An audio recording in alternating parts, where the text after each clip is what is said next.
This is an Airbnb that I have. Here's the street view of it. It's literally 3 blocks from here. It's actually 2 sides. You sit right here, babe. What's that? I'm getting my mic down. Oh, okay. Oh, don't put it in your pocket because that's what makes it crackle. We found. Like, really? you got to hang it out. Somehow the connection, whenever it like brushes in, it like breaks up the. We were testing it last night. So this was built in 1915, and it was always 2 houses. So it's condos. There's one on the left, one on the right, and then there's actually that's a little bit better. There's a garage behind it. I own that property too, that 4-plex. Can you go down the alley? That's kind of cool. Okay.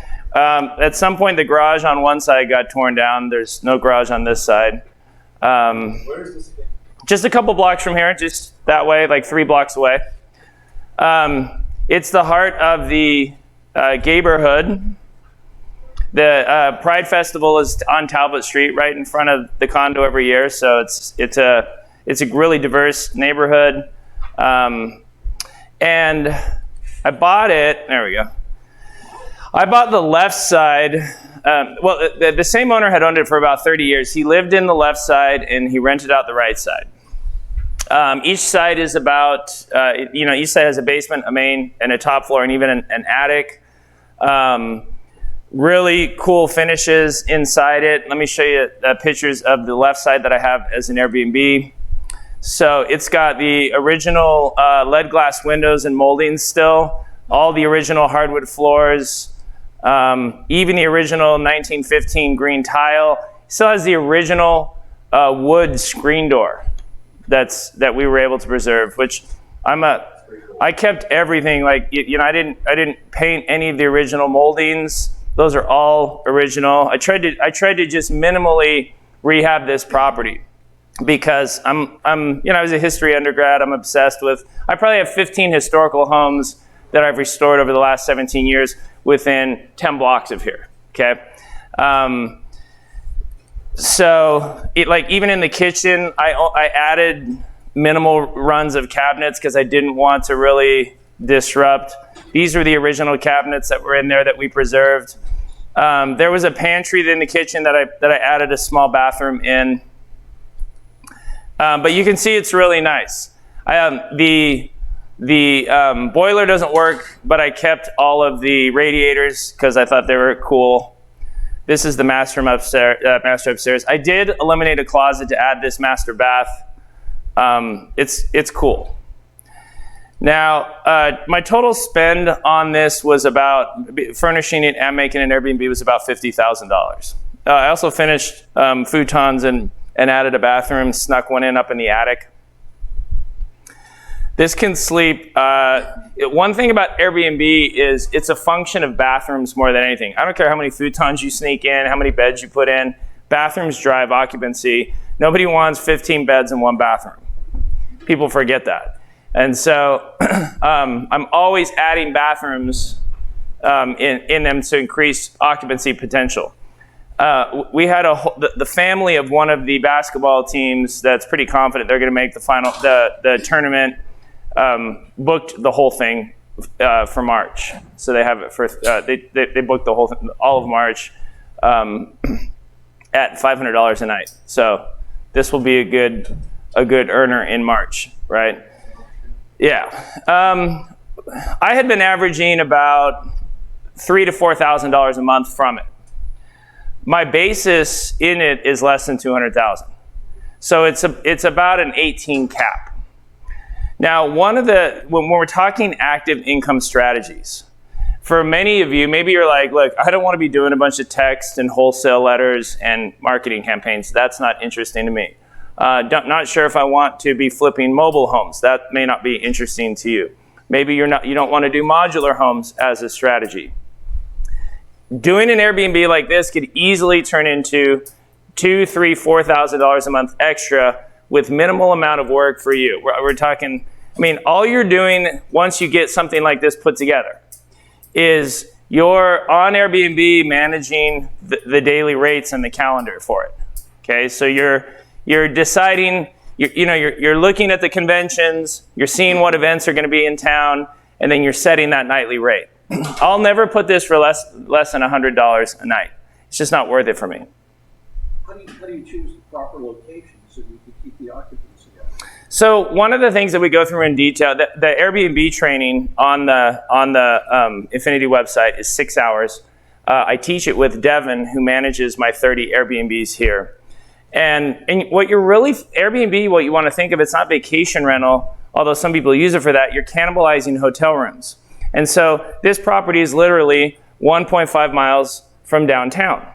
And so whatever the hotels are gearing up from, that's what I'm cannibalizing. Now, we've tested it extensively. I had the cutest little house 3 miles north of here, and I thought for sure it would be a great Airbnb, and it sucked because it was just too far from downtown.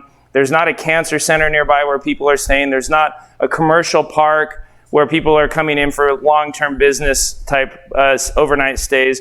Those are the people, anyone who's coming into a town for a hotel, so that for hospital, for long-term work, like a business park, for downtown areas, convention, where there's hotels that are a draw, that's who you're trying to cannibalize. So like Burger King builds a restaurant next to McDonald's, you would pick up one of these by a hotel. That's the strategy with Airbnb, is you're cannibalizing hotel rooms.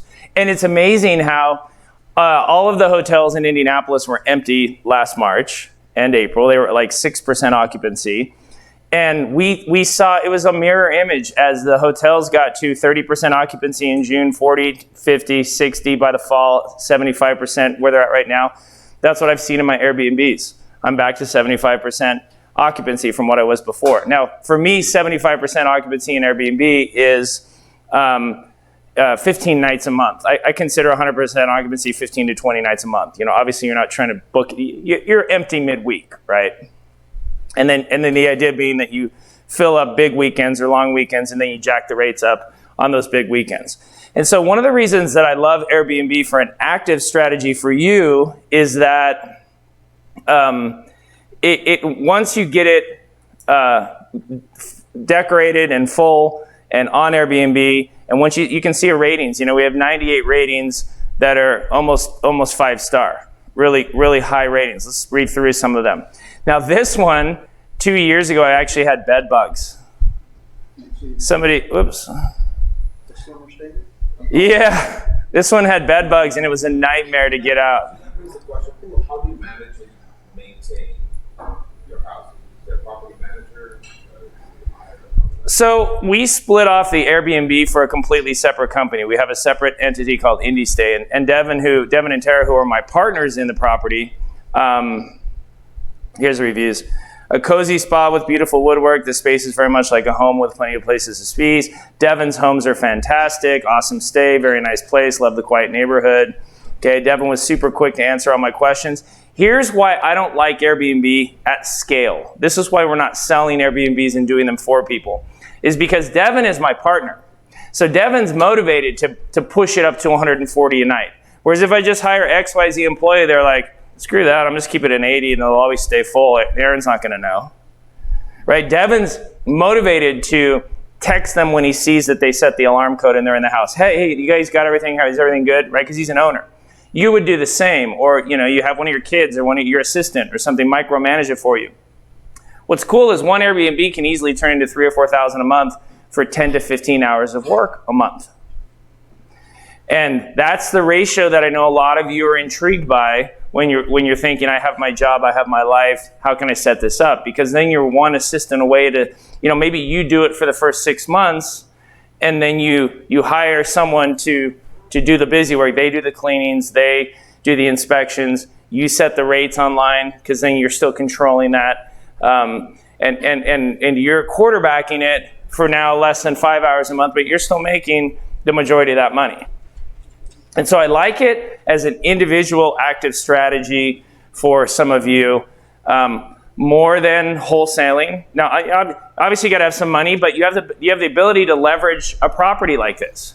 You can get a mortgage on it, and you can do higher end areas. So some of you are like, I don't know if I want to be in a trailer park. I don't know if I want to be blue collar neighborhoods out doing wholesaling. And so I have a client who, her husband's a commercial broker in Houston. She started with one house, and she takes her kids and they clean them together, and she puts fresh flowers in them and leaves a personal note and leaves gourmet coffee, and it's a better extension of what she wants for active income. She can take her kids with her, so she still considers herself a stay-at-home mom, but she's fantastic at it, at hosting these Airbnbs, and they're on their fourth home. She's making $15,000 a month from it, okay? And their total outlay was just under $250,000. And so fantastic, no matter how you look at it, it's been an excellent strategy for them. That's like, wow. Yeah, yeah. That's why I bring it up, because my best houses that are the bigger ones, closer to downtown, more premium finishes like this. I spent $20,000 furnishing that house. Like, for example, we go through the things you need to spend money on. Like, spend money on the mattress, but not the bed frame. Spend money on getting really good router and really high-speed internet, not on cable. Shit like that. That's kind of you have to have coffee, right? How do you protect against the possibility that the city might come in and do you can't protect. Yeah, you can't protect against that. It's one of the risks. Like, how do you protect against COVID 12 months ago? Yeah, And you just hope that if you can't do an Airbnb, his properties that he has here, he can still go out and rent them and he'd still be cash flowing. So you always want to have that backup strategy. Just like if you're doing a flip, what if the market crashes? Well, can I rent this out and still be profitable? So you don't want to pick like a total right? Think of the people who had VRBOs in Orlando. They're still screwed because Disney's still not really back. Or think of the people that had VRBOs in Vegas. They're still screwed. Whereas business travelers are traveling again. Conventions are coming back quickly. People who are I have a friend who's got an Airbnb near a cancer treatment center in Dallas. And I thought that was brilliant, because now people don't have to stay at the Marriott while their loved ones are getting cancer treatment. They're staying at a home, an Airbnb, and it's like so much more personal. And so, yes, Mm-hmm. yes, yes. Yep.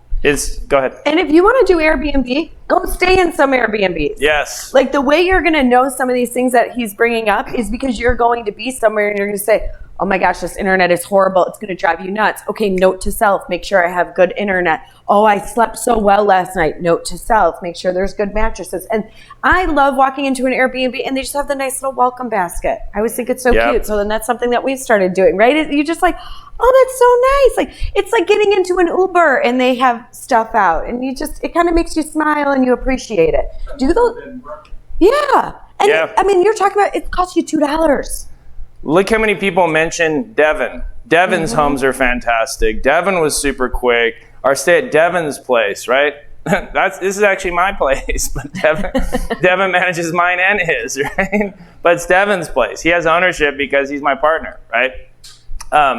So I really love this strategy. We've had, if you think about it, we really have a broad spectrum of active strategies that I want you to think about when you're leaving here. And it should match where you live, how much time you have. If you have less money and you need to get this going for under $10,000, then wholesaling and marketing. You want to leave here, you want to watch the wholesale, you want to watch the marketing training, then you want to circle back and spend a day with Travis asking him very specifics, because you're going to get really nerdy on the tech side, right, Trav? Right?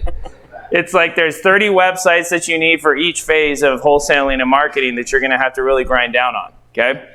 When you get to the mobile space, your biggest struggle is picking your strategy. Do I do modular? Do I flip mobiles in somebody else's park? Should I go buy a park? Should I think about developing a park? There's a lot of, that's going to be your challenge in the mobile space, okay? But in a Bay Area market, part of me would be leaning towards, Airbnb is going to be regulated in Bay Area. It's a tougher strategy for you guys to pursue. But the beautiful thing about mobile is nobody's like, oh yeah, dude, I want to flip some mobiles, right? And so your competition barrier is lower because it's very unsexy. And in a hyper market where flipping sucks in the Bay Area, commercial sucks in the Bay Area, Airbnb is going to be just overregulated, pain in the ass because California is so shut down. Mobile, it's like you're unfettered. Or doing a modular development an hour outside of town where you buy a lot and order a modular home and then put it on and sell it. There's always going to be an interest in entry-level type housing. And so choosing a strategy based on where you live, how much time you have, and what your competition looks like is critical for this, right? And then just rolling it out. Now, this one was kind of interesting the way I picked up the property. A wholesaler from Utah marketed to this property owner, and he responded to their postcard, and then he called me about it. He said, Aaron, so the guy who had lived on the left side, the side that I now own, and he was actually marketing the right side here, and he was marketing for $250,000. Now each side is worth $400,000 now. Each side's worth about $400,000. And so at the time I was kind of interested in it for $250,000, but this was 3-4 years ago. And so $250,000 was probably what it was worth. And so he was basically asking market value. So I wasn't super interested, and the wholesaler realized that, and he's like, Aaron, I'm just gonna kick you this lead. I don't think, he tried to shop it around, he couldn't do anything.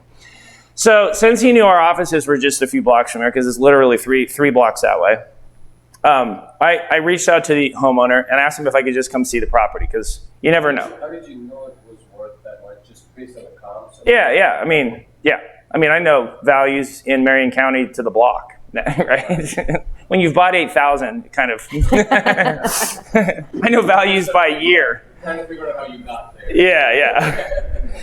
Yeah. And so I went over to the property, and I knock on the door on the left side because he said he would meet me because he said he lived there. And he opened the front door, and he had a friend with him, and I could smell hospice. You know what hospice smells like. And I was like, oh. And I walk in, and he's got his bed in the living room there because he's moved downstairs. He's late stage cancer, and he was with his home health nurse, lung cancer, 30-year smoker. And he says, he tells me about the place next door, and he's like, it's unlocked. Do you want to just go check it out? So I go look at it, and it's nice, right? But I'm really not interested at $250,000. And then I'm like, there's no way in hell I'm lowballing cancer dude. Like, I'll lose my soul, right? And so I'm like, the one thing that I've learned, and this is something that we teach you in the wholesaling class, is you never talk down on a property. Never. Because this guy bought this property 35 years ago. He loved this property. You can do that when you go buy a used car. Like, when it doesn't start, yes, you just got a 50% discount on the car, right? But you never do that when you're wholesaling.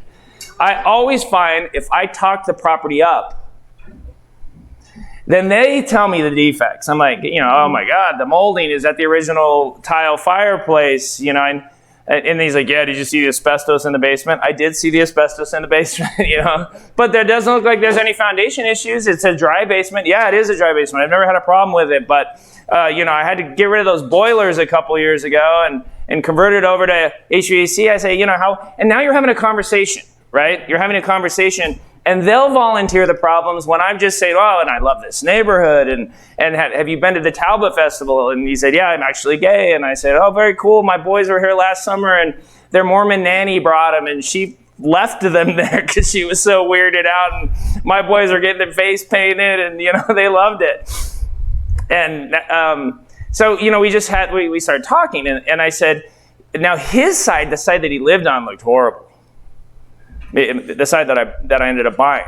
And I said, I think you can get $250,000 for this property, but, and write this down, this is the most ninja technique. I said $250,000 is a retail price, and I only pay wholesale. So I would never think to insult you by lowballing you with a wholesale number. It looks like you're looking for retail, and I do this for a living, so I don't pay retail. You see how non-offensive that is? By using the words retail and wholesale, because then you're saying, I lowball with wholesale, I only pay 50 cents on the dollar, And then I volunteer that I recognize that they're looking for retail. So then he said to me, well, what would you pay wholesale for that side? And I said, oh, I would be under 200,000. That's why I didn't even mention a number. And he's, oh, yeah. I said, I think you can get 250. This, the right side looks good. And then he's like, well, what about this side? And I'm like, well, looks like, you're living here. And he's like, yeah, I won't be for long. And I said, what's your motivation? Why are you selling? I said, because then he said, I'm dying of cancer. And I said, why are you selling? He said, I want to leave my son some money and I want to make sure it's liquidated. And I don't want him to have the headache of trying to sell this property. And I said, well, I'll tell you what, why don't you, get an agent. I can refer an agency. I know an excellent downtown agent friend of mine who would love this listing. And Joe ended up selling the right side for him. I said, and if he can't sell the left side and you really want the cash, why don't you let me be your very last call? I'll give you my cell phone number. I'll be your very last call, and I'll give you cash tomorrow. I don't care about the asbestos. I don't care about the finishes. You can leave all the furniture in it. I don't care. And use me as your last option if you can't get closer to a retail price. And he said, oh, all right. Yeah, that's cool. That's great. Like, you're my backup plan. I said, yeah. And he said, what would you pay for this left side? I said, I'd be closer to like 150. So make me be your very last resort. And he's like, no problem. So he wasn't offended. He didn't feel like I was trying to take advantage of him. Now I'm a resource. Now I'm an option, right? Travis has had people that have had to come up with money at closing to pay delinquent taxes, and they're happy because Travis is finally getting that property off their hands. And they have to pay to get rid of it. 14 grand is left for. $14,000. $14,000 you paid to closing happily because it did not have a house. It's just like, I'm done. I don't have to talk to my ex-wife now. I am done. I'm like, okay, that's cool, man. Yeah. 17K, and it's a win for everybody. Yeah. So he called me up 2 weeks later and said, will you do 170? I said, let's split the difference. And so I got it for 160, spent 50, into it 210, and it's been a fantastic Airbnb for me ever since. I wish I had the right side. In hindsight, I should have paid 250 because that neighborhood's been going up 15% a year. When you conduct these transactions, like especially for people like us, like, is there a strategy to avoid some of the real estate agent commissions? Absolutely. Yeah, and again, we go through it in detail. This is why we put the classes, like who's intrigued now? Who's like thinking, I see your wheels spinning, right? Good. That's what you should be doing. That's my goal. I want you to think about it. That's why we put these classes together. That's why we spend time. We could easily spend the rest of the day on this topic of Airbnb, of wholesaling. Right, because like, I mean, where we live, it's like at least 10% of the closing costs. Right. So we can't even think about selling our place. We lose $70,000. Yeah, we could. Trav can teach you in 3 hours how to self-market your house. All day. And You need that first class. on the thing. Yeah, that's so easy. Oh my You can. God. That's what we do. We've been using real estate agents. As trained investors, it's all about, 95% of transactions go through realtors. It's about doing that 5%, whether it's selling your properties without them or buying properties without them. Now, and there's plenty of times, and I'm sure you do the same, if I'm selling a property, pay the real, it's worth it. I'll pay them 7%, 8% if I know They're bringing that value. Yeah, absolutely. So Yeah. it's that, But you don't need that in the Figuring Bay Area. You just need Mm-mm, access no. to listing it. Right, Yep. right. I mean, what kind of value does a real estate agent provide? Not where you're living. What they'll say is we're protecting you. We're acting as your agent, but they're like 30 hours of classes ahead of you. It's bullshit. It's If you have a legal question, they won't answer it. no. they can't. They don't know the answer, and they can't give you the answer if they know it. They're not allowed to, so. If you're my look, exactly I passed the broker's test in California, Indiana, North Carolina. Like, if you're my client, hit me up with a question. I'll help you. It's like the most easy transaction ever. It's all boilerplate. Bianca. Yeah. Is it helpful or a detriment to being a broker? Oh, great question. So that's Some areas that actually. that's one The of question was, sorry, I've been Yeah. watching on live stream. They don't like it when they Oh, come yeah, over they what's get being bad. said. Is it a helpful or a detriment to have your real estate license? And I don't know where I'm talking to, so go ahead. you know, I've heard some people say that being licensed and being an agent raises your bar of accountability. You have to disclose. I've had a broker's license for 20 years. I've never found it to inhibit my ability to do real estate. And I know some people that have never had one, and it hasn't inhibited their ability to do real estate either. And so I've seen both. Have you been licensed? 20 years. And then Trav's never been licensed. With the wholesale, you shouldn't be licensed. Depends on your state. Depends. So I personally say you should not have a real estate license if you are going to wholesale, hence wholesaling king over there. Is that your reason for not getting a license? No, I just never wanted to do it. Yeah, like what's the point? Right. I mean, Maloo's a big. Maloo's a- Aaron actually was the one that got us started in Charlotte. He was our pick. He literally had to fly down because he was dead. Oh, it sucked. In person. So he was on everything to go through a 4-hour class with us. Yeah. I mean, it's insane. And what it's like, I'm with every old person that's from the sticks. Like, is it Nashville, the mountains? So you would all mountain folk? Yeah. It was interesting. And this is my 2 cents on a license. If you're starting wholesaling, don't get it. When you're starting out, don't have it. There's pros and cons to having it. And as you start to build, you'll know those pros and cons. Now, here's the other cool thing.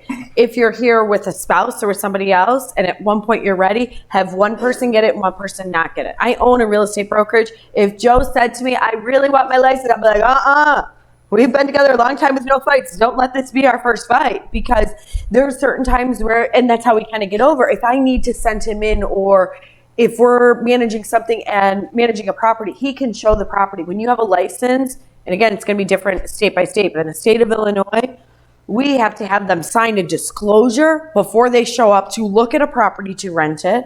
If they do want to sign a lease, there's more disclosure. There's just so disclosure, where I'll tell him, you go show this property, and you don't have to deal with it, because he's not licensed. Now, one of your biggest advantages to having a license as you get more and more properties is your tax write-offs. It's a lot easier to qualify as a real estate professional, which means you get 20%. Not an accountant, I'm not an attorney, I'm not giving you tax advice, I'm not giving you legal advice. There's my disclaimer.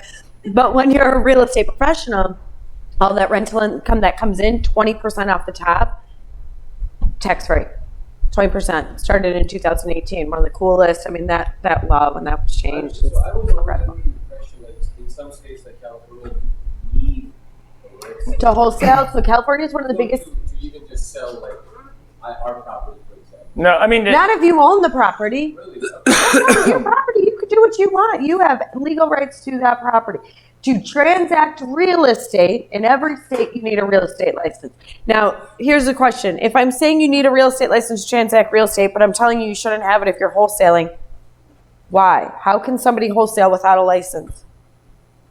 All they do is they're an intermediary. What are we transacting? The Paper. deal. Yep, you're literally selling paper. There's no actual real estate. And California is always the biggest one. The California attorneys always come back. My attorney said, I can't wholesale without a license. I'm like, you're not selling real estate. You're transacting paper. It's completely different.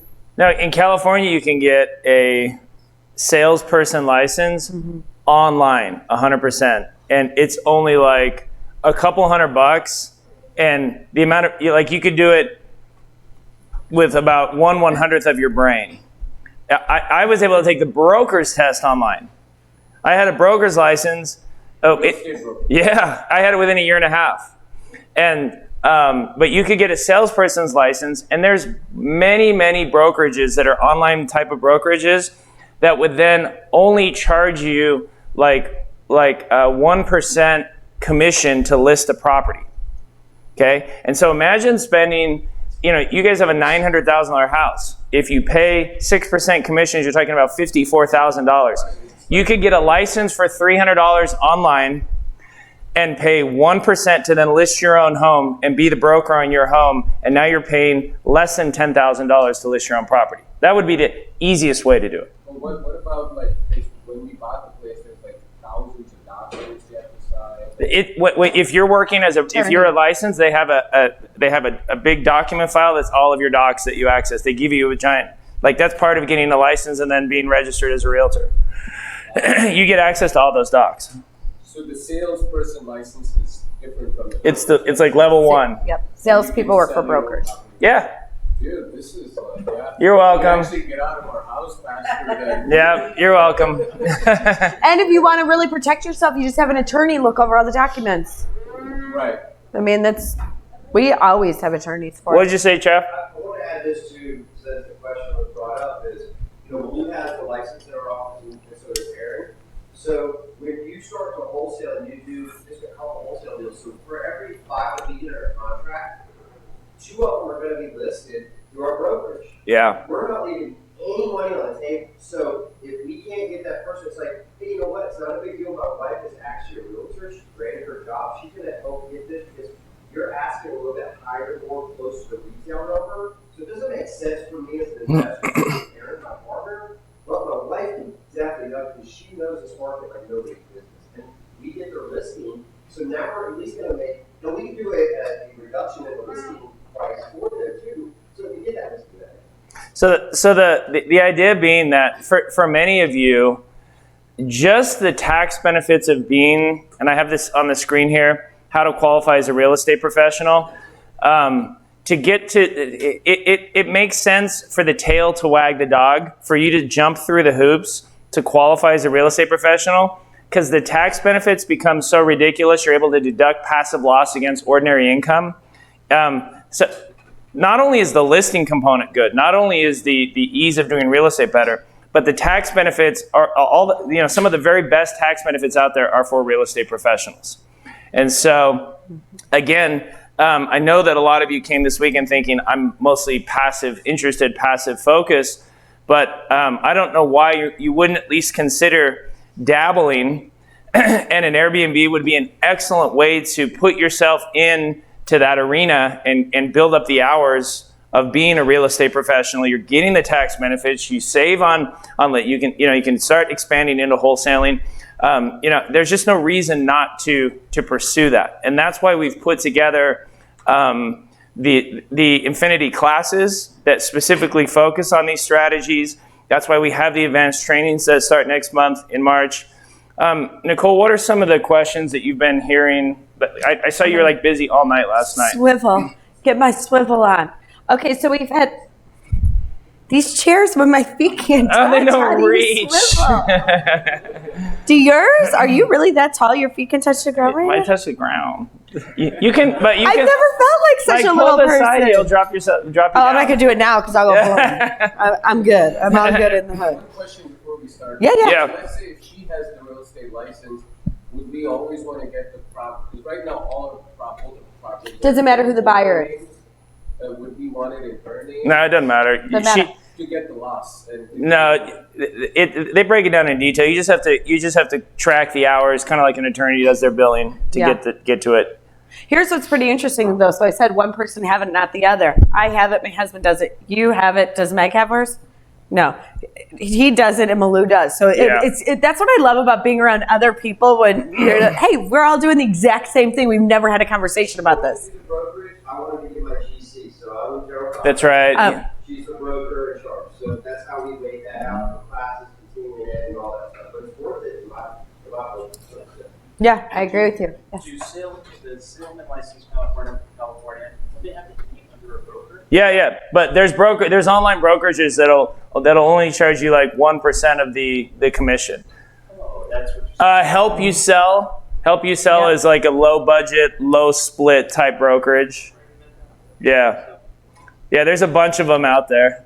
They're like, we'll just only charge we won't, because usually your Keller Williams will be like 60-40 split the first year, that kind of. Some of them will just charge you a desk fee that they'll be like, give me $500 a month and you keep 100% of your commissions, that kind of thing, and they'll let you hang your license with them. Okay, your license, right? Yeah. Is that information son? Oh yeah. A Google search it's super easy. Yeah. All right, so one of the big questions that I've gotten asked, and I think I've answered it for most people, but I'm sure other people probably haven't. What's the difference between this, the memberships, and these classes that Aaron's talking about next month? So the memberships is in the future, in order for anybody to be in this room, it's just there are obviously promises made beforehand. In order for anybody to be in this room, they're already Real Estate Pro or 360. And this, I handed it out to everybody yesterday. Let me know if you need a copy and I can get it to you. With Real Estate Pro and 360, that's where you're getting access to all of Aaron's videos. Those ones that are, $2,000 each, you have access to them. Watch them. They're great videos. They're great resources. This is also what will give you access. This is when we start doing syndications. We're obviously going to offer them in these rooms, but we're also going to be sending emails out to everybody that's Real Estate Pro and 360, saying, here's an opportunity. Let us know if you're interested. It only seems right that that's where, the rite of progression, because these are people that have educated themselves. They understand more what's going on. This is also where you get the pre-IPOs. So if you're interested in, SpaceX or Beyond's the first one that did it, Impossible Meats. Yeah, but Beyond Meat did so well for me. Number one IPO of 2019. Does anybody else know what I'm talking about?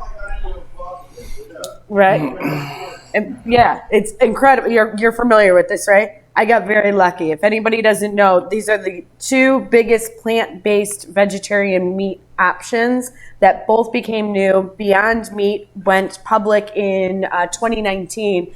Bought in at their IPO because I'm a vegetarian and their meats are incredible and very healthy for you. It literally got me through my pregnancy because I couldn't have any carbs and they were the first ones. No, you don't think it's healthy? Is that what you're saying? No? I mean, he's back there going like this. I'm like, what did I say? Let's not get on meat discussion. Yeah, We might as well start everyone's like, talking why is she about having this Jesus since it's Sunday, and everyone can fight over that too. All right, I'll make it interesting for you. Bought Beyond at their IPO of $24. Within a few months, it peaked at $235. Now we're interested. All of a sudden, these plant-based. No, it's not. It's a one something. Last I checked the other day because I still own it. Yep. What's that? It might. I mean, it could still keep. I sold some. If we get rid of all the plants. Yeah, we get you. All right, Reddit. Reddit, yeah. GameStop. Yeah, exactly. So this is where most people are going to want to start. Now, and most of you in this room already are Real Estate Pro or 360. If you are Real Estate Pro and you want to add 360, which is essentially adding the stock component, you're not paying $3,000. You're paying the $500 difference, and you're all good. And I think most people have already asked me where they are in which package, because some of you don't know the name change. If you still need to know that, just make sure I have a spreadsheet. It's a quick question. If for any reason you're missing, we'll get the answer. Now, what we've been talking about this weekend is the opportunity of taking two other classes. One class is going to be wholesaling, marketing, and foreclosure. It's a 2-day class. Travis will be the main instructor of it. He'll have other people bouncing in, so you have all different experts. I think Aaron, I think it's very obvious everybody would love to get the deals that Aaron's getting and use the same resource. Well, that's what Travis is going to do. He's going to show you how to find deals. It's great for those that are starting off. It's also great for people that want deals falling in their laps. Deals that you can have come to you and you can start picking and choosing and they're not on the market and you're buying at wholesale pricing. A lot of times people will say, I don't need to learn wholesaling or marketing because I'm more advanced, because I'm more passive. I get what you're saying, except we all need deals. And Travis and I had this conversation yesterday. I said, I think one of the biggest things that real estate investors miss out on is learning how to market. I don't care what strategy you want to do. Marketing is a part of it. It's getting deals to fall into your lap. And that's literally what Travis is going to show you, how to send out the text messages. And it's not as simple as send text messages out to people. Using certain words, what day to send them out, what times to send them out. I mean, this all he's done it for so long and done so well at it. He can tell you when he's getting the best response rates, right? So that's going to be in that first class. The second class is the more advanced, which is flipping, construction. Airbnb and mobile. No, Right? Airbnb. Creative finance. Oh, sorry, creative finance. But I'm sure they will also talk a little bit about Airbnb as well. This is going to be... Yeah, Airbnb is up here on you already have the 6-hour Airbnb training as part of the Real Estate Pro or 360. Yep. And here's the cool thing. If you have a flipping question and you're in the marketing and wholesaling class, you can ask Travis the flipping question. It doesn't mean we're not discussing it. The purpose of these classes is for you guys to get out of it what you feel you want to get out of it. If everybody is in that second track class and you're like, hey, Trav, can we talk some Airbnb? I'll start talking Airbnb. It's one of the cool things with investors. We can go whatever way we need to go. With both of these track of classes, you are able to then come to the networking events because they're happening Thursday, Fridays, and then this is obviously happening Friday, Saturday, Sunday. So come, see me, see Aaron, and you always have Travis in the class, and we'll all come in and say hi, see everybody. If you want to sit down at any point, have one-on-ones, we're more than happy to sit down and talk about your situation because you can't necessarily learn strategies and they're not blankets, right? We have to figure out what strategies make the most sense in which market and which strategies will help get you from where you are to where you want to be. This is for 2 people to attend. Spouse, friend, whoever, however you want to do it. Hey, I want to bring my neighbor. Bring them. It's for 2 people to attend. And it is for repeat attendance as long as you are an active Infinity member in either Real Estate Pro or 360. And they're live streamed. And they're live streamed. Thank you. So you can watch it every month.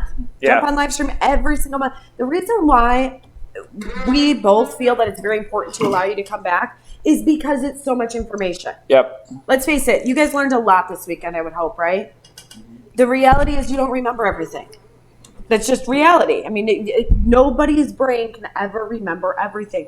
That's why we have the recordings. That's why we allow you to come back. That's why we have it set up on live stream, because we want you guys to be successful at this, right? We want to make sure that you're getting everything out of it that will help benefit you. Questions about these packages at all? Yeah. So, next one, 18th and 19th is the training. Is the advanced trainings? Event the same weekend? Yeah. So what we're going to do the advanced trainings in the building next door, Okay. Thursday, Friday, and then this will start Friday, Saturday, Sunday, so they'll overlap on the Friday.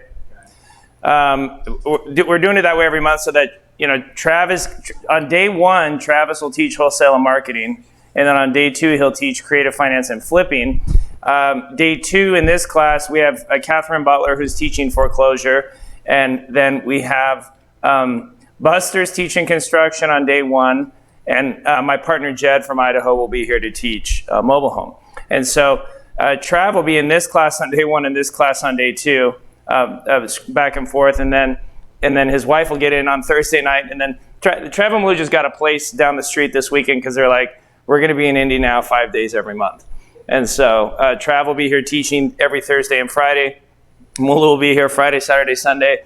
I'll be here. I usually get in on Wednesdays through Monday. And so the idea being that if you did want to come back, and like Danny's wife's not here this time, maybe Danny wants to come back with his wife next time, they could Danny could do an advanced trainings, and then his wife could sit here for the weekend. Like, we know there's a lot of people with the crossover or want to bring somebody back, maybe come and get more properties like you guys came back. And so we want to keep it all one shot every month. And then that's one of the reasons why we're actually starting. I'm finishing up another building 6 blocks from here that we're going to use for the advanced trainings as they start to get bigger in size. And then ultimately we'll have this building built. So we could do, training on the top floor, training on the bottom floor, really have a campus kind of feel for it. So that's, we're already looking at numbers in the we're gonna cap this event at 100, which means that next month I'm having another TV hung at that end, and so we'll do tables there, and then we're gonna move all the food downstairs starting in April, and then we'll fill that with tables with the TVs that we have in there. Then we can put 100 with the same seating and density that we have right now. So it's already crazy. I mean, we did a live stream for this last week, and there was 2,000 people that registered for that live stream last weekend. It's just huge. I'm nervous about the amount of people that are interested in it.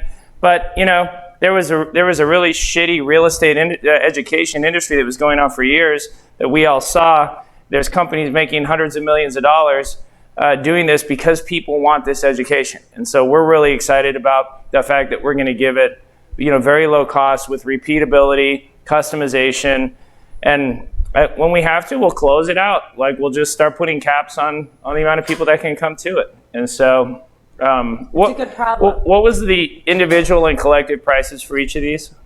For track 1 is 4,500, Right. and then 6,500, and both together is 10,000, and that's 360 pricing, Okay. which most people would be 360. Any other questions? One other thing I forgot to point out as well is this. Yeah, there we go. One other thing I forgot to point out. Anybody, if you have already, and I should have told everybody this individually, if you have gotten enrolled in this weekend or gotten enrolled in any of the trainings, we do have a couple bonuses that you'll be receiving this week. One bonus, and make sure you have this date written down, is March 26th. Toby's going to be doing TaxWise. Has anybody ever done TaxWise with Toby? You've done it. Amazing, right? Yeah, he's going to show over 30 strategies of how you can reduce your taxes on stuff you can implement this year. So definitely make sure that when you do get enrolled that you do take advantage of that, because that's a huge, massive bonus.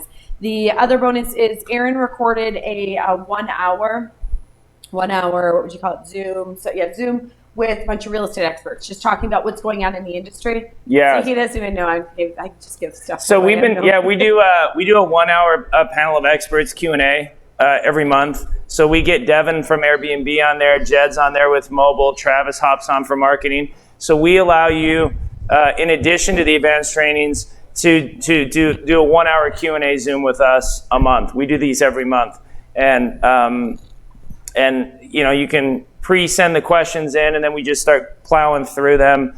But that's a really good format we found, because it gives people additional access to the people who taught all the trainings. And so the Zoom Q&A is another thing that you'll have access to.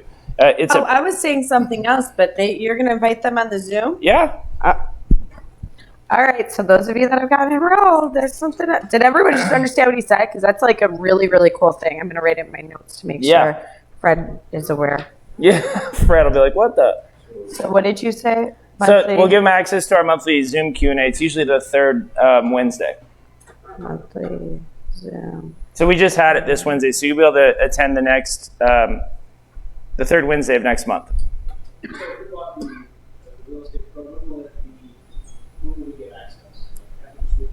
Yeah. Yes. Yeah. To everything on Infinity.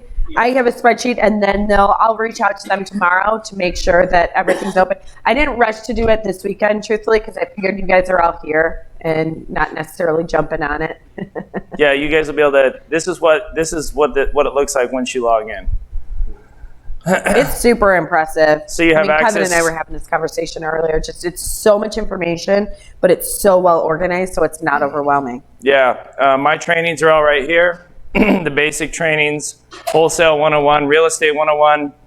Those are the ones you want to start with, and then 2 pages of the advanced trainings that are there. Airbnb's there, Construction 101, Commercial 101. Again, the idea being that if you're doing the advanced trainings, you watch these first. Watch these first, okay? And, if you bought a property from me this weekend, now you're my client. And I mean, Danny, how good am I about responding on email? I clear 100% of my emails every day. I'm neurotic. Look at my inbox. That's it. I have anxiety. You would have massive anxiety if you opened my email. Oh, stop. You'd have a heart attack. No, this is hilarious. We were doing the Saturday Summit. I have so 15 you emails. could see the questions coming in for anybody that was on there. And I marked that I was going to answer a question live. He sends me a text message. You already answered the question. You need to remove it from the log. My my OCD can't handle it. Oh my God. I'm like, I don't even know what you're talking about because I'm not used to using that system. She clicked on the Zoom, presenter wants to answer it live. And so I couldn't clear it because she had control of the question. And it was still like that 30 minutes later. And I'm like, you got to click. We already answered it. I can't handle that. It's still sitting there. And I'm like, what is he talking about? Oh, there it is. Okay. Look, I have 15 emails in my inbox. They're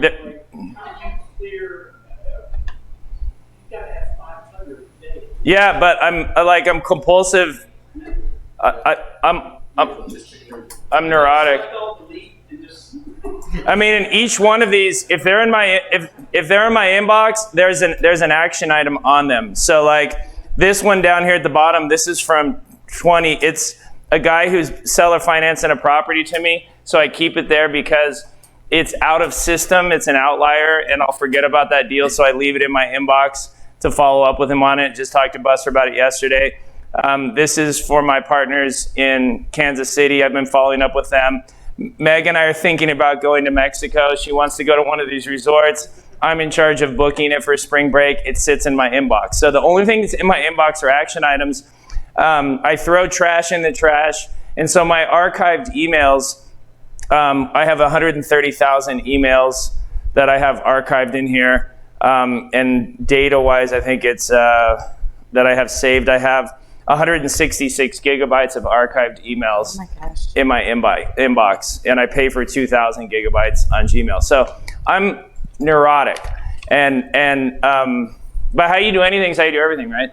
And so if you're my client and you bought a property from us and you're watching a class and you have a question, hit me up. You know, I'll forward it to Trav or get the answer for you or answer it for you. I also give you my cell phone number. And what I tell people is I always answer my phone. And so what I tell people is if you need to hear from me today, email me. If you need to hear from me within the hour, text me. If you need to know right now, call me. If you call me and it's something you could have emailed me, I won't answer your phone the next time. If I don't pick up, it was because you wasted my time. And that allows me to always answer my phone. You'll always be able to get a hold of me. If you need to know, within the hour, I clear 100% of my texts within the hour, and I can clear 100% of my emails every day. And so, I mean, Danny, I don't think you've emailed me where I haven't responded within an hour, right? And so I'm just OCD about it. And so that's why I'm comfortable giving out my cell phone, because then when somebody does waste my time, hey, Aaron, I just want to talk. Okay. And then I'll put in my phone, irritating person that, and then when it comes up again, then I don't take your call. You'll be amazed how you can never get a hold of me again. But then if you text me, I'll respond. And then you'll be trained to communicate with me in a way that allows me to manage a $100 million business. And it's amazing, then you're like, oh, well, he responded to my text, so I'm not calling him again. And you may try to call again and I won't pick up. And but yeah, I'm happy to give you my number as well. For that purpose. And those of you that are my client, then you have access to all of my knowledge as well. So any other questions about the packages? So Nicole, I know that some of you we're still moving forward on some of this and need to get signed up. Nicole we're going to take a break. Before we do that, who still needs to get with me? Because I know I have kind of my list. Okay, let's see, hang on, let me get everybody written down here. What's that? Rudy, I have Yeah. written down. She'll give it to you. Yeah. Karen, gotcha. Hey. Ben, gotcha. You're already set. I know Farouk, I'll write him down again. Anybody else? Let's see, you guys are all set. Anybody else? Oh, got you guys written down. Yep. Oh, because you need to upgrade, right? Yeah. Perfect. Yep. We definitely do. Everybody else is good. All right. So, and if anybody does have questions that come up, just let me know. Jamoya, do we need to sit down again? You're good? Okay. Perfect. All right. So I'll start grabbing people now, and then we're gonna get Michael up here and get him set up. Oh, leave your mic. I'm gonna give him the mic. Yeah.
Who's seen me speak before?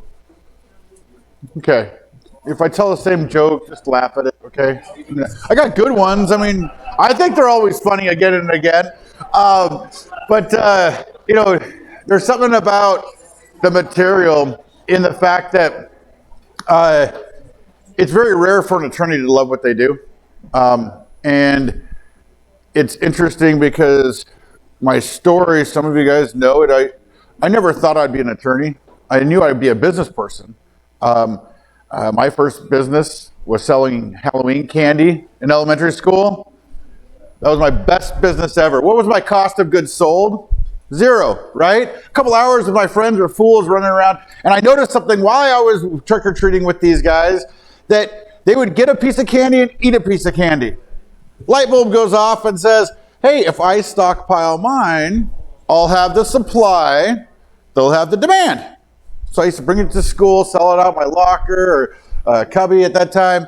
And then all of a sudden the regulatory agencies came in and shut me down.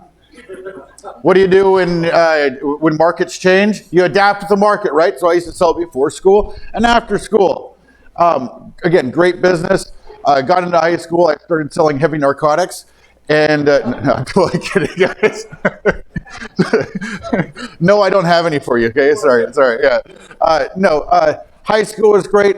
Focused on as many business classes as I could in there. Very limited. And then in undergrad, focused on business.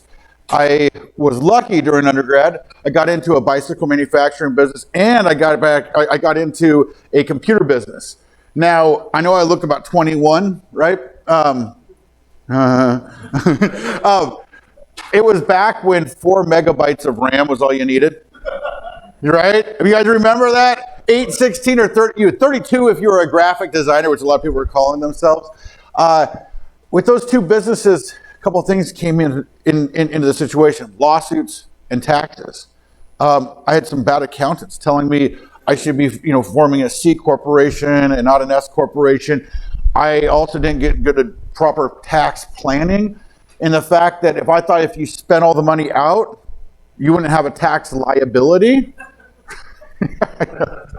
Laugh at me, it's fine. I learned from my mistakes, right? Rude awakening. Finally, I decided that I was sick of paying. I think back then it was only like $3.50 an hour for these attorneys I was using. And I got sick of paying those bills. So when I was graduating from undergrad, I said, hey, you know what? Either I can get my MBA. I had a great reputation. It was at Arizona State University in their business department. Great business department, by the way. Top 25 in the nation at the time. I could get my MBA. Or what about being an attorney? If I know the law and, coincidentally the tax code with it, I'll be able to run my businesses better, be a CEO, but blah, blah, blah, blah, blah. Problem is I didn't know how hard or easy it was to get into law schools. So what I did shotgun method. I applied all over the country to different law schools thinking maybe one of them would take me. And then whatever law school would take me, that's where I'd go. All of a sudden I started getting in all over the country. I'm like, well, that didn't work. So then I looked around, and I was in Arizona at the time, loved golfing, had family, friends in Arizona, and couldn't stay there. I would, not have graduated. Too many distractions. And so I looked at the map and I said, Seattle, anyone from Seattle here? Was from Seattle, still in Seattle. Okay, in Arizona, it is sunny 360 days a year. Don't hate me, guys, but I felt like it was like rainy 360 days a year up in Seattle. It's 364 days of rain. Thinking to myself, no distractions. I'm on my couch curled up with a law book or in the library. I'm going to be successful. And what I'll do is I'll get my law degree and go back down to Arizona, start new businesses. In fact, Chuck and I were in one before I went up to law school. And it worked too well because I did really well in law school and I got recruited by a top litigation firm downtown. And I thought, you know what? I really want to get back to Arizona, but I looked at that offer letter and I thought to myself, I want this money. And so I joined the firm and I was a plaintiff's attorney. And I did that for some time. And then I had something bad happen to me. I have a conscience, and being a plaintiff's attorney and a conscience, it really doesn't work out well. I learned a ton, but I really felt bad about what I was doing. I really wanted to be a doctor, helping people, and here I am suing people and taking stuff away from them. I finally just couldn't hack it anymore. I literally was sick of what I was doing, and I'll share some other things during that in testing, looking at a person and saying, what can I get from them? Realizing that it's been years of hard work and sacrifice for them to put their assets together, and here I am taking them from a slip and fall. The client thought they had won the lottery, and one of the questions you ask as a plaintiff's attorney is, how has this accident affected your life? And I remember this one lady said, I wanted to be a professional ice skater. And I looked at her, and no offense to anybody, but I looked at her and I said, that ship sailed like 10 years ago and like 50 lbs ago, okay? Like 50 pounds ago. And they would just make up this stuff, and then you would have to actually prosecute it. So I jumped ship, started doing defense work, and that really resonated because I was helping defend against the kind of attorney that I had to be as a plaintiff's attorney. This is still in Seattle. Decided that I wanted to take a vacation. I was working my tail off. I had sacrificed life for work, and I needed a vacation. Went back down to Arizona, realized there was sunshine in the world, and I moved down to Arizona and started commercial litigation, business law, right? Breaking, up businesses, partnership disputes, agreements, contracts, things like that. And I really loved it, and I was in my groove. And then all of a sudden, Toby Mathis, one of my law partners, called me up. He said, Michael, and I was also teaching the MBA program for a university. He goes, Michael, with your teaching experience, with your business experience, and your litigation experience, would you want to come and join Anderson? And it was really, really cool. He actually flew me to Vegas for dinner and then flew me back home too. I thought that was pretty cool, right? How often do you get to fly to Vegas for dinner and fly back home the same night? And when he mentioned, you want to come back, it was like one of those things in my head that was just like, yes, I can be on the preventive medicine side. I started being an investor also, business, and I get to teach and help people and put people in better positions. I feel like I retired back then.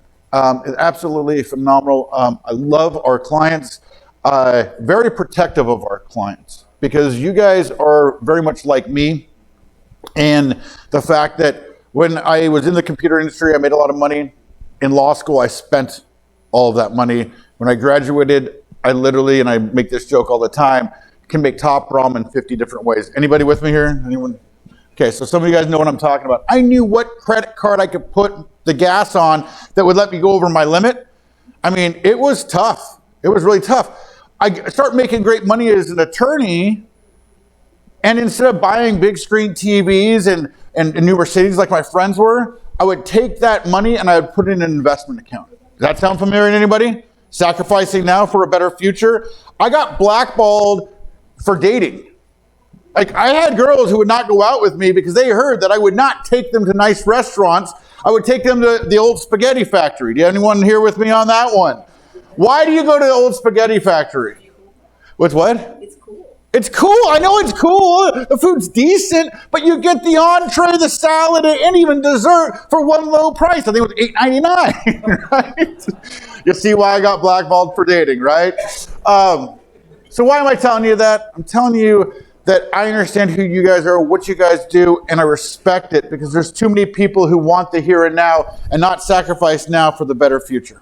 And so why do we have such a passion on minimalizing your taxes and protecting your assets?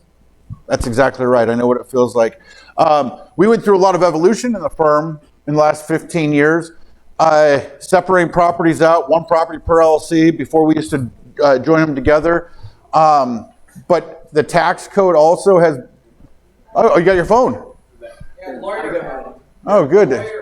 Oh, yeah, well, yeah, hey, he probably called long distance and all these 800 numbers, or 976 numbers, huh? No, I'm just kidding. I don't know. So here's the deal. you know, we have a passion. We you know, really focus on, we have the best company in the world. We're helping protect your assets. And also we want to reduce your tax liability. You know, us as investors, us who are trying to build wealth, everyone's looking at us to pay for everything, and they keep raising our taxes. I look at the tax code differently. I look at a bunch of things that I can do. A lot of people look at it like things you can't do.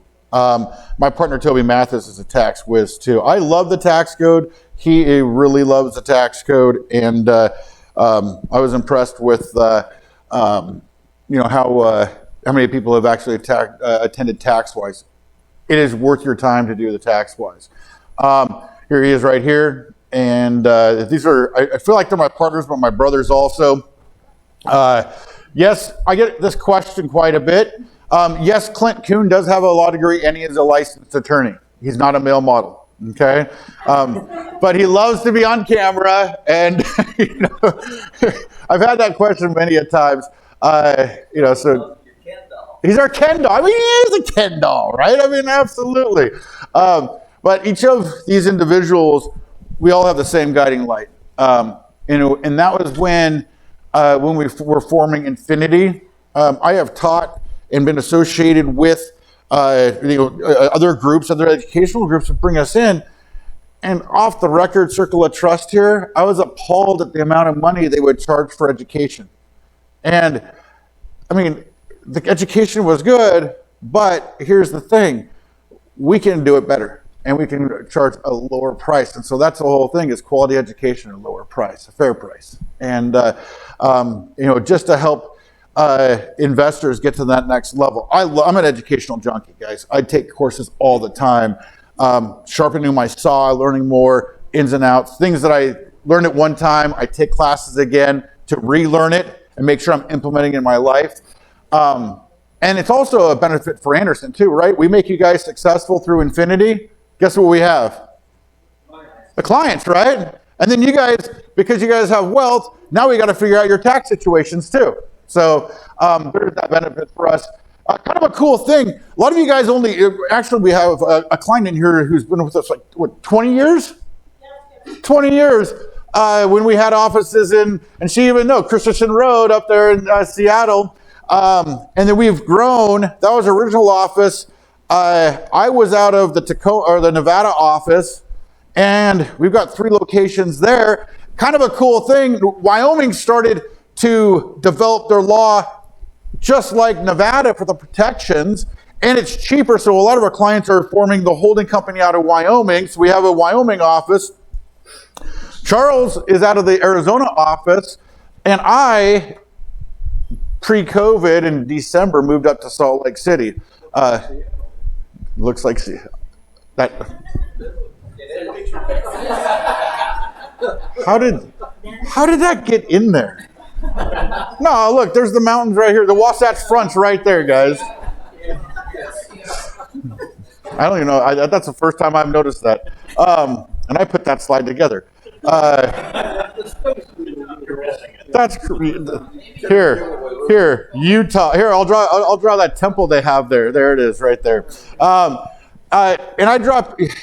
I moved up, and I'm starting an office up there. I moved up there in last December before pre-COVID. January and February was looking for an office space to build out our service department, attorneys, and then COVID hit, and I couldn't get a space. Didn't want to have. I didn't want to form a Utah office and hire a bunch of attorneys and then kill them with COVID because I was bringing them all in there. So I put it on hold a little bit. We are going to get a location there, an actual physical location. But right now we've got, I think, 12 attorneys out of there. And one of the reasons why we opened it up in Salt Lake City, we looked at Denver, we looked at Phoenix, build that one out bigger, and then Boise, Idaho.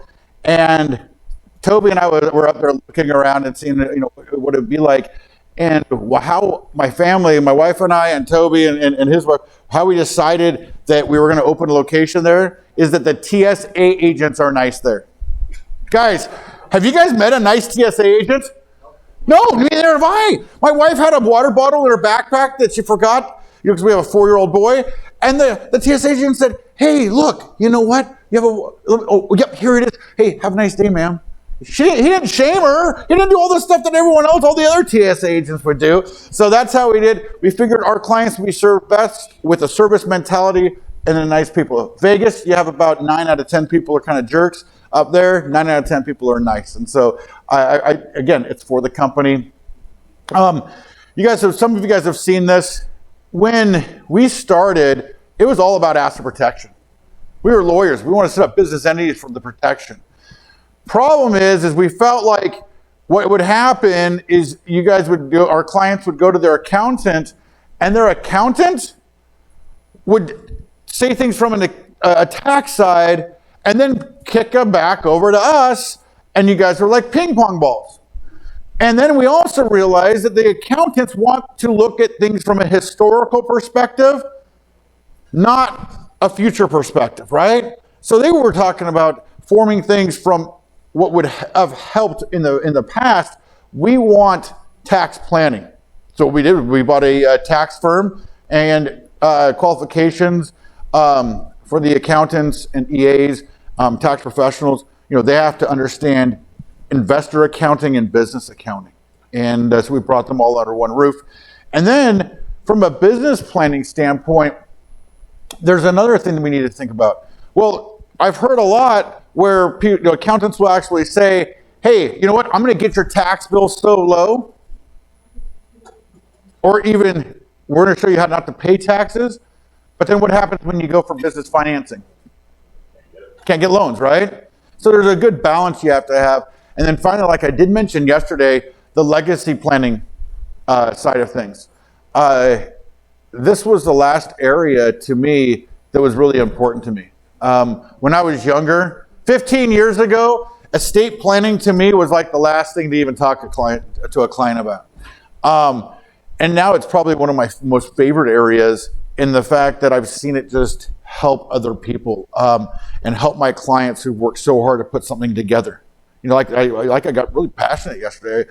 You know, when I think about it, you know, you can work really hard to master your assets, but if it goes down to that next generation, or that the court's deciding where your money is going to go, and if you die intestate, who gets a good chunk of it? The state, right?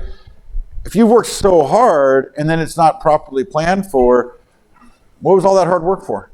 You know, because I know a lot of you guys are hoarders. You guys hoard all your wealth. You don't enjoy it, and you're building it up, and then you want to put your children in, or your heirs in, a better position. So, you know, estate planning is one of my favorite areas. I feel like it's the most important capstone to what we do, because again, you guys are building it. We don't want it to destroy family relationships or even individuals. And so there it is. What I am going to be covering, we already did this yesterday. I think we're in good shape, so I'll just skip over this when we get to it. I'll do a little reminder for you. But I want to show you guys, since a lot of you guys are picking up properties this weekend, how you're going to be dealing with your long-term holds, because we have to think about them differently than your short-term holds, okay? And then we'll get into some estate planning. So I always present this because it's almost like if I present it now, I don't have to deal with it coming up. What happens a lot of times is I will talk to a client, and they will have talked to their accountant or other professionals, and they say, you know, don't worry about business entity.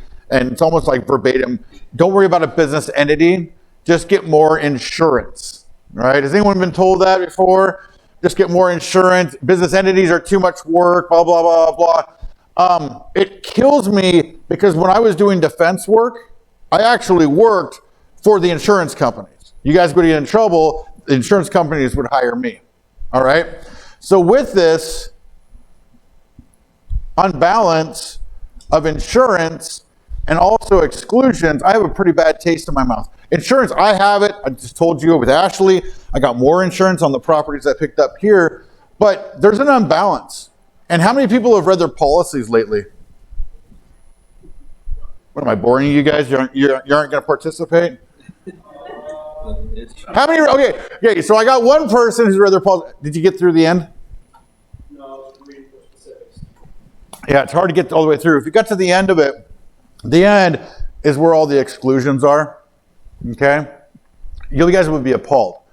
I've had so many bad experiences with insurance not paying out and avoiding it. It's almost like the insurance comes in, the policy claim, and they say, denied. Okay? And so I don't like insurance. It's a necessary evil, but the end all be all is the business entities. All right? So insurance, I just want to get that out of the way. Yes, you need it, but you can't rely on it. Okay? Too many exclusions. I've been in insurance conventions before, and the person bragged about how many exclusions they put in there and that they can still charge you overpriced for it. Thing we have to look at, and you guys, a lot of you will recognize this from any sort of planning you guys have done. We look at your life in quadrants. And when we look at your life in quadrants, we have to look at the kind of assets and activities you're doing. Personal assets need to be treated differently from business assets. No risk assets need to be treated differently from risky assets. Personal assets would be your car. Okay, this is where you guys start. Here, I'm going to draw a pickup there. That's a pickup. Okay, your daily driver, that's a personal asset. Your personal, right here, the chimney. Look at that, advanced drawing. Okay, looks like a cup of coffee. It does look like, I don't know, a cup of coffee with a lid on it, maybe. What else? Jewelry, necklace. There you go. There's a necklace. You see what I'm saying? I mean, just maybe you have a jet ski or a boat. There's a boat or a jet ski. You guys can decide. Your no risk assets, your MBAs, your massive bank accounts, right? Your cash, your stocks. Okay? And I say no risk assets because basically they're not hurting anybody. People can't slip, unless you leave them on the floor, someone trips on them or slips on a piece of paper. They don't cause you any liability. As opposed to your rentals, right? Your houses, your quick turns. Those are very, very risky assets. From a perception standpoint, all of your tenants think you guys have deep, deep pockets. Does that make sense to everybody? Like even a downturn, this was shocking. I had clients who were underwater in their properties, and yet tenants were still trying to sue the landlords because they thought they were all rich landlords. So very dangerous assets, your rentals, single family, or your buildings, commercial buildings. Active businesses, we'll just do like a DDS, MDs, veterinarians, vets, any sort of sales business of products. So that's your active business. And we start having to look at it from a tax code standpoint, and we also have to look at it from an asset protection standpoint. Because what I'm finding is some of the advice when we get new clients coming in, a lot of times I feel like a janitor because whatever's been set up by your past advisors, we have to clean up. In fact, I've talked to a few people in here that we've got to do some major cleanup because some real basic fundamentals weren't addressed when a plan was put into place. So let's take a look at this really quickly. You know, in looking at it, let me see if I can change this color. 1 second. Uh-oh, Aaron. What did I do?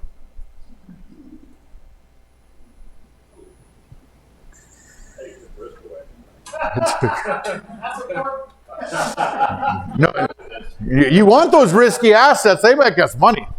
All right. My dentist example. Who knows the Dale story, the dentist example? How many people have heard me talk about Dale, the dentist, before? You have? Okay, a couple people have. Okay, so a lot of people haven't. This guy, he just is the poster child for a perfect client for us.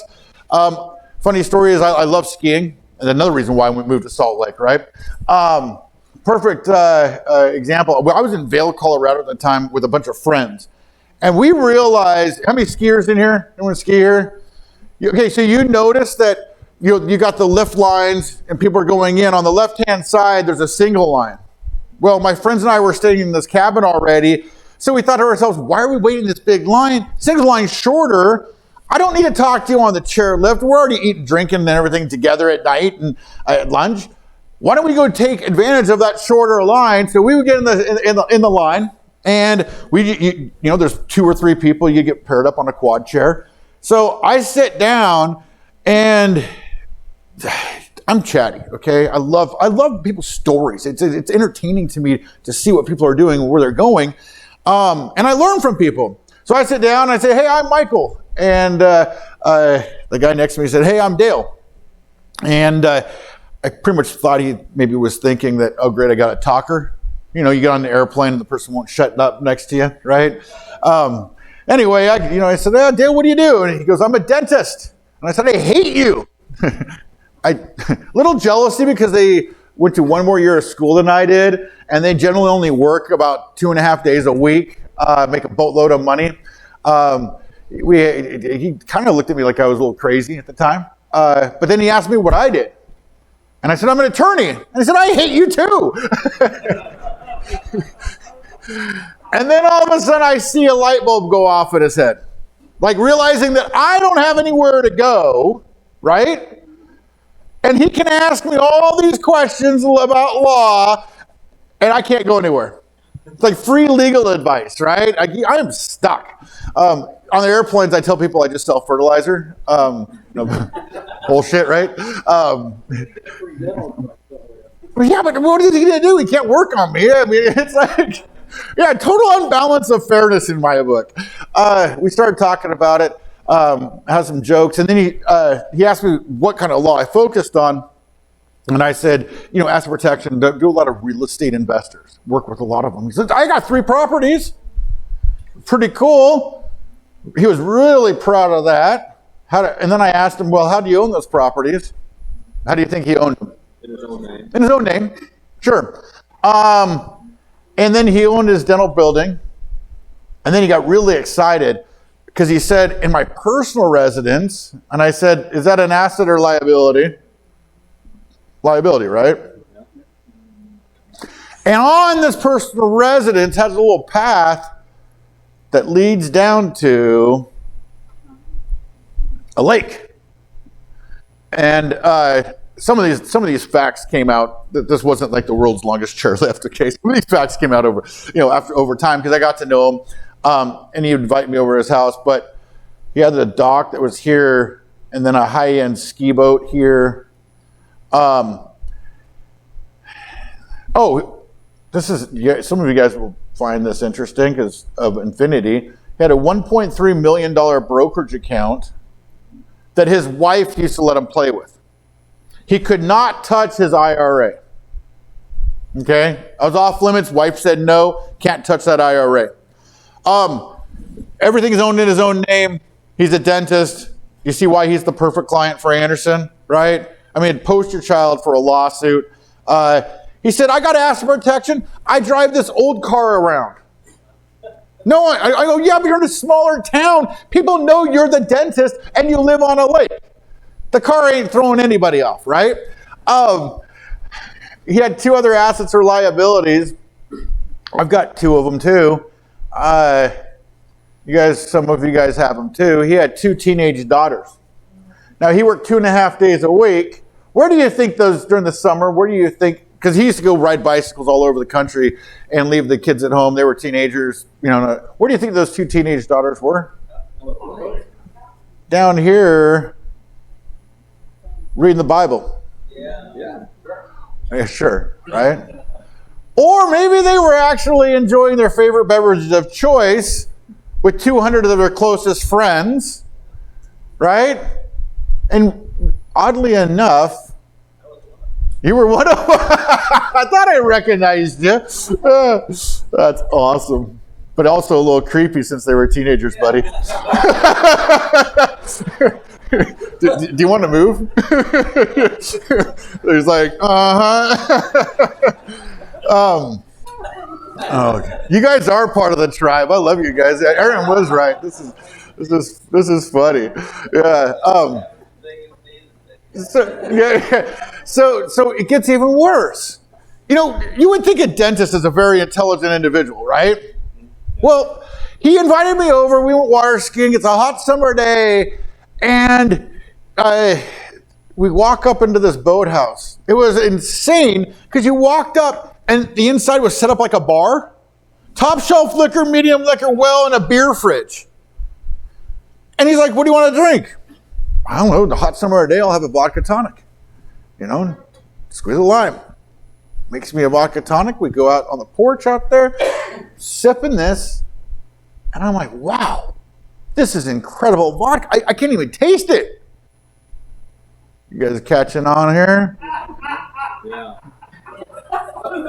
The people, oh yeah. The people who are laughing right now and getting red are the ones that were the hellions when they were kids. Because what'd you guys do? Fill it up with water or tea. You drank it and then you refilled it with the water. He's like, no, I mark it. I'm like, yeah, they see that mark. They're on to you.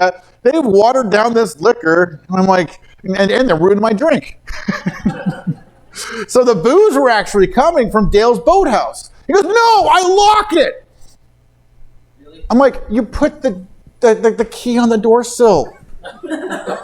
Like, come on.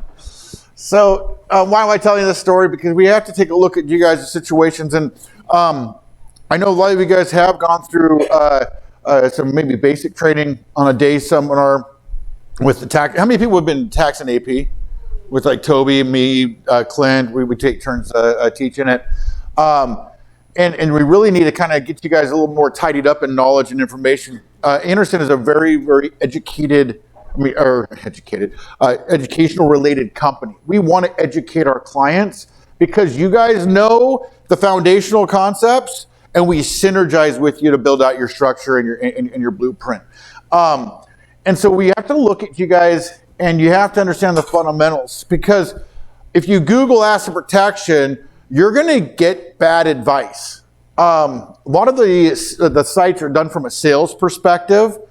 And what I've found for the last 15, 20 years is that people are getting overzealous with their planning. Like, put an LLC in everything. I mean, each of these properties, put an LLC, you know, even though you can't do it, an IRA in an LLC, the dental practice in an LLC, the building in LLC, 1.3, put that in there, put each of these kids in the LLC, you know, the boat in an LLC, you know, I could do the personal residence, but, you know, all of a sudden, by over planning, you have weakened your structure. Does that make sense? And I'll tell you why, because what happens is a judge or a jury, you know, mainly a judge in the initial part is going to be taking a look at this, and what they'll say is there's no business purpose of having a boat in an LLC. In fact, that was one of the ways when I did business breakups, when I would go after, because I didn't want to get stuck with just the business assets. I wanted the personal assets too, right? And give a few dollars to my clients. But, you know, I've never lost a case when I was doing litigation. Never lost a case. Isn't that cool? Yeah, I mean, my clients did, but I always got paid. Bad attorney joke, but yeah, no. Here's the thing. I don't want you guys to hear concepts or Google and then get misconceptions and go down the wrong path. Even a couple people in here that I've talked to, it's like, I understand that you read something or that someone set you up like that, but really it doesn't make sense. What we have to do is look at the assets that are in pursuit of a profit, and that's how we plan. Does that make sense to everybody? If it's a pursuit of profit, that means it's a business, and that means it goes into a business entity, right? Even your brokerage accounts, you're in the pursuit of a profit. That can go in a business entity. But we don't start getting crazy, put our boats in it, because that was a surefire way that I would just go ahead and make it look like a sham when I'd find boats in an LLC or I'd find an RV in an LLC, and they were, you know, I get it. But here's the deal. What I would do is I would go ahead and do an RFP. It's called a request for production of all the documents for that LLC, title of the motorhome, title of the boat, what have you, something that was a personal asset. And then also what I'd point out is there was not one time that actual asset or liability, whatever you want to call it, that vehicle or that boat was ever rented out to a third party. But yet there was this number of hours on the boat and this number of miles. Who did it? Who used it? The individual. And then all of a sudden that just starts going away, and it calls into question all of the assets that actually should be into LLCs. Now, years ago, and I think, how many Titanium members in here are in here again? Okay, years ago, what we would do is piecemeal it. You know, you needed 3 LLCs. We'd put together 3 LLCs for you. You needed an additional LLC. You know, we would charge you for an additional LLC. What we were finding out, and some of the things that we were actually teaching, was the simple fact that we would group properties together. And you'll see later on why that's bad. Put them all into one LLC to save the client's money. You know, $2,500 per LLC adds up pretty fast. And then the client doesn't want to spend that, and they would start grouping. What's the problem with having all these properties in one LLC? They're all, your eggs are in one basket. This has a fire, you know, burn somebody, to maim somebody. All of these properties here, those are used to satisfy the judgment. And people say, well, yeah, but there maybe we look at it from an equity standpoint. I hate when people say that. It doesn't matter about the equity. That's only one part of the equation. How about your mailbox money that you're getting every month from it? How about your appreciation? How about this? And this, again, I get it means something to me because I had to put together my wealth. It wasn't just given to me. How long is it going to take you to get the down payment or to buy another piece of property? Does that make sense to everybody? Like, I mean, dude, there's an opportunity cost, and you could be out of the game. That's how Titanium. So yeah, our rule is we would separate each of these properties into a separate LLC. All right, moving right along. The other thing we have to look at, I'm going to expose you to this, is the different types of income. Okay, we want to make sure that whatever we're doing, whatever we're putting together, is tax-wise. You know, you got to look at your long-term capital gains. Those are taxed at a better rate. Nuts. Microsoft hates me. Easy? What are you talking about? Easy. Man. All right. I don't need to do it. Basically, long-term capital gains. It's taxed at a lower rate. Long-term capital gains comes into play, you guys probably already know this, assets that you've held over 1 year. Short-term, on the other hand, like when you're flipping a property hopefully it takes under 1 year, right? Unless you find that great contractor. Finding a good contractor is like finding Bigfoot. You hear about them, you just never find them. If you want your short-term under 1 year, active income is a different beast. That's I always talk about active income by the sweat of your brow. Now, short-term capital is your tax rate.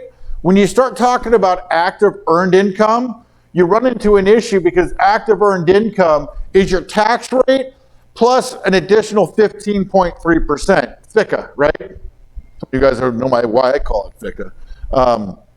It's your self-employment. It's a self-employment tax, or the employment tax, I should say. Reason why I call it FICA is the simple fact of when I was younger, 15 and a half, I got a job. I couldn't wait to work. I mean, literally. I got a job at Domino's Pizza, and I'd work the 2 weeks before the paychecks came out. Some of you guys are knowing where this is going because it happened to you too. But I worked I counted the number of hours, quarter hours, by my minimum wage, times it by that. I knew exactly to the cent how much that check was supposed to be for. I wasn't working the day that checks were coming out, but I wanted my greedy little hands on that check. So I rode my BMX down, parked around the corner, or parked right there, walked right in. I said, hey, I was just riding by, thought I'd say hi to everybody. Oh wait, checks are here too? Yeah, I'll get mine. I still remember it. Put it in the back of my Levi's. Didn't want to look too over zealous, I guess. And so I rode around the corner, and you ever trying to open up a letter and you're like so excited? It's like, the corners are tearing, and you can't get it open. Finally I get it, and I go, what? I mean, my heart sank. And then the conspiracy theorist in my head started going crazy. I started thinking to myself, Arnie, the pizza shop owner, is ripping me off. He thinks I'm a punk 15-and-a-half-year-old kid and that he can get this by me. Then I'm like, wait a minute, no, there's Uncle Sam. He's going after me. What in the world? So then I go home and my dad, awesome individual. I should say this, very empathetic as an individual. He's a colonel, he was a colonel in the Army and an engineer. How many people know? I'm being facetious, okay. Engineer and colonel, right? I mean, any engineers in here? Okay. Empathy was like, logic is great. Paralysis by analogy, he's just very matter of fact. I mean, he's very loving, he really is. But I mean, when it talked about like real world, he just matter of fact. So, I wait for him to come home and I said, Dad, usually very lays off fare, but I need you to be in my corner because Arnie's ripping me off. He says, let me see your check. Looks at it. He goes, oh, welcome to the real world, son. You're paying taxes. I'm like, I'm only 15 and a half. Are you kidding me? What in the world? And so it's always been a thorn in my side. That's why I call it FICA. You guys can call it FICA, but it's going to be FICA to me. And so it's an extra 15.3%. It's income that's done by the sweat of your brow. All these terms and all these taxation classifications we need to deal with. And we need to look at. And we need to start controlling the income that we're bringing in, in the classification that we're bringing in. Tax deferred income. I went over retirement plans, and Aaron did a great job of going over retirement plans. Why not move money from your corporation, take a salary and move money over and tax defer that money and control it that way. And then tax-free income, just by the way we sell properties, is a good way to do that. But mainly what we want to do, let's see if I can't get this pen color. Oh, there we go. I don't know why it worked that time, but it didn't the other. What we want to do is also change what we're doing. Right now, many of you guys are just operating underneath the personal tax code. Personal tax code is you earn it, you spend, you get taxed and then spend whatever's left over. Your W-2 jobs, you guys understand this, right? It's taxed before it even gets to you. It happened to me.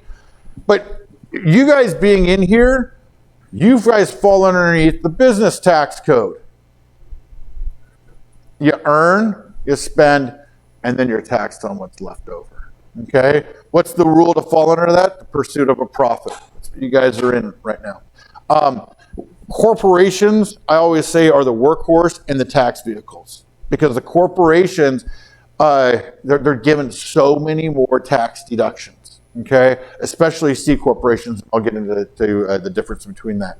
All right, let's quickly get into the long-term holds. I mentioned this with the Dale example. We want to separate it out, each of these, into separate LLCs. In case one of them goes out, then all of your other assets are protected. Don't put all your eggs in one basket. Now, this Wyoming LLC is instrumental. I believe everybody in here should have a Wyoming LLC, whether you're stock trading or whether you're investing in real estate. Because what happened was when LLCs first came around, what they wanted to do was protect the business from the owners and the owners from the business. So they took a lot of corporate law and partnership law and blended it together. The theories behind it was these owners down here, the owners of the businesses, shouldn't disrupt the affairs of the business.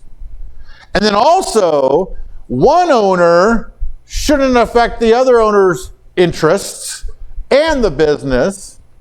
And so it's to protect the business from the owners and the owners from the business. We had limited liability. That's how it stood. And then all of a sudden we had different states start monkeying with these laws because it wasn't fair. Can anyone guess the state that was the pioneer behind this? California.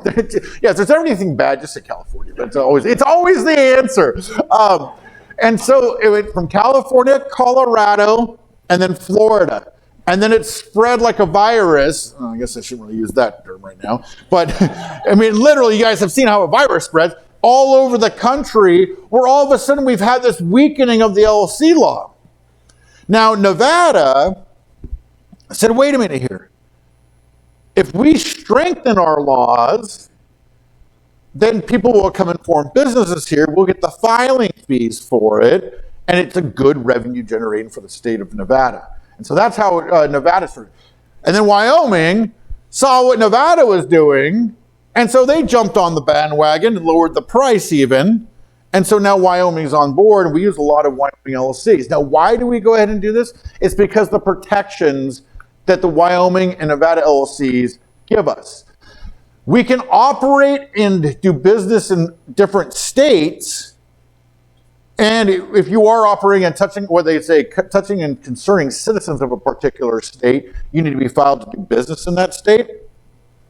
So we can use the in-state LLCs, but the problem is if we just own all these ourselves and we get sued by Beelzebub, here, comes after us, what Beelzebub can do, nuts. What Beelzebub can do is go in and reach the assets of each of those LLCs. Okay? They get paid out. Now, if we have the Wyoming LLC in there, here's Beelzebub down here. He comes after you. I'll get into the details of this. He tries to get the assets. Wyoming law creates a block. They cannot participate in management. They can't demand income. They can't demand the sale of the assets and to get paid. And so therefore, and I'll show you guys exactly how the statute's written. Therefore, what happens is Beelzebub doesn't get paid. Has anybody ever gotten a judgment against somebody in here? Not against someone in here, but against somebody. Okay, were you able to collect on that judgment? Sometimes yes, sometimes no, right? What we want to do is put you on a level playing field with out-of-control plaintiffs. And so what this does is, hey, Beelzebub's not getting any money for winning that lawsuit. They have a judgment in hand. But, and I learned this when I was quite young. I think I was 21 at this time. I worked for an individual and they didn't pay me. So I sued them. And I went through this. And I wasn't even close to being an attorney at the time. I went through, brought forth my case, and I won. And I was so proud. I'm not even an attorney. And I'm 1-0, guys. I'm 1-0. And I get this judgment. I still remember the way, I can picture this thing. I was so proud. I went over to my parents' house. And I was like showing it off to, my dad's friends and my mom's friends. And I go up to this guy named Patrick, and I'm like, look, I won. He's like, you won what? Real rude. I was like, I won this case. Look, I got a judgment. I don't know, I think it was for like $6,000. I won. He's like, there's a big difference between getting a judgment and collecting on a judgment. Being 21 and thought I knew everything, I thought he didn't know what he was talking about. He doesn't know, well, that was when I was 21, so a couple years ago. I've never collected on that judgment at all. Okay? He had cash protect. It was just, I could not get through it. So what we want to do is we don't set up just make you guys understand, we're not setting this up so you guys can get drunk and drive through school zones, okay? I'm talking about, this is what we want to do is put you on a level playing field with these out of control plaintiffs because they are out of control. My wife is an attorney too. You can imagine that. 2 attorneys married. And we're still greatly in love. She does a different type of law. I do a different type of law. And our personalities aren't like traditional attorneys. But we just want to make sure that you're on a level playing field. And what we want you to be able to do is facilitate a judgment or a settlement. And generally that settlement would just be for insurance limits. Or you don't want to get paid out, you don't want to settle, they're not going to get anything out of it, okay? Because what the charging order does is, unless money is distributed out, it basically just sits there. And I'm going to show you some things that it gets even worse. Now, one of the things that's very important to us as real estate investors and people who are accumulating wealth is that we want to go ahead and make sure you guys have privacy, okay? What I mean by privacy is, again, when I was a plaintiff's attorney and someone would come into my office, I would get the facts of the case. Now, like I mentioned yesterday, I've taken 3 bar exams, passed them. You know, I can issue, if you tell me a story, I know cause of action, cause of action, cause of action, cause of action. But the thing is that wasn't really what I was interested in as an attorney. I was interested in what the defendant owned. Does that make sense? Because it's very expensive to run a traditional litigation law office. But I want to know what the defendant owned. Because if I can find out what the defendant owned, finger on financial pulse, and that made the determination whether I took the case or I kicked it to a firm I hated. We call them dog or orphan cases because you can't get paid out on it. And you know, I use this example sometimes. Anyone seen a movie, A Civil Action with John Travolta? I love that movie. I mean, it was fantastic, but it illustrates a great point. When he started off, you guys remember what kind of car he was driving? Well, you don't love the movie as much as I do, I guess, huh? 911. I know, because I love the car, right? He's in a mansion. His law office, all dark cherry furniture, and I think he was Boston's Bachelor of the Year or something like that. I mean, like, the guy had it going on. I mean, making a ton of money. Well, he kept on getting a call on this radio show they was doing, and this lady kept saying, hey, I need you to take this case. I want you to take the case. And he's like, no, I can't take that case. I can't take that case. Finally, he accepted to take the case. And the problem with this is spending all this money to litigate the case. He bankrupted his law firm, and he was in a one-room apartment making a toasted cheese sandwich at the, with an iron at the end of it. He couldn't get paid, so attorneys can't take cases. So what happens when we have a great asset protection plan in place, they can't get paid, they don't want to touch it, but also if they can't find what you own, the assumption is that you don't own anything. Okay?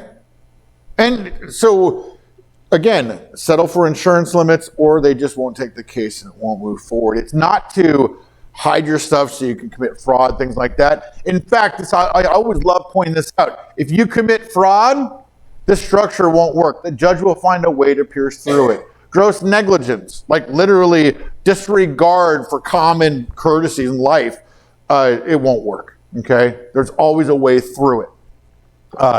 Or if you are cheating with the 3-letter governmental agencies, you know, FBI, SEC, all that stuff, again, they have certain ways to get through it.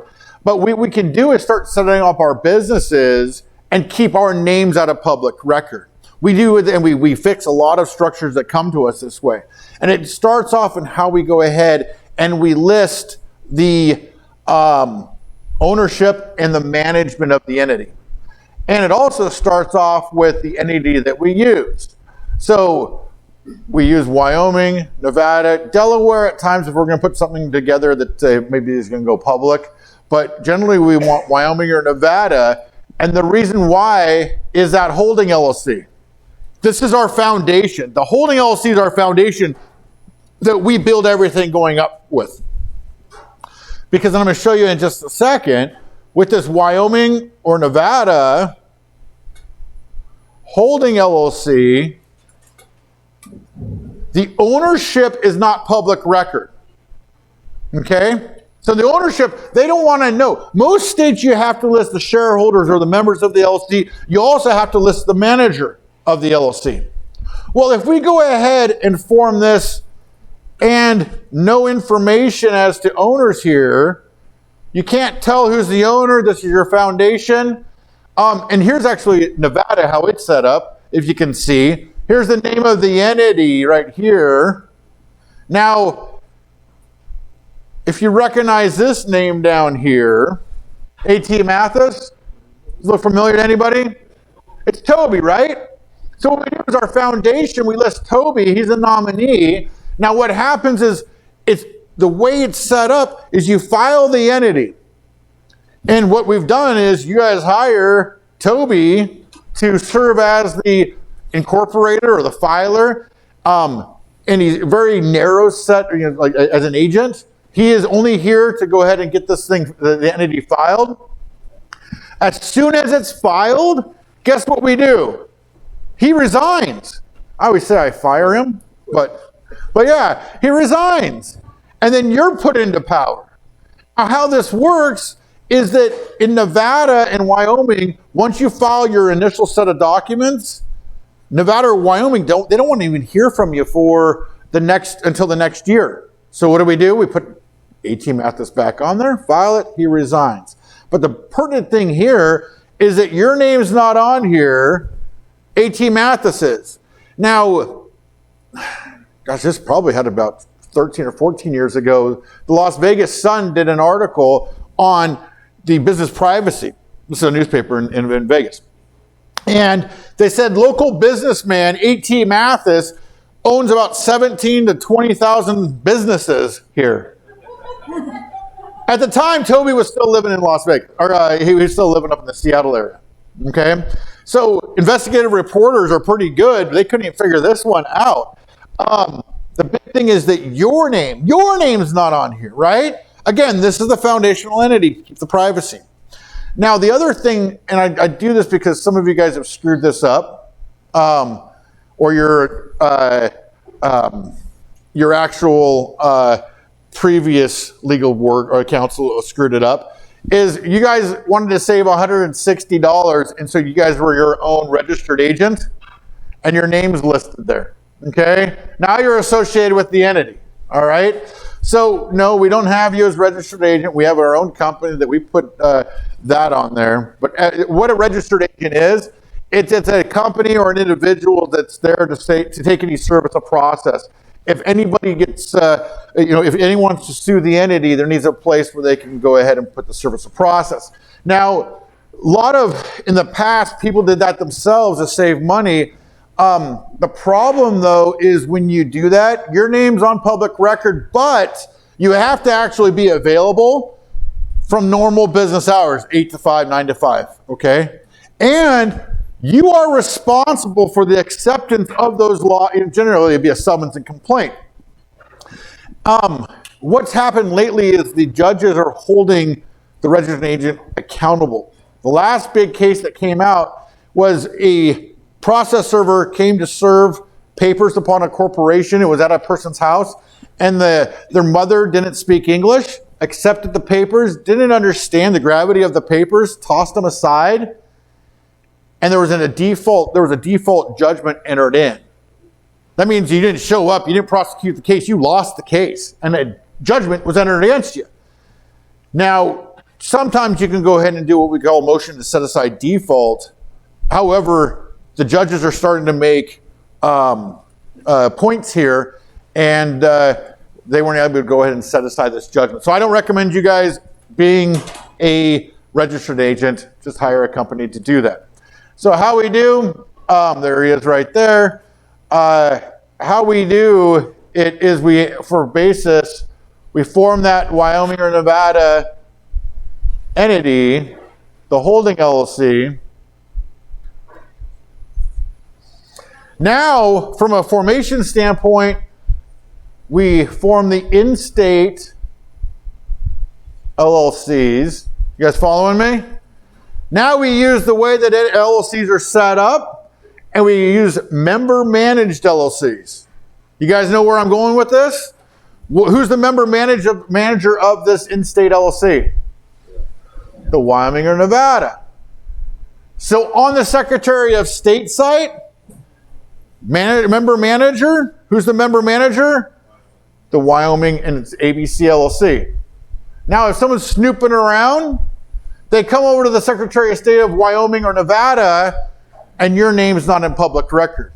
As opposed, if you guys went ahead and set up a in-state LLC, you'd have to have your own name on there. Okay? And so that's how we get the privacy. Again, it's very, very critical that your name is not associated with these LLCs. These are where your assets are. You don't want to let someone know that you own 5, 10, 15 LLCs. Okay? If they do find out that ABC LLC owns it, there's no information leading it over to you. Now, how this works in Wyoming and Nevada is the way the statute's written.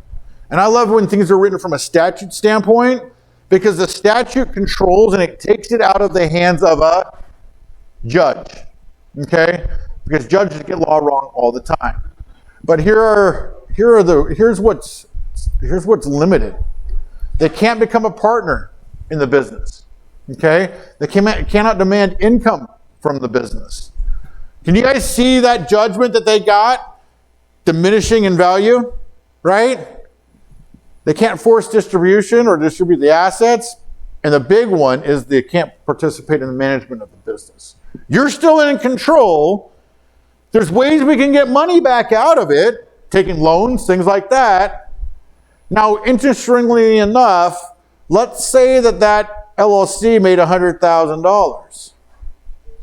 And Beelzebub has a charging order against the entity and against your interest in that entity.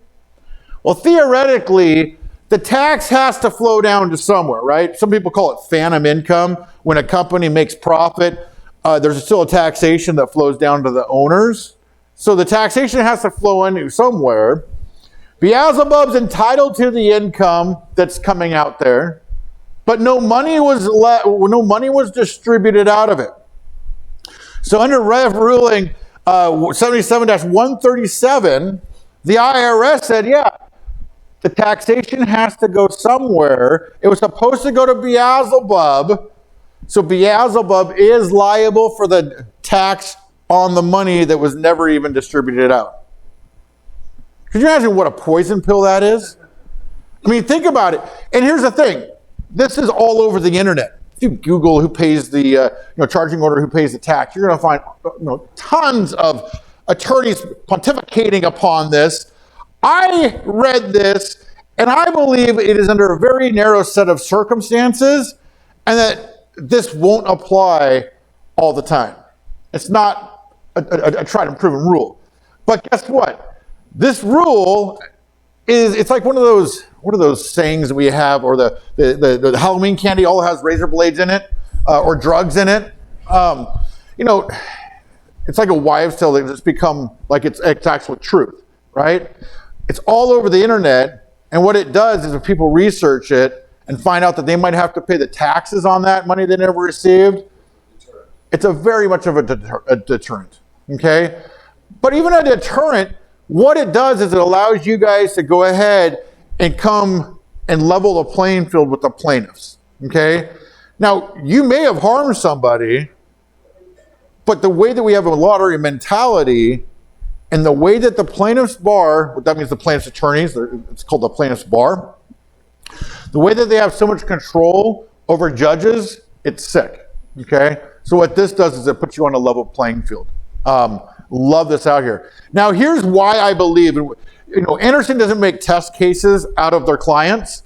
Here is one of the best written statutes I've ever seen in my life. This is the Wyoming statute. And I love that the legislature has finally got something right. Sorry if we have any legislatures in here, but just think about them in a room. They're talking about bringing forth this. And they say, we wanted the exclusive remedy. We're going to go ahead, and when the original drafters, the intent was to make the protections for the business, we're going to keep that intact. And what they did is they said exclusive remedy. Can someone help me out and tell me what exclusive means? The only? Nothing else? Exclusive's exclusive, right? And I can just see them talking. They're like, yeah, but you know who deals with these statutes and is going to be interpreting them? Attorneys. So even though we say exclusive, they're going to say exclusive doesn't mean exclusive, right? And so we have to really be careful of this. And what they do is they say other remedies, literally other remedies. including judicial foreclosure, which California did, are not available to the judgment creditor. So what they did, you'll find a lot of times when Anderson creates your structures, it's a belt and suspenders approach to things. I know it's redundant, but we want to make sure. I love how they just belt and suspended this thing. I mean, literally, and the Nevada's written very, very similar to this. The other thing that happened was when we look at Nevada and Wyoming, Florida actually weakened it by saying if there's only one member in there, the charging order doesn't apply. So what did Wyoming and Nevada do? They said even one member, limited liability companies, the state. As other states have weakened it. Nevada took it one step ahead, and they even offer charging order protections to corporations. So when other states have weakened it, Wyoming and Nevada have strengthened it nonstop. So here's how that plays in. I probably need to get moving along. This is something that in some of your structures I've seen you guys are lacking a corporation. The corporation, I'm going to point some things out on it. I call it an expense machine because it's the corporate tax code that we operate underneath. Okay? How this works is when we have our rental LLCs, these rental LLCs hold the property.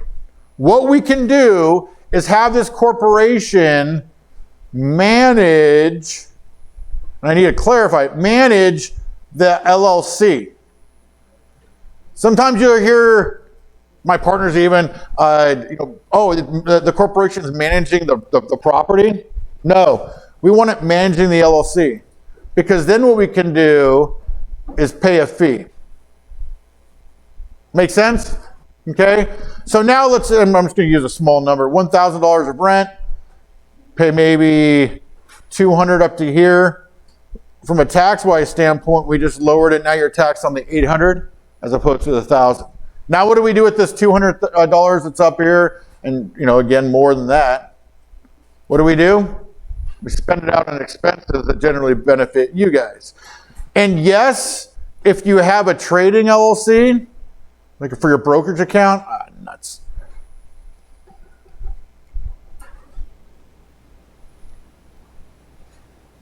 That corporation can manage that entity also, okay? And we can move the money over into, and we can also create where it has maybe a 20% ownership too. Question? So that's in the, let's say the brokerage LLC for the month. With that, where I put my lot 401 in there. No. We always want to just remember, retirement account separate, but what we would do is for a solar 401k, we would have this corporation sponsor the solar 401k.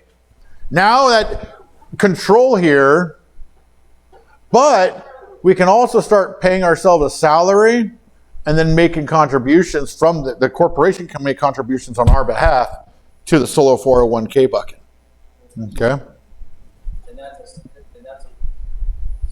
It's not part of the LLC program.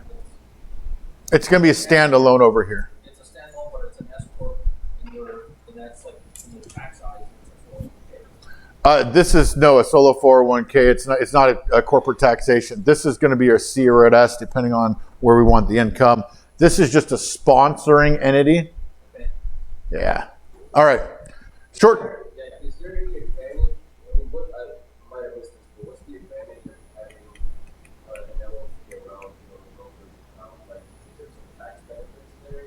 Yeah, what we're going to be able to do is 20% of the profit can come over to the corporation, and then we spend it out on all these things like, things you already spent, like internet, travel, classes, all that stuff, all are expensed out of here, out of the corporation. What that does again, so you make $100,000 here, you pay 20 over here, now you're only taxed on the 80,000. But here's the thing, it's like having your cake and eat it too, because the money that goes to your corporation is paying for expenses that you're already incurring personally, and you're paying with personal dollars. How many people use their corporation's credit card or funds to come here this weekend? Tax-wise individuals. You guys get it? You're using pre-tax dollars to do it. Okay? And saving you money. Plus, educational packages. Guess what? For you guys who don't have a corporation, it's a non-taxable expense. It is a non-deductible expense. Under Publication 550, page 37, it's right in the center right there, I can see it. Basically, it says no investment-related seminars. Guess what, though? For a corporation, it's a write-off. Mileage, and I put a bunch of, we'll talk about expenses coming up. You also take loan out of the city.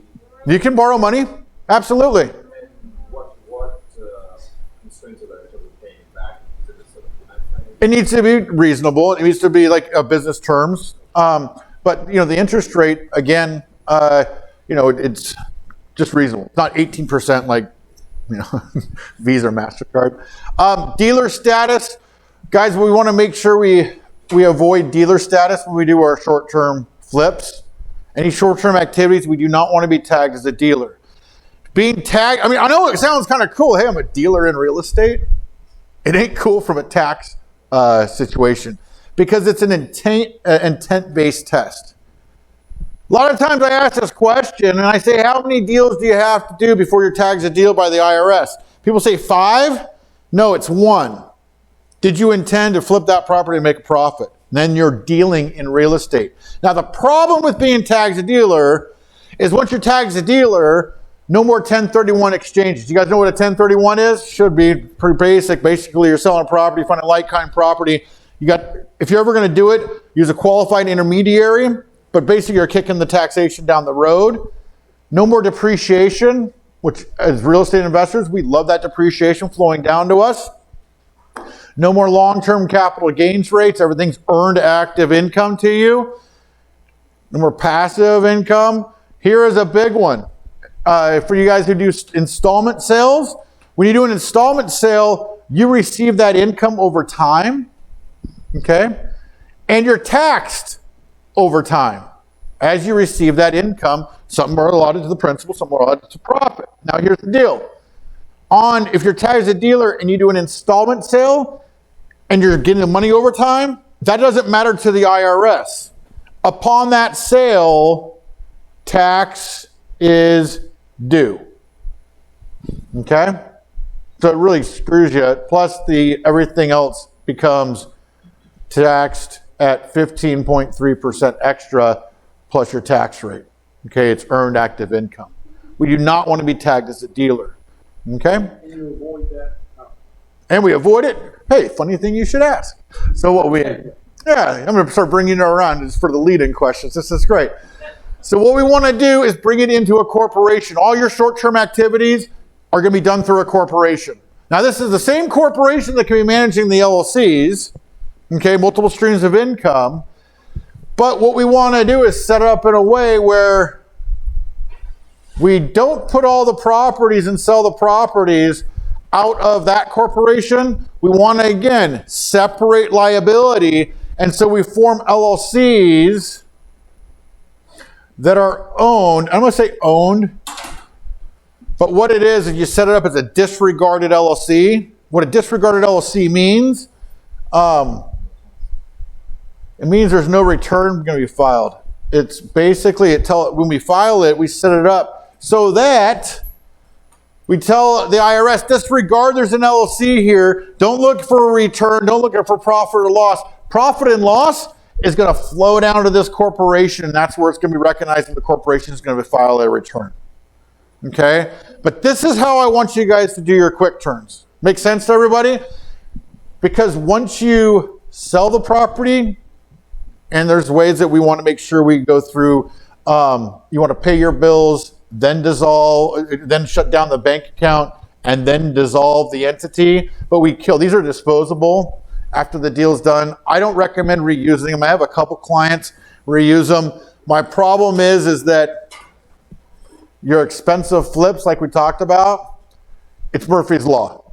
You have an expensive flip in here, and this just happened to a client about 3 years ago.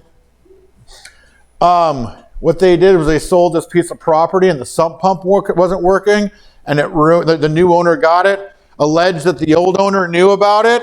They had they had 2 expensive flips going on. And even worse, what they did was the attorney being so, I don't want to compliment an attorney, but he was very crafty, so he put lis pendens against these 2 properties, tying up the property so my client, they couldn't sell them. It was tied up, right? Now here's the other problem with that. These properties had hard money loans against them. Is hard money cheap? Nope. It's the carrying cost, right? Luckily enough, settled out, got the lis pendens removed, and then moved on to it. But so we don't do multiple flips. We don't have multiple flips going on in one entity. We always want to separate them out. But the big thing is bring it down to the corporation to avoid dealer status, and then use it as your expense machine. Okay? A lot of times I get a question, and I just put this in here, CRS corporations. Many of you guys for your real estate businesses are going to be using a C corporation. For active businesses, we'll use an S corporation. Now that doesn't hold true for everybody. Sometimes some of you guys, we are going to recommend an S corporation depending on the totality of your situation. Another thing I wanted to do before we even break that down, just one second, really quickly, I wanted to dummy down this whole corporate stuff because I get the comment of like, I'm intimidated by owning a corporation, okay? And there's nothing to be intimidated by starting a corporation and owning a corporation. When I first formed my first corporation, I was younger, and someone said to me, it's too much paperwork, all this stuff. It's so easy, and we help you through it, obviously. But if you really just break it down, there's 3 levels of ownership and management. When you look at a corporation, I look at it as a pyramid, and control comes like this. So basically, the shareholders, they own and control the corporation. But what they do is they hire the directors, okay? The directors, I'm going to put a little word in here, broad policy, okay? General broad policy, are we going to be doing quick turns in Indy? Are we going to hold properties in Indy? Are we going to be going ahead and looking for, these parameters for rentals or for investments? Broad policy, and then they tell it to the officers, okay? And then the officers carry out the day-to-day activities of the business, okay? Pretty simple. Now, it does get a little schizophrenic with looking around, probably going to come quite naturally to some of you in here. But one person can be all 3. You just wear a different hat and sign in your capacity, okay? But that's another thing that people have hanging up. Wait a minute, I'm the owner, and I'm the director, and I'm the officer? Yes, when you're making broad policy decisions, you're a director. You have directors' meetings, and then you communicate it to... No, you communicate, you're close, but other way up, to the officers, yeah. And then the officer goes ahead and gets the education, gets the tools, and carries out that direction. Don't be like me. I put a wall up. I'm like, wow, I was told by a mentor, too much work to start a corporation. Once I got it, I was like, what a bozo for telling me that. Look at all the benefits I've been missing out on. So I got a legal reason to talk to myself. Yeah, now you have a little legal reason to talk to yourself. Exactly. Have directors meetings, you can have all sorts, listen, let me just say this for actually in here. Listen, if you call me up or my advisor's up or my attorney's up and you tell them that the shareholders aren't getting along with the directors and officers, there's fights going on, and we find out that you're the only one in there, you call the wrong place. You need, I'm a JD, Juris Doctor. You need a medical doctor, all right? Kind of a cool thing right now. I don't know how long this is lasting, but right now C corporations have a flat tax of 21%. Pretty cool, pretty low. Now, I don't have any tea leaves. Maybe you guys do, but Here's the thing. It might come up to about 27%, which I'm still fine. Because look at where it used to be. 15, and don't ask me the rhyme or reason for this. 15, 39%, 34, 35. You know, it was quite hefty in the, this came out before the Tax and Jobs Act. So might you go up to 27 right now? I'm fine with it. The other thing when we talk about C corporations, a lot of people say C corporations are bad. Like it's almost like in an accounting school. They teach you if you hear the word C corporation, just throw out double taxation, right? Well, if you control that money inside your C corporation, how much double taxation is going on? If you're expensing everything out, you're fine. Double taxation is when the corporation pays a tax at its level, and then distributions are made out to you, and you pay it at that level. Listen, if we're in control, double taxation doesn't play in a lot of times. There are so many more expenses in a C corporation. I also like the activity getting taken away from your return and put on a business return. Business expenses belong on a business return. IRS looks at them. They audit entities so much lower, the rate is so much lower than the individual rate. Okay? So I like having business expenses on a business return. What happens if you start operating a sole proprietorship and you start putting all the business expenses on your return? What happens is the IRS knows that that's lowering your personal income tax. And surprisingly, probably to you guys, the IRS people cheat on their taxes. Okay? So with a C corporation, they're not scrutinized. There's a higher level. We can control our income. Just a little side note. I know I mentioned this if you guys were on the structural implementation workshop. Basically, we can pay a Christmas bonus, not on Christmas, but I would do it January 1st. Do you guys know why you would do that? Well, you get to go ahead and kick that payment on the taxes on that bonus all the way to April of the following year. And a lot of times the way we set up your C corporations, the corp gets an immediate tax or an expense, and then you can use that money and not pay tax on it for another year and 3-4 months. Okay? More fringe benefits in a C corporation. Again, because it's not offsetting your income, the IRS gives us more freedom there. Does anyone know what the 1244 stock loss treatment is? Anyone heard of that? Chuck just raised his hand. Okay, I'm glad that my advisor knows what it is. Basically, businesses start up and businesses can fail, right? And generally, we're limited to a $3,000 loss. What this does is we are able to take the money we invest in the corporation and write off whatever we put in there, whatever we lost in a bad investment income. Okay, there's a limitation for individuals and married couple, but I'll show you that in just a second. Yes. So, if I have my own C corp filing a separate tax return. Not in Wyoming, but what we'll do is they'll file its own return with the IRS. Yes.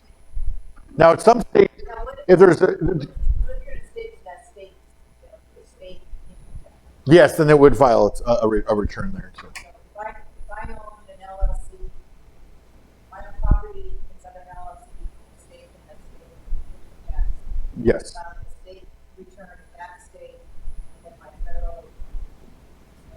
Yeah, but it's really easy because all the numbers that you're putting down, they just transfer over to the state return.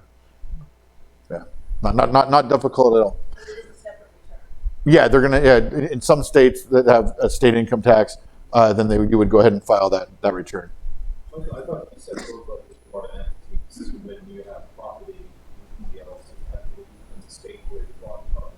Disregarded, yeah, but you would still, if you're doing business in that state, you would still file a return in that state showing the rental loss or the rental income, and generally you'll get an offset for it too. But are you still filing federal? Not federal because it's a disregard coming down to you. Correct. Really quickly, why we use an S corporation? I just want to make sure that, in some cases we look at your totality of your situation. S corporations are great. How it evolved was we had a lot of independent contractors coming around, and let's say they made $100,000. I'll get you guys some lunch in just a minute here. That $100,000, if it goes to an individual, that's your tax rate plus 15.3%. Okay? Accountants and attorneys got together, and what they said was, well, that's really lame. I mean, we're having to pay all this self-employment tax, and that's what it was because it was a sole proprietorship. Why don't we go ahead and have that $100,000 written out to an S Corp, okay? With that S Corporation, we'll just take it as a passive distribution, basically for owning the business entity, right? And since it's passive, it's just your tax rate. IRS didn't like that. They were losing out on the extra money. So they put it into a rule. You can still have it come to a S Corp. However, you have to pay a reasonable salary. The word reasonable is all throughout the tax code. Okay? And I hate it because it's like, what is reasonable? My definition of reasonable is reasonable. Your guys' definition, I'm looking around, not so reasonable, right? And plus, what does this tell us to do? It's like if I got to pay an extra 15, so this is tax rate plus 15.3%, what do I got to do? Like, it would benefit me to go ahead and pay me $1 here and bring the rest out over here, right? Because the passive is just your tax rate, right? So people were doing that. They put the reasonable in there. Generally, I look at maybe salary.com. Again, belt and suspenders. Some people say do 60-40, 40-50, or 50-50, what have you.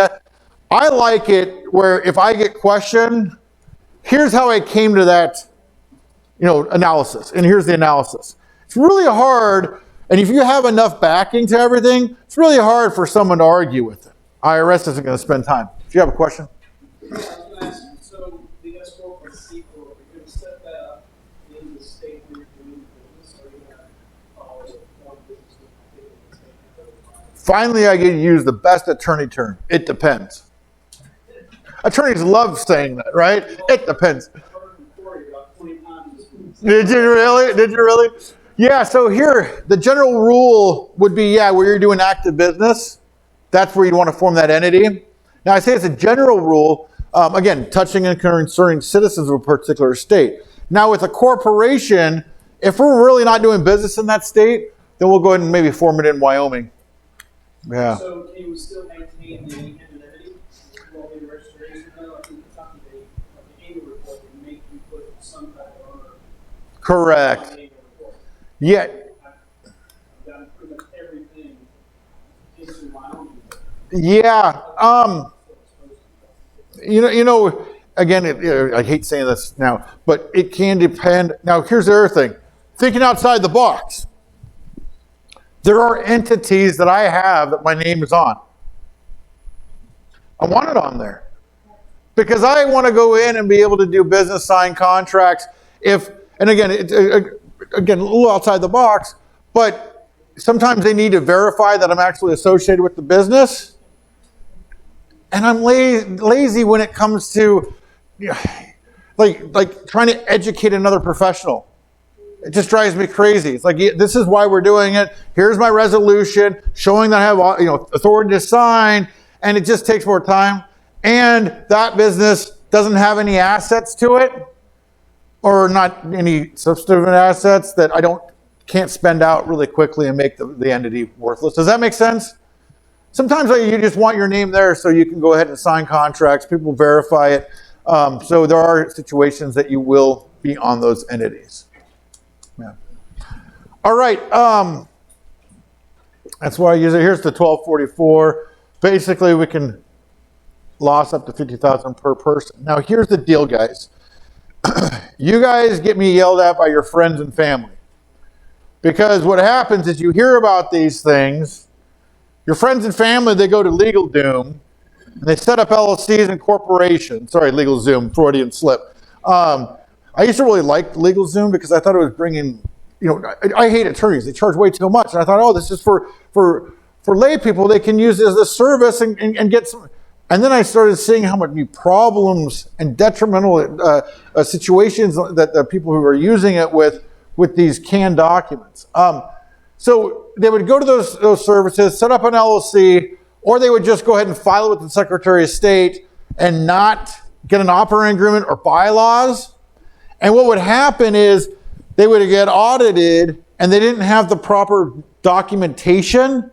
This is not a God-given right to corporations through the statute, okay? This actually is written and it uses the word shareholders. Now, why that's important is LLCs don't have shareholders. They have members, right? And so here where they do an LLC, they would try to push through a 1244 because their business went out of business and the IRS wouldn't allow it. And then they were like, well, were you lying to me or my friend? There's so many things that we have to have resolutions and authorizations. I'm going to be talking about a Section 105B plan, or medical care reimbursement plan. That has to be drafted and adopted by the corporation. It's not a God-given right to them. Is this my stereo? No. Oh, hey, you got it. Hey, what happened to my stereo? It's all smashed up. That's right. Now it looks like it was broken during. Feeling a little creepy right now, my friend.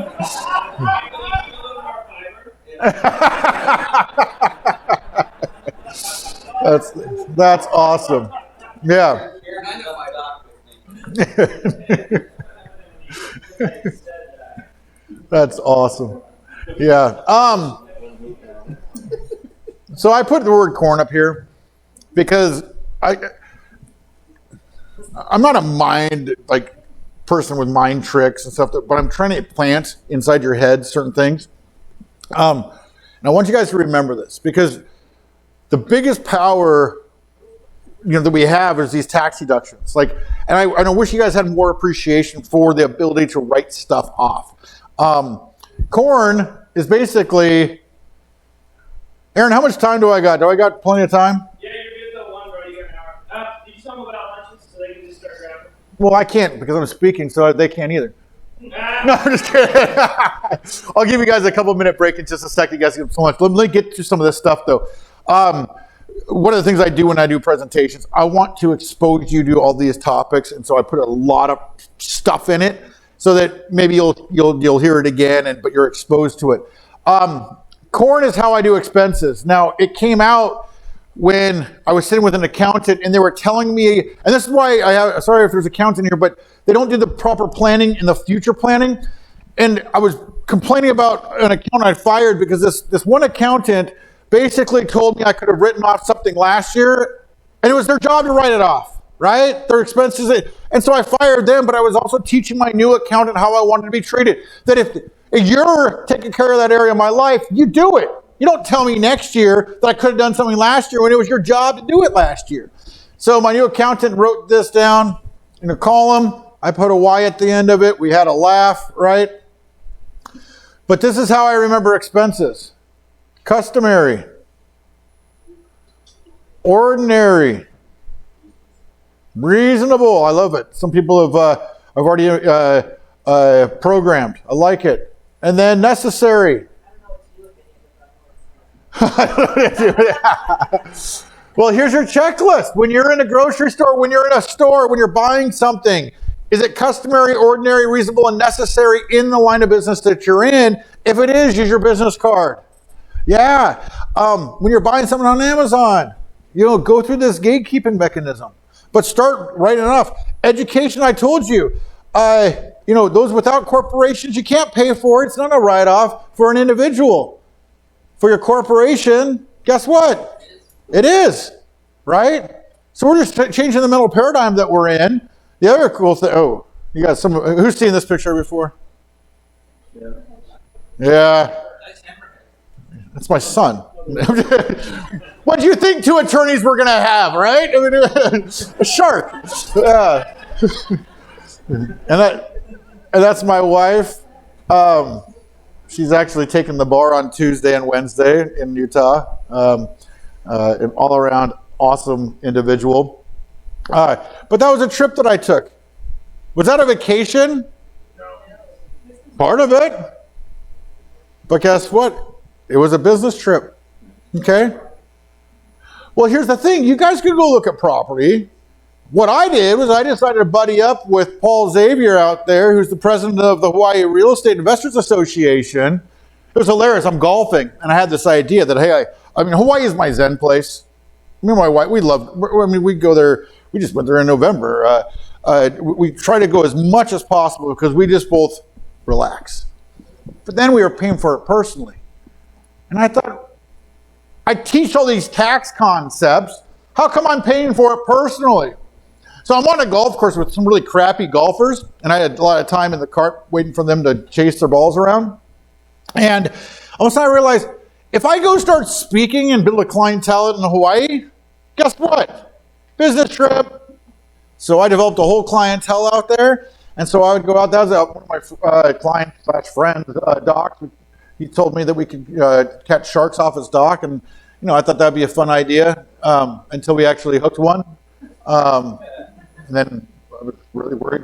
But then he had friends who did that all the time. They got the hook out. We got a picture with it. We were putting it back in the water, and both of us fell in. The shark came around and grabbed on the guy's arm. We got it off, got back on the dock. And all the people around, well, you caught it. How come it didn't bite you? And I said, professional courtesy. I think I hooked a few of you guys on that too, huh? I'm here all day. You guys are awesome. Here's the deal. You know what? Really quick. Okay. How can you guys aren't going to be going teaching events? You don't have clients out in Hawaii. I'm not saying everyone would want to do this, but let's start thinking. How would we all go to Hawaii? How? Business meeting might be a little crazy. Oh, you can come to our executive retreat. You know how? What do you say, Aaron? Ninja? Ninja. You know how ninja this is? I know it's kind of lame, but don't tell me. I'm just kidding. I feel goofy saying that. But how about this? Our executive retreat. Aaron, come out to it. You know what we do? We do it on a Thursday, 8 until 1 or noon, right? And I'm sure you have to figure out what you're going to do the rest of the day. Or you could come on all the excursions that we go on, right? Buses, we went to the Molokai crater last time. The other thing, so it's Friday, 8 until noon or 1. And then, I'm sorry, you have to figure out what you're going to do in Hawaii. Saturday and Sunday, non-working days, but you could come out with the excursions that we put on. Monday and Tuesday, 8 until 1, right? Business trip, because the class is out there. Run it to your corporation, okay? You can do that for classes. Or how about, you guys are all, most of you guys are real estate investors. What about if you decide that since Hawaii has a limited supply of land, I know the volcanoes are building a few feet a year, but it's a limited supply, okay? Why not go ahead and look at property? I would go ahead and belt and suspenders this one, do parameters, have a director's meeting, open up dialogue with real estate agents, and when you get out there, go and look at properties and put offers on the properties. Sound good to me? Belt and suspenders. Now put offers and be serious about it. I had this client named Rod. He used to brag. I go there and I don't, I put offers like this offer has to be approved by my ex-wife. Kind of bragging about cheating the tax code. Wasn't interested in closing on properties.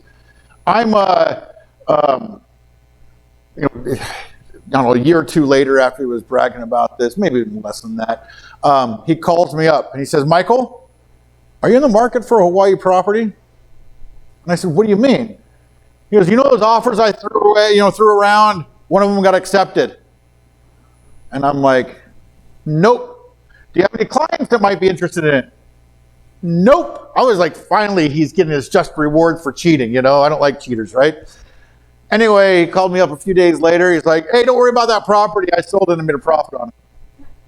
was like, oh man, I thought you were going to be taught a lesson. A little shot of Freud in that. Meals when you're on the road, 50% deductible. Travel, medical care expenses. Guys, I get thank you notes all the time about this.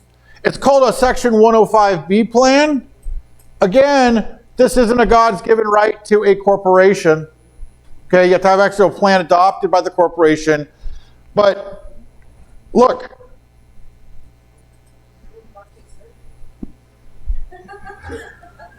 yeah, like Aaron's calf implants. You didn't see his calves? He skipped leg day. He didn't want to do them, so not enhancement surgery, reconstructive surgery. But the last one was an appendix burst for one of my clients out of network. It's very expensive. Guess what? The corporation is a business expense. Now it's a medical care reimbursement, so you pay for it personally, and the corporation reimburses you, okay? But where's the money coming from? The corporation pre-tax dollars. Does it make sense to everybody?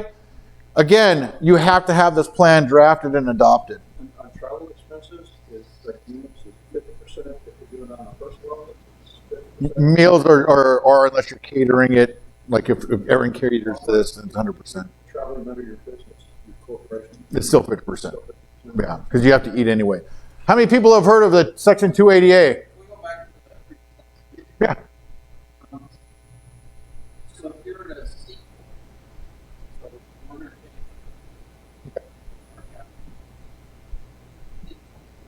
Huh? so anything now to medical plan, Yep. premiums, she can get that back. You get that through Going forward after you adopt the plan. going forward. Yes. Correct. Going forward. Yeah. Yeah. Why do you think I get these things? Last month I had an individual who said it changed my life. Her husband got burned 1 year and had another catastrophic event the next year. And she said, corporation had money. We didn't have it personally. And plus, again, pre-tax dollars versus after-tax dollars. I mean, I think, it's like generally, hey, I was healthy. That Section 105B plan didn't really make a difference to me until this happened. Thank you. Pretty cool. Section, put in the bylaws. what we would do is do an actual drafting of a plan for you, and then we would have it adopted, and you'd sign it and have it adopted. Yes, we want to outline it, especially lately. Let me. Question.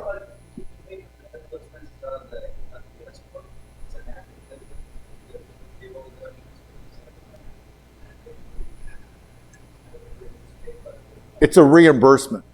So basically, you're paying for it personally, and then the corporation would reimburse you for it. Okay.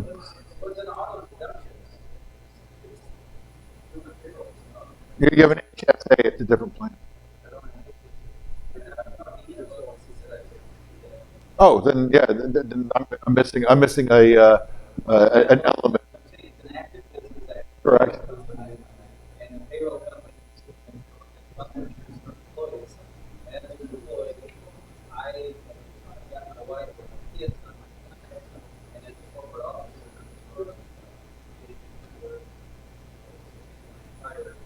For your deductibles, not your deductibles, for your premiums. Yes, your premiums can come out that way, but your deductibles, this is going to be a reimbursement.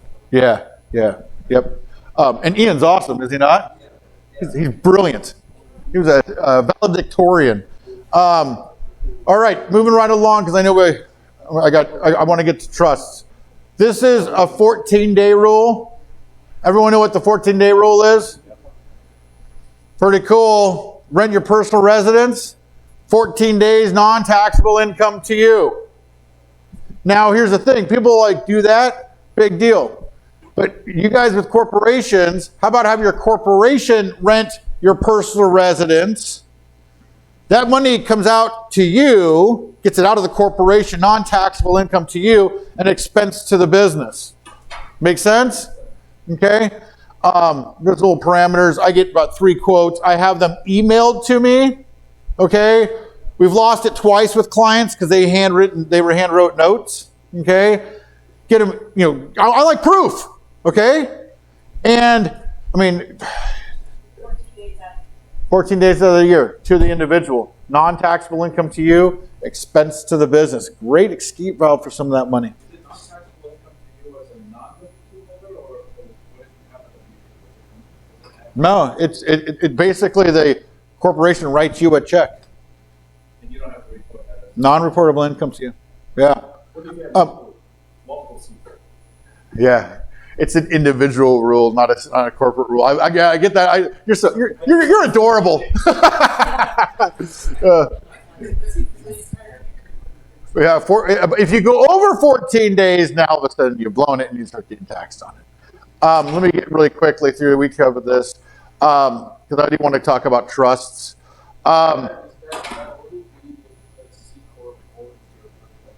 No, you own your personal residence, or you have a personal residence. You can be renting it, okay? And you're renting that. It's got to be at whatever the reasonable rates are. Call the hotels, get them fax. Never mind, no, not fax. Email the quotes to you, right? And then we have a whole packet in the Platinum site too, by the way. Okay. Living trust. I'm going to cut through this because I did touch on a lot of it. But guys, think of a trust as a suitcase. While you're alive, you go ahead and you take all of your assets and you put in the suitcase.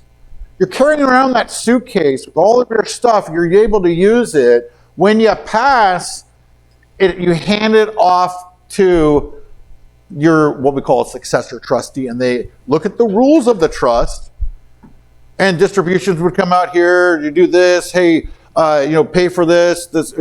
We always, why that trust is involved, we put a HEM standard in, health, education, maintenance, and support, so we can take care of our kids and take care of the heirs that we leave the money to.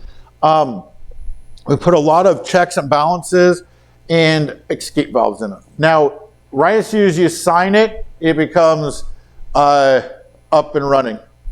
Now, there's some things that I look at from a standpoint of, I guess financial, but then also from family. I would say the way that I look at it is probably 95% family, 5% financial with a trust. Okay, it's basically for your individual heirs and to keep families out of getting into fights. Thing I also like is that it avoids probate. When I say it avoids probate, that means it avoids attorneys. Because you want to really mess up a family, get an attorney, a bunch of attorneys involved, and all of a sudden the attorneys start planting in the family members things that they should do or they're entitled to just to get a better fee. And it basic.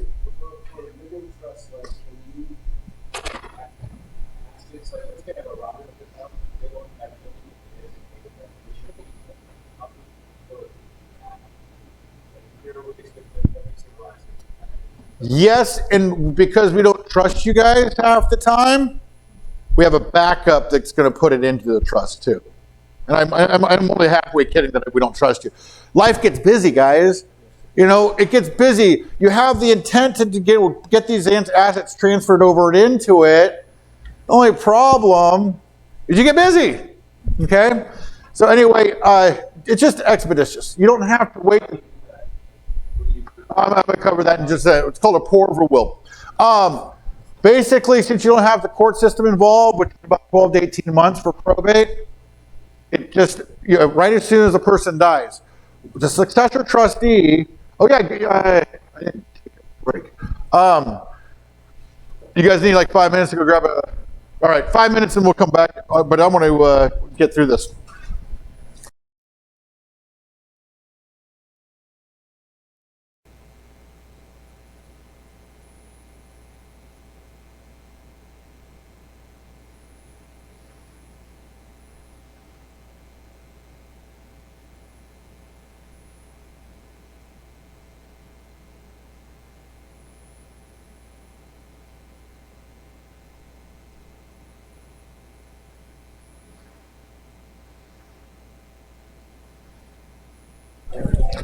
let's keep going through this. This is, hey, here we go again. Guess what? This is the information you guys are dying to hear about.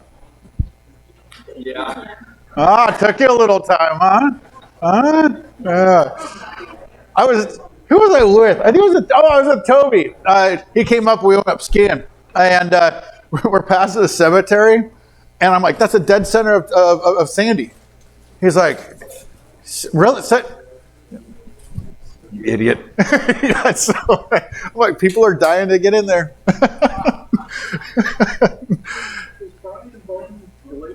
No, Brian Bowman's a great guy. I love him. No, he's not related to me. But I think he might try to use that when it's convenient to him. No, I'm kidding. He's not like that. All right, let's get into this because we covered a lot of it. I just want to make sure, again, do not need an attorney, number one. Family disputes. Guys, I'm so sick of seeing, and it's really offensive to me because I didn't inherit stuff. I built my own wealth. And when people are given something and then they want more and they didn't earn it, it just really rubs me the wrong way. But then I think about grieving and greed. When someone passes away, it's like that hole. People are trying to fill it with things. And so, I generally will talk about why wills are bad. Just know wills will put you through to probate, and so we don't use wills anymore. The only reason, I used to pass by this billboard and it said wills $99. It was in Vegas, right? $99. And I'm thinking to myself, I won't even get it out of bed for $99. And it's Vegas. I won't even get into bed for $99 either. So no, I'm kidding. Oh, you like that joke, but not my last one, huh? Oh, now it's about negotiation, right? Here's the deal. Wondering about why an attorney would do anything for $99, that doesn't pay for the time. All it is a lost leader, because on that will, it's going to say law offices of whatever attorney right there, right? And then when the person dies, the family is going to think there was some sort of relationship, and they're going to use that attorney for the probate. You get it? And the probate's where the money's made. Okay? Trusts are the only way to go, especially you guys who are investors now. If you start getting properties in multiple states and you don't have a trust, guess what your family has to do? Open probates in each of those states. If you're not going to get a trust, you might as well get a will with a Winnebago clause, meaning that the will pays for the estate pays for a Winnebago for them to go state to state to state. You think one attorney is expensive? Imagine a bunch of attorneys from these different states all billing the estate. Okay, guys, these are the reasons from an abstract standpoint. I already told you can plan for your beneficiaries. You can individually plan for them. I have a feeling, and don't tell her this, but I have a feeling that my daughter is going to be a pistol. I can just see it. She's only 6 months old. And I can already see. I'm just like, oh hell, I know she is going to throw me for so many loops. I hope she doesn't, but I might have to put some planning and restrictions on her that I don't have to do for my son Michael. Okay, but I can love them the same, but treat them differently and also protect them differently. If you have children with special needs, we need to go ahead and alter your trust so that we don't disqualify them from governmental benefits. Okay? I've seen a lot of plans mess that up. And really protecting the beneficiaries from themselves is another big one. When I talk about the trust, I went over my distribution schedules with you first. Again, my kids at 25, 10%. 30, 10%. 35, I'm sorry. 40%. 40, all. The remainder comes out. Now that's how it's set up now, because I've drafted thousands of estate plans, and this seems to have worked really well for a lot. And right now, again, I got a 6-month-old and a 4-year-old. Right now, this is fine, but it's a revocable trust, and so I can go ahead and change this at any time I need to change it. Does that make sense to everybody? So I can go ahead and change this as life goes on. I told you prenup here, if they get divorced and they've commingled. Now you guys can educate your kids and say, hey, any inheritance you have, you keep in a separate account. You can lie to them even, I don't care. Lie to them and say there's bad tax ramifications if you commingle it. Okay, it's totally not true, but I don't care. I respect you guys' hard work and sacrifice, that I don't want them to have to split it with a future ex-spouse. Okay, this is one. The other one is 10% for 10 years. So each year 10% comes out. That's been another popular one. A funny one was no distributions until the age of 70. I thought my client was kidding. They're like, I'm dead serious. Dead serious. They did not want their kids because they didn't feel like they were financially responsible. And so 70 I'm like, all you're going to do is they're not going to enjoy. I don't want them to enjoy it. Some of my clients, you look and you see, what they say, basically is, hey, my kids? Immediately. All of it come out. Perfect. That's fine. Okay? If you've taught your kids financial stewardship, but there's so many ways we can design this trust. Like I mentioned, if there's a health problem, education, maybe we'll see you. See, bud? Yeah. Health problem, education, we call it a HEMS standard. Okay? The trust will pay for these things. For medical, education. And so we have these escape valves. We're not locked in. The big thing is it's a revocable trust. We can change it. I know I'm going to have to change my trust as my children grow and as I start understanding who they are. I hope to hell that I can just say, hey, you know what? I trust you guys enough that, right as soon as, your mother and I pass, you get the money. Okay? It might take me a little convincing, but so many things we can do. Now, a lot of attorneys will set up a living trust, and that's what it is. It's not what we want to do. We want an estate plan. And so if we just did a trust, there's so many things that a trust doesn't always cover when we're talking about planning. The big one that I like is something that I've seen more people fight over, and it just kills me. It's the knickknacks. Okay? Seems like people like the knickknacks and the more than, I see that causing the most fights. It actually, in my own family, I hope none of them are on right now on live stream, but even in my family, my grandmother passed away, and I couldn't get to her. I was out of town and out of state. I couldn't get down to her house for some time. By the time I got down there, her home looked like it had been burglarized. I kid you not. I'm looking through it. Things are knocked over. I mean, in total disrespect. Things are knocked over. And I'm looking for something about sentimental value. There wasn't anything at all. Now, she had done some planning. She had written people's names on the bottom with masking tape. But those were all gone. Totally disrespect. It was almost like that hole, that grieving and greed, they left a pit that people were trying to fill with these material things. I've seen sisters for 30 years, they were best of friends. I've seen those relationships totally destroyed. I mean, it's sad. Because at a time where the family should be getting together, they're pulling apart, right? The schedule of gifts is for heirlooms. It's going to be for knickknacks, things like that, things that have a lot of sentimental value. My father and I used to collect, some of you guys have heard this. My father and I, we used to collect stamps every Sunday. He had a very comprehensive stamp collection.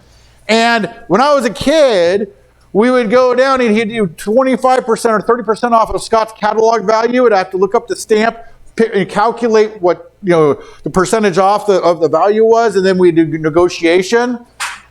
I was a little geek when I was a kid, but here's the deal, right? That was time I spent with my father. My brothers, they never collected stamps, but I'm sure they're going to want the stamp collection. Why do they want it?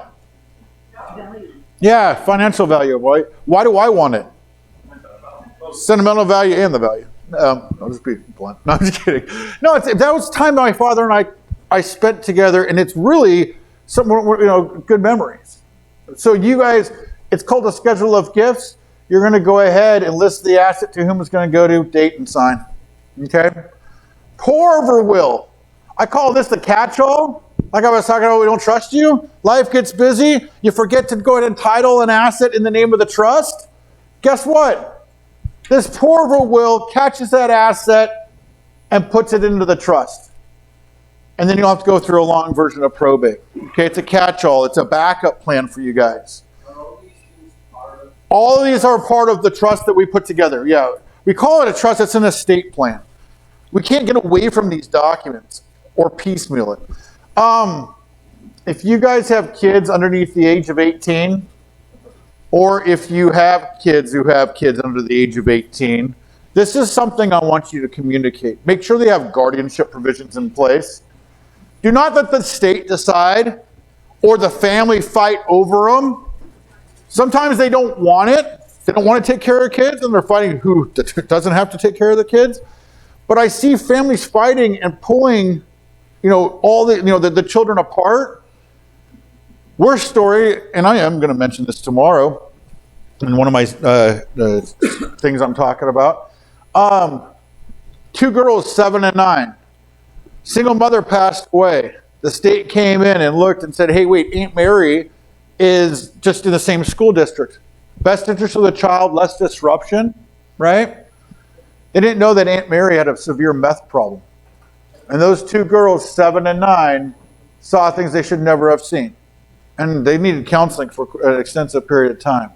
You guys choose who you want to take care of the kids. And again, maybe not you guys who have kids that are older, but communicate these principles to your children and your family. Okay? And then your financial power of attorney, your medical care power of attorney.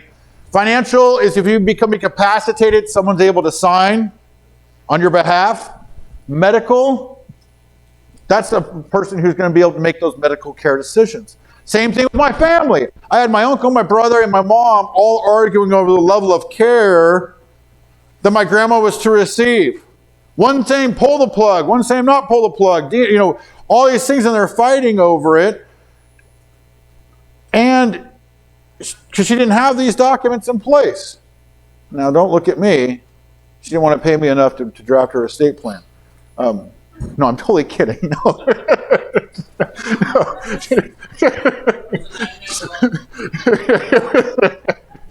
I feel bad. Sorry, Grandma. No, the thing is I was assured that she had all the proper documents in place, guys. She didn't. No, she didn't have them in place. And my uncle's a darn judge. Like he was an attorney. And I was assured that everything was in place. It wasn't. And so now we've got people fighting over this stuff. Okay? Where are these documents? Are they officially registered somewhere? We're going to keep an electronic copy for you in your Box account. Okay? But you have the original. Don't let any attorney keep the original. You get that original, right? Some people put it in the freezer. And, do you guys know why? Last place it burns. I always think, well, maybe it's also so if they go for some more ice cream or something, they see their estate plan, they're like, oh, shit, maybe I shouldn't get the ice cream, or this plan's going to come into place. Mine's in my office shelf. What's that? Why? Last place you're going to be? You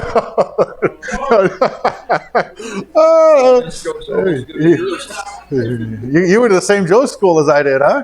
Yeah. The other thing is the living will, guys. This is, do you want to be kept pain-free, artificial hydration, nourishment, things like that? You know, what are you doing here? You're putting all this stuff in place so that we don't have to worry about it, and your kids don't have to worry about it. I tell you about my client Ed yesterday. I gave you guys some things yesterday that I used to get a call, and you guys, some of you guys in here will do it too, to me and my advisors. You guys will call up and ask us the same damn question you asked us last month or the month before. It's all right. That's why we don't charge you by the hour. It's $35 a month for platinum. Like, you can do it, okay? Ed took that to the max. He wanted to maximize that $35 an hour questionability. He used to call up, and he was adorable. He'd call up, and sometimes what we would do is we would, I'd answer the question, and then we just talk about life. And he mentioned to me after, I don't know, 9 months of this, he said, Michael, thank you for being there for me. And I said, well, yeah, I've enjoyed our conversations about things. And he said, I have pancreatic cancer. And you've always been a person who's, he must have liked my jokes, right?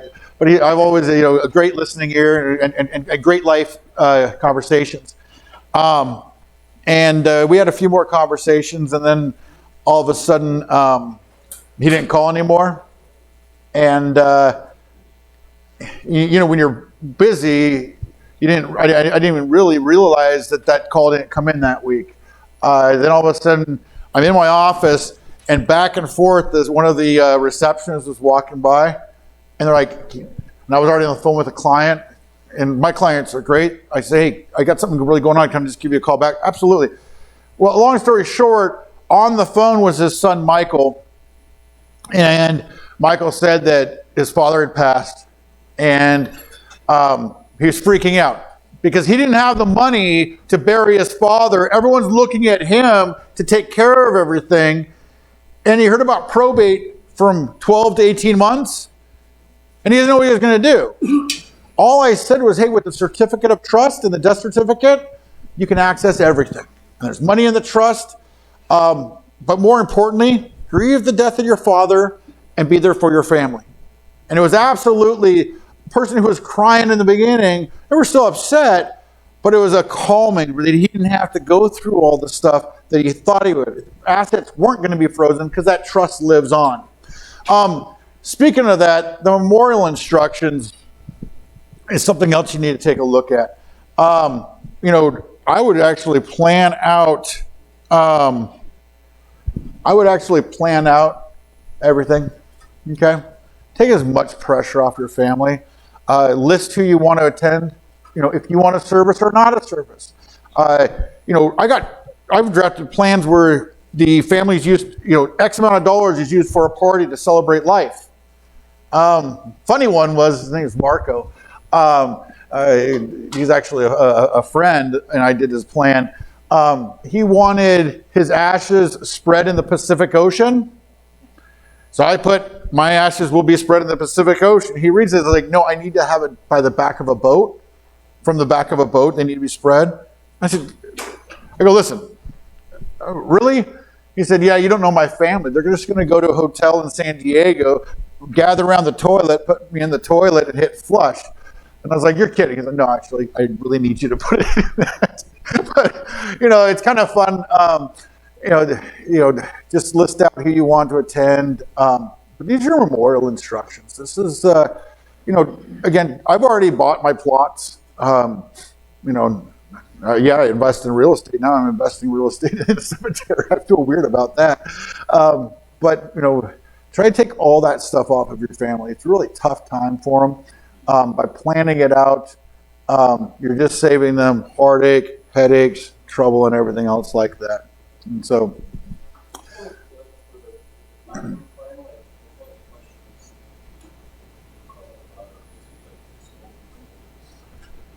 it's anything. Well, it's really again around the entities, the use of the entities. My attorneys have really big hearts, and so that they will give you, they'll answer pretty much anything for you. If it's about your aunt's divorce, no. Yeah, like when it comes to that, but it's, you know, what we want to do is, Platinum came about because we, you know, from me billing by the hour, normally it'd be about $750 to $1,000 an hour. Platinum came about from my litigation days.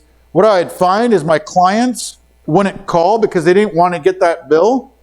So they'd phone a friend, Google it, what have you, go down the wrong way, and then clean it up. We'd have to clean it up. It was an impediment to communication. So what we did was we did an analysis. You know, if everyone pitches in $35 a month, you know, you're not going to be using it every month. You might not, you know, and it just works out. But it also helps us to get the questions answered. We are also revamping the system, so the wait times to get an answer isn't going to be as long. It's really tough to be an attorney and deal with IT people. Sorry, the IT people in here, but there's been some real problems trying to get that implemented. But we want it to work where, hey, you can get right in. We are going to have it staffed from business hours, you know, and so you'll be able to call in, hit whatever number it's going to, and you'll be directed to an attorney that's on call to answer the questions. You know, we do have these pods. Each of you as clients, you guys have pods where you have your assigned legal coordinator who coordinates things, and then a paralegal and also an attorney and your structure. You know, that's just part of what we put together. So you get to know and you don't get bounced around. Now, at times people get sick and you do get maybe other people coming into it. But it's a living trust just to show you guys your long-term, your short-term, personal residence, everything's going to be owned by the living trust. Like I said, life insurance, QRP, since it has a designated beneficiary, you know, I told you spouse first, and then if you have younger kids, make the living trust as a second and all. Oh, these are those slides. Let's see. 2,500. These are the bonuses you guys get. These just came, I had these from another event, and then I'm going to be doing this tomorrow, so I thought I'll offer you the same specials. What you guys, if you do a living trust or a QRP, you get also the tax toolbox. Tax toolbox, I think it's 21 videos on advanced tax strategies. Access to our funding community, I mentioned that yesterday. And then the virtual bookkeeping for a year. I think it's $85 a month or $997. So these are like the bonuses for being at an event. And then, That comes with the trust. yes, yes, yep. Unless you want to pay extra for them, you can. You sure? Virtual bookkeeping is we set up your chart of accounts and you keep it online. Here, let me get to, I think I have a slide in here somewhere. There it is. So basically you keeping track of all your business expenses, loaded to QuickBooks, and then quarterly financials will be provided to you out of it too. Good finger on your financial pulse.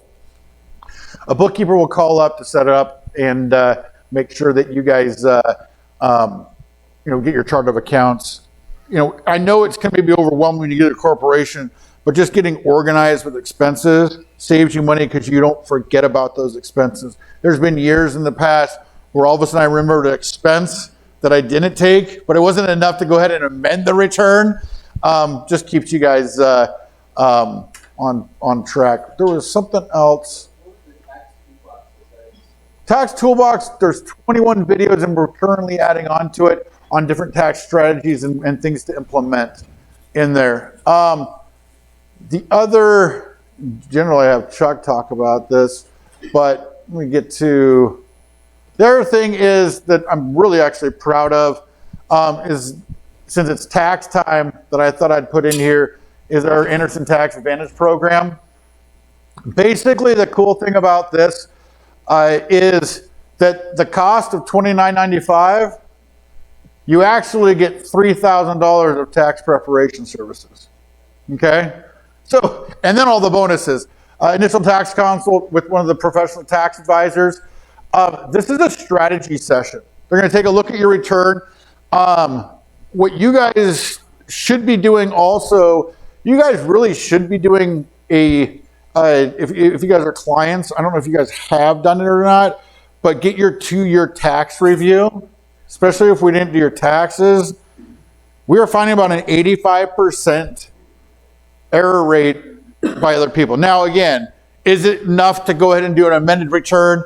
No, that's not the 85%, but finding 85% of the errors is kind of scary. One of them was about $60,000 in missed, that their accountant had missed. And then you get to go tax-wise. This is another big thing. Quarterly tax planning, our live stream, where we go in and we talk about tax planning every single quarter. I believe Toby does that one, and then my professional director, Tony Covey, and one of my tax attorneys, Amanda Wynalda, is going to be doing that. And then you also go to the TaxWise workshop. The last kind of cool thing is that if we do your returns, we will we will protect you in an audit. Okay. If we did not do your returns, we will not represent you in an audit. Okay. But those are the things yeah, you get $3,000 of credit to be used against tax preparation. So, I mean, that's a pretty cool thing that we put together. I wanted to, Does the audit protection cover fees as well? as long as we did the return. Yeah. So here's your guys' bonus. I kept this from the last one. Most of you guys got the business essentials to be in here.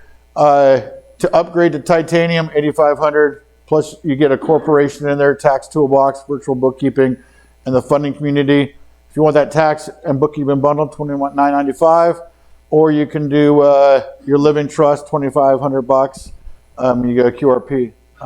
Just something you guys want to take advantage of. You can just talk to Chuck, and he can get you squared away with it. And you know what?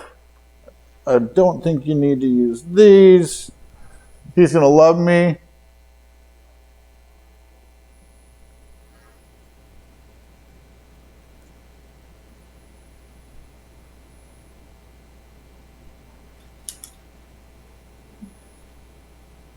Here's his email.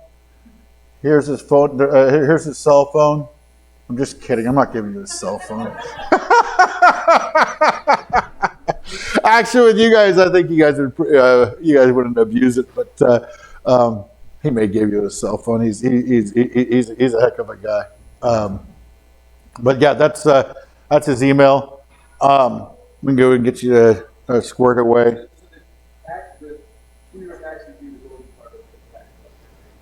Correct.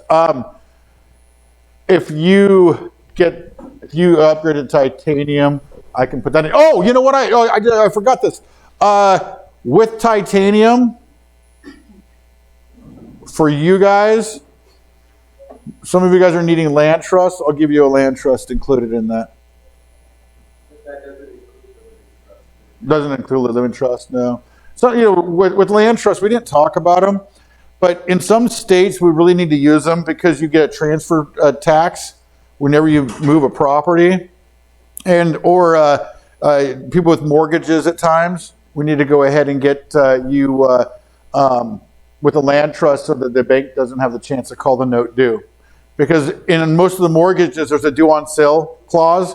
If you transfer the property, the bank has the right, not the obligation, but the right to call the note due. Now, here's the deal. I've never seen it happen in the last, I don't know, X amount of months or years, but there's always that possibility. But with the different transfer taxes, that's where I worry about. There's also a way that we can increase the privacy with it. But then, and the other cool thing is with the land trust, let's say I want to move the property, all I do is change the beneficial interest. So with its titanium upgrade, I am going to include a land trust. I mean, hell, I'll put it in with all three of them. You guys got me in a really good mood. And actually, Aaron, you were right. They're part of our tribe. I mean, yeah. Remember that other group? No, I'm kidding. Cool. All right. And again, if you guys have questions on this stuff, email Chuck. Or we're going to be here probably for another hour. But I'm going to use the restroom, so don't follow me in there. What's that? Chuck's out of Arizona. Yeah. Here's another thing. You're going to start finding, we have 350 employees. Okay? You're going to start finding that you're talking to people in Florida, New York. I mean, we are expanding. We are going to actually open an office in Texas and also in Florida. And I think Toby might be trying to open an office in Hawaii. You're not going to take that one on? No, I'm trying to get him up to Idaho. He's he has half 1 foot there already. it is. Here's the thing. My quality of life. I moved from Vegas, and it was some of you guys already told you the story, but in Vegas, the people. If you have any sort of inclination to vices, which I did, and I made it 15 years. I'm just not a quitter. But the people, I'm looking for service, and I'm looking for commitment, and it's really tough to get that. And Salt Lake, the people, again, like I said, the TSA agents were nice. I'm like, that's a qualification, But we are, with the pandemic, what it made us realize is we can attract talent from anywhere. And now, so we have people all over this country working for us. It's fantastic. We are, bringing in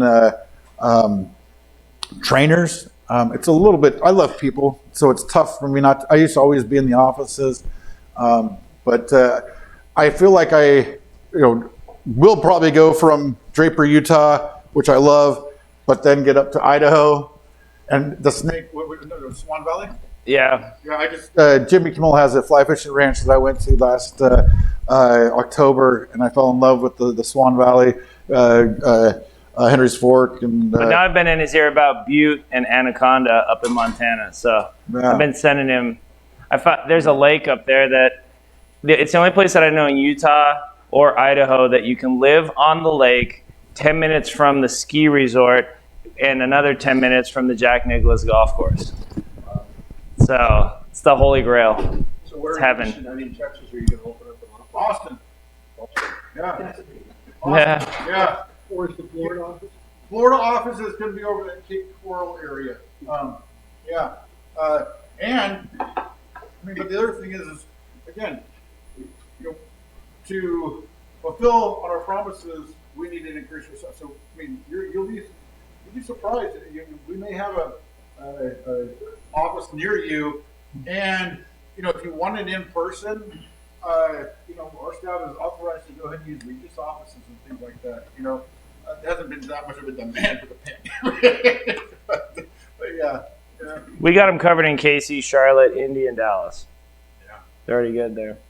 Yep. If you wanted to have you guys do the taxes every year, would you have to bundle it? No, you do the bundle. You would just add on whatever tax, like in $1,000 increments. We do use a gatekeeper with the tax department. There are people taxes that we don't want to touch, and we will not do certain things that some people want us to do. We're not risking our licenses. Okay? And I don't want 3 hots in a cot. I heard the eggs are horrible in the morning. Okay, so we do have gatekeeping mechanisms to pick and choose the clients that we want to go to take on for that service in particular. Yeah.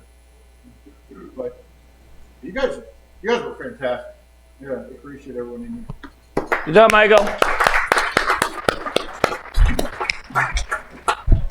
Yeah.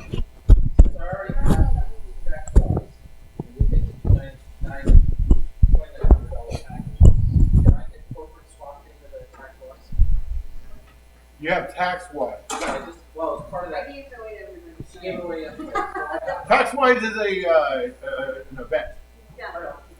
They gave away one of the bonuses this week. Dude, it's a.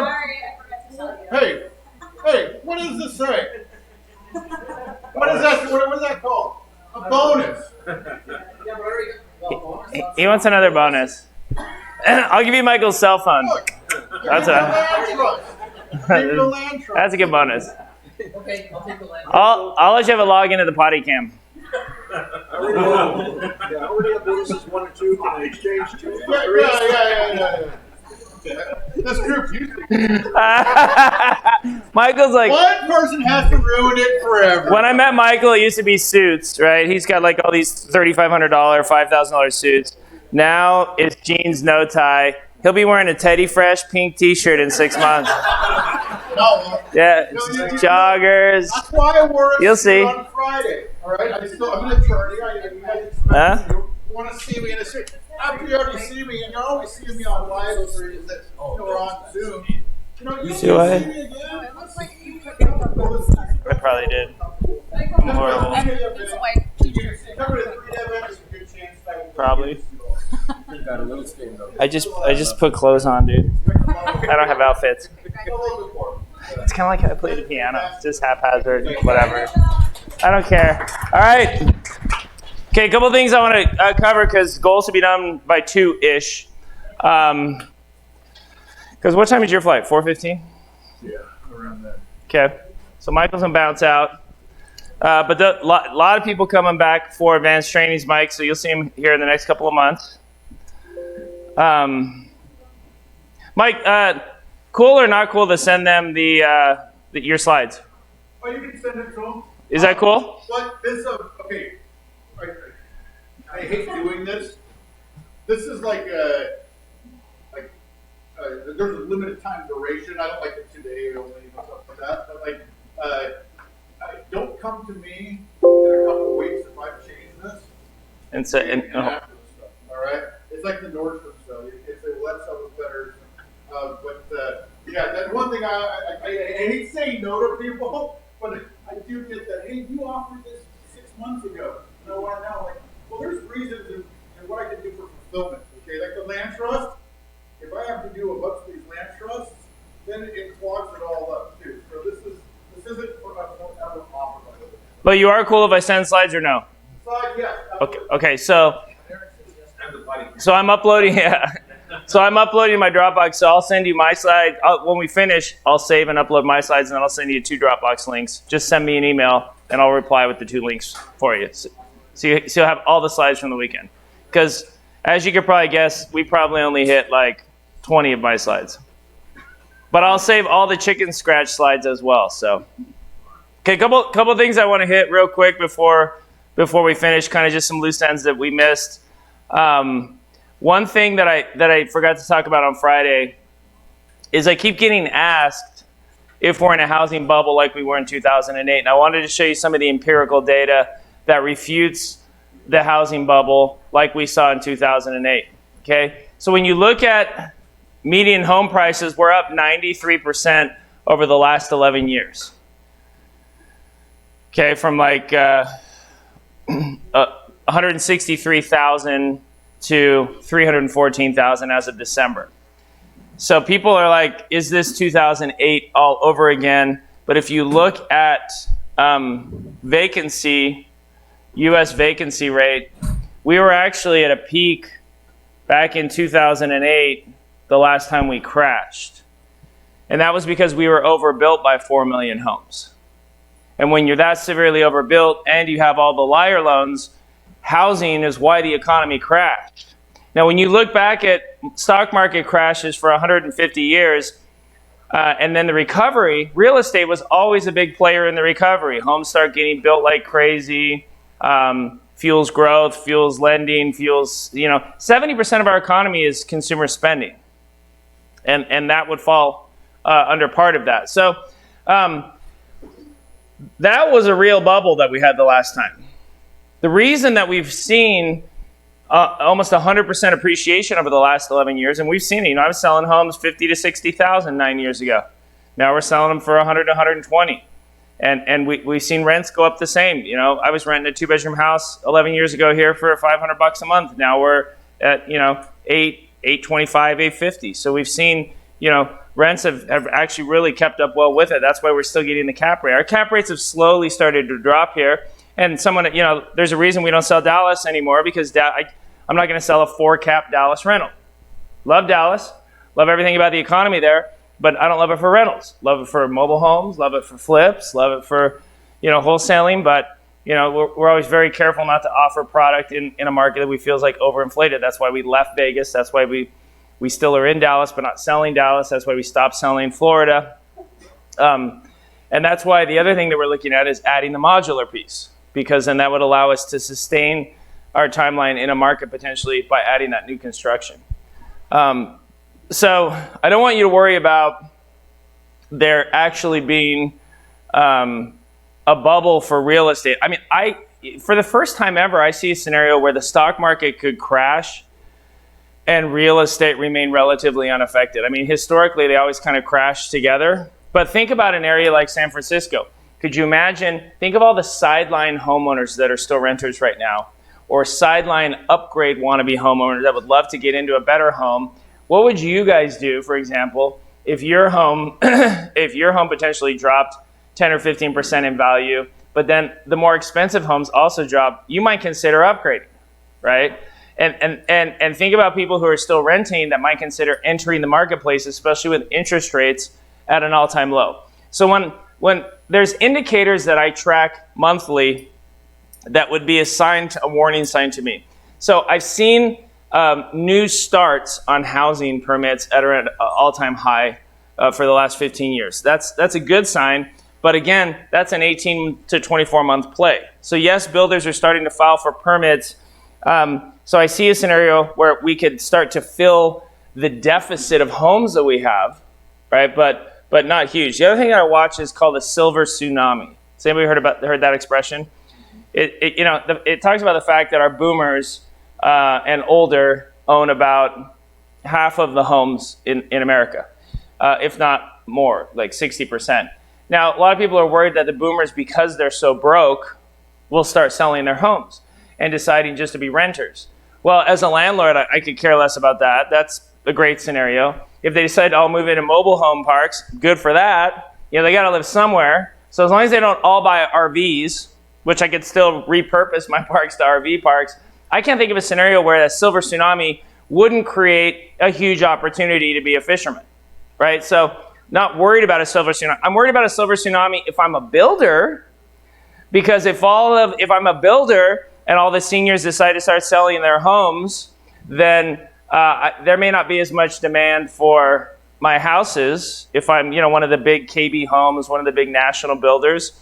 But as an investor who has the ability to change my strategy, I watch it, but I'm not concerned about it.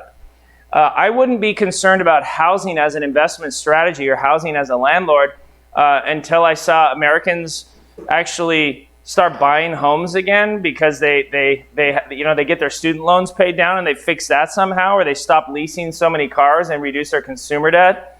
I mean, Americans are just horrific with their money when you look at their consumer debt. And I really believe that the highest that we will have ever seen home ownership is in 2008, when we made it up to almost 68, 67%, which was right here. Okay. I don't think we're ever going to see this again. Because if you look back at 1900, before Fannie and Freddie started falsely supporting housing, we were only about 4 in 10 Americans own homes. 65% of the country were renters forever before that. This idea of home ownership as the American dream is relatively a new idea.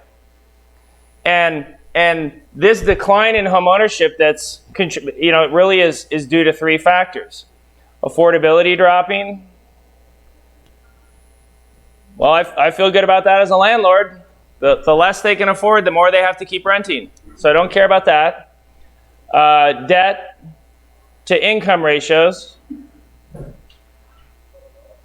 As long as Americans still have lousy debt to income ratios, which is a function of student loan and consumer debt, student loans and credit cards and leases on cars. And new construction being delayed. So I monitor those rigorously, regularly, obsessively, because the writing has always been on the wall. I mean, the writing was on the wall to me when I needed to leave California and reallocate to a different market. And everyone thought I was nuts leaving in 05. But I was just, 24, 36 months early from what I felt like was inevitable. And so I could see us returning over the next 40 or 50 years to being a nation of renters. I could see that. It makes it even more, I would say, urgent that so many of you in this room have the ability to be rent takers and landlords. And it sucks that our country's in this have and have-nots place. It sucks that more Americans aren't financially educated and better with their money. It's sad that we don't realize that by getting $100,000 in student loans and getting a worthless degree in general studies that someone should have told us that was a bad financial decision. Just get that degree. Just get that degree. That messaging is cancerous because not everyone should get a degree. I mean, Tommy has zero desire to go to college. And I got a buddy in Boston who's a millionaire as an electrician. He does commercial jobs. He's got trucks doing residential. And I set it up for Tommy to go do a journeyman apprenticeship with him. I'd love for Tommy to be a master electrician. We don't have enough trades we have this weird messaging that getting an advanced degree at a university is the way to go, and I don't think it is. And so I would love for Tommy to go the master plumber, master electrician route. And I'm not making that stigmatized to him at all. I'm encouraging that. I think that's a fantastic way to educate yourself. Because let's be honest, how many of us realize huge gaps in our education this weekend and are trying to fill that and plug that as adults, right? That's what we're all here trying to do. So why would we then turn around and send this message to our kids that that's the way to do it? I mean, my MBA really was not worth it. It was garbage. My undergraduate degree really was not worth it from a educational standpoint. Now, from a learning to juggle and work and go to school, there's value in it. Just because there's value in something doesn't make me think that it was really worth it.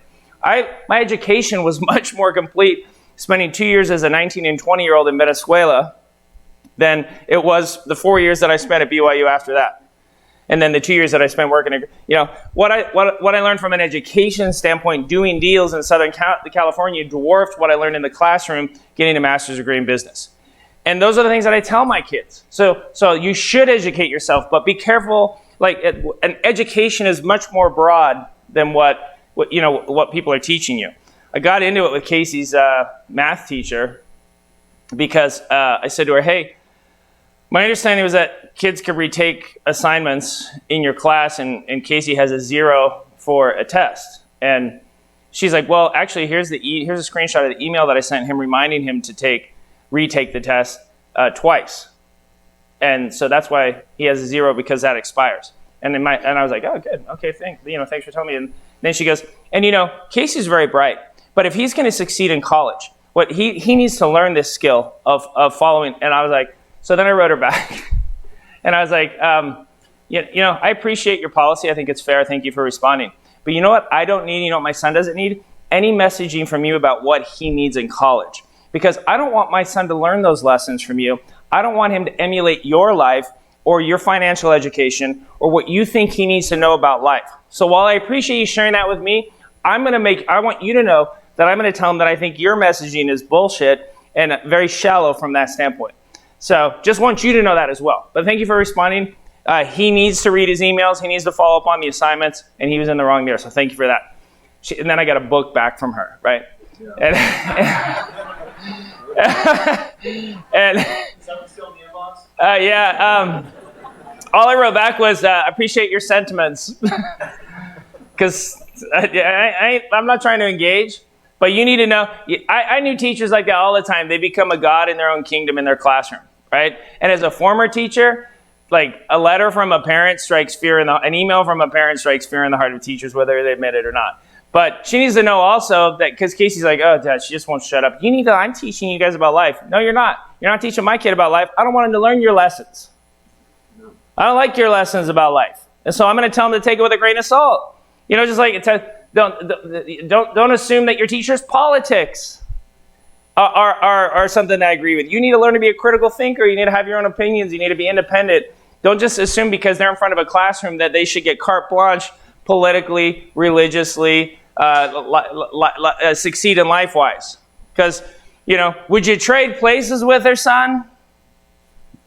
Let's look at her Facebook, which that was amazing because what she really wants to be is an artist, and she's a high school algebra teacher. And so I'm like, somebody's not living their dream anyway. But anyway, so from a metric, from a number standpoint, all of this is adding up to me that there really has never been a better time to be in this space, to learn these things, to jump on this, because no matter how I look at housing in America, I just see massive opportunity like I've never seen before. And that's another thing that keeps me really excited about what we do and how we're going to, change going forward.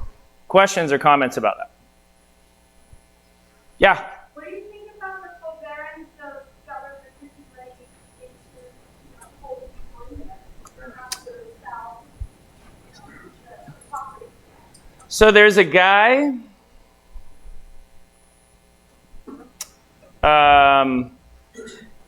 named Ray Dalio.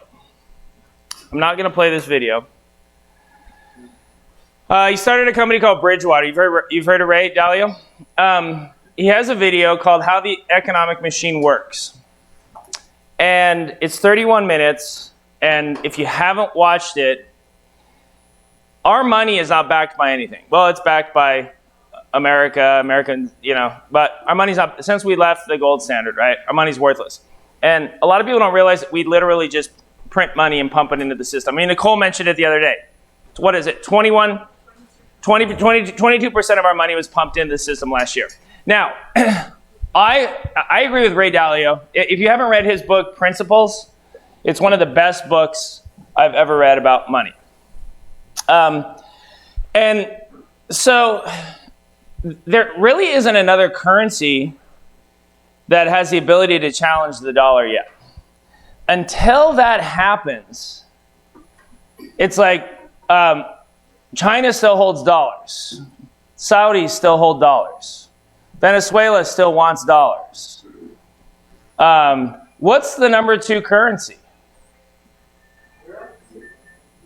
Euro? Yeah, right? Like there really isn't anything. Maybe you could have even said the pound before Brexit, but they screwed themselves with Brexit. And so there really isn't another currency that's really proved to be viable to the dollar.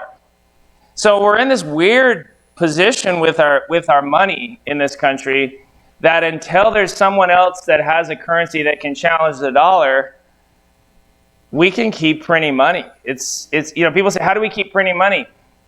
I don't think you really understand how economics work because we've been printing money. So like, for example, if 70% of our economy is consumer spending, even though I know some of you fundamentally hate it because it sounds like a liberal trash idea, but giving everyone a debit card and saying, we're going to put $1,000 a week in it, but at the end of the week, it all gets sucked out, so you have to spend it this week. Do you realize if we did that, that would be the best thing for the economy right now? Because everyone's spending money. That's 70% of our economy. It's not like huge ships go trade gold for furs like they did 200 years ago, right? Our own spending in our country is what is 70% of the economy. And so if you stimulate that, it's all fake money anyway. And you give me money and I give you money, and then if that produces more McDonald's hamburgers and more shirts that get purchased and sneakers that get purchased, then our economy does better. That's why you get people like, they're tracking consumer spending at Christmas. That's why consumer confidence is such an important thing, because consumer confidence leads to consumer spending, which leads to a good economy. Our economy is all fake. Our money is all fake. Okay? It's all the emperor's new clothes. It's not real, because we literally just keep printing it out and putting it into circulation. It's like the biggest banks just see $1 trillion more in there and they start lending it out. And so once you get your arms around that, then that until everybody has that kind of education, you know, because like my mother-in-law's like, we can't just keep printing money, and I'm like, yeah, we can, because you know the Saudis are still trading it for oil, and the South Africans are trading it for gold. You know, and so you if you don't understand how money works in this country, how can you really participate in the system fully as a business person if you don't really go back to that basic? Now, a lot of people don't know Ray Dalio, but personally, I think he's a better investor than Warren Buffett. What's the name of the book? Principles. Yeah. I love that guy. I think he's just brilliant. No, he started. So you know, everybody knows Warren Buffett because he's public equity, right? Ray Dalio started a company called Bridgewater, and it's all private equity. So he's done billions of dollars of private equity. So like when the market crashed in 2008, his big fund, called the Alpha Fund, was up 4% that year. Everybody else lost 40, 50%. He was up like 4% in 2008. He's just crushed it forever. And he started as like the son of a teacher in Long Island. So he didn't inherit it. You know, Warren Buffett got hooked up. He had some money from his old man. He didn't start destitute. He had like $10,000 in 1945 to invest with. So it's a lot of money, dude. A house was like $4,000. I mean, that's like right after the crash. Yeah, I've read a couple of his biographies, and I was like, he's like, well, I had 10,000. I'm thinking, no, that's like a house you had like $500,000, bro. Like you had a lot of money, dude. Because he started a little fund, but Ray Dalio literally built a multi-billion-dollar company, and now has his, you know, it's taken over. Now he's just kind of giving. I think he signed the giving pledge, so he's giving everything away over the next 30. But he's really just a super cool dude, and I would actually, if you haven't done Audible books, he reads his book on Audible. I actually liked it more listening to him read it. I don't know, it was just different. So great book. But if you watch nothing else, watch How the Economic Machine Works, because I feel like not enough people can speak. You know, that question to me it was kind of like you're not thinking about it the right way. Was her question? Does that make sense? Any other comments or follow-ups on that? Okay. Any other questions? All right, two people I want to introduce you to real quick. Lauren, if you want to come up first. So those of you that are buying houses this weekend, are picking out deals, face to a name, Lauren will be handling the transaction. So she handles all of our closings. She'll send you the purchase agreement because you know there's no contracts this weekend. We never take earnest money on any of our deals. If you get home and you get buyer's remorse, please tell me tomorrow. Because we have another event in 3 weeks, we'll sell the deal. I don't want anyone to feel like you have to buy a property from us, you know, to be cool. If you're not really feeling it, don't buy it. And so that's why we don't have any signed contracts. You just have some paperwork and a letter of intent. All your paperwork that we gave you means I'm not going to sell it to anyone else. It's your deal. And then Lauren's going to reach out and she'll send you a contract. And there still won't be any earnest money this weekend. And then if you need to roll money over, we'll wait. I own it. It's rented. I don't care, you know? So don't feel like it's on a timeline either. We'd like to get it closed when we can, but no rush, no big deal. And so we don't want anyone to ever feel like they felt pressured or rushed into buying deals, but I wanted you to have a face to a name. Lauren will also give you information from Ashley, the insurance person. And so Ashley will remind you to get the policy, or at least shop your policy with your person that you have. And then going forward, all Lauren does is handle all of our transactions. So she hates coming up here every month. Do you want to sing a karaoke song? Okay. You get, huh? I know, Nicole finally was rocking it last night. I get really shy in front of people. Okay. So thanks, Lauren. Lauren is a huge round of applause! Yay! Lauren! Okay. And then Ellen, I wanted Ellen to come back up real quick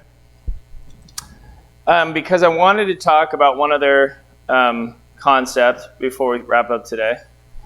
And one of the things, here's this. Let me give you this so that they can hear you on the live stream. One of the things that we track for you is your return on your properties. Yeah.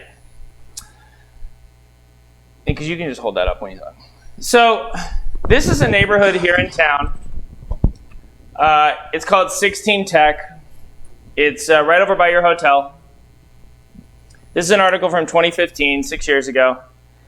The city council voted unanimously to approve $75 million in bonds. The proposed development is a 60-acre tract near the IU School of Medicine.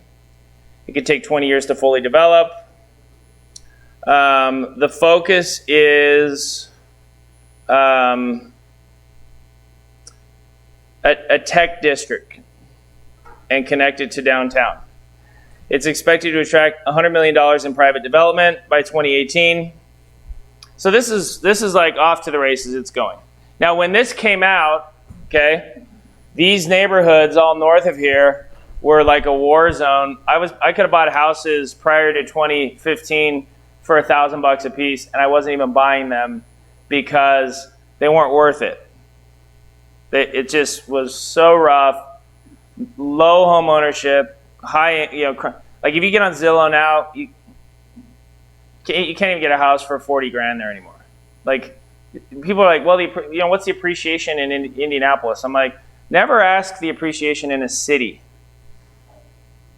Neighborhoods appreciate, not cities. Cities are an average of neighborhoods. There's been like this neighborhood's gone up 20% a year. There's some neighborhoods that have just been 2% a year. So you don't want the average of the whole city. You want to know what's happening in that specific neighborhood.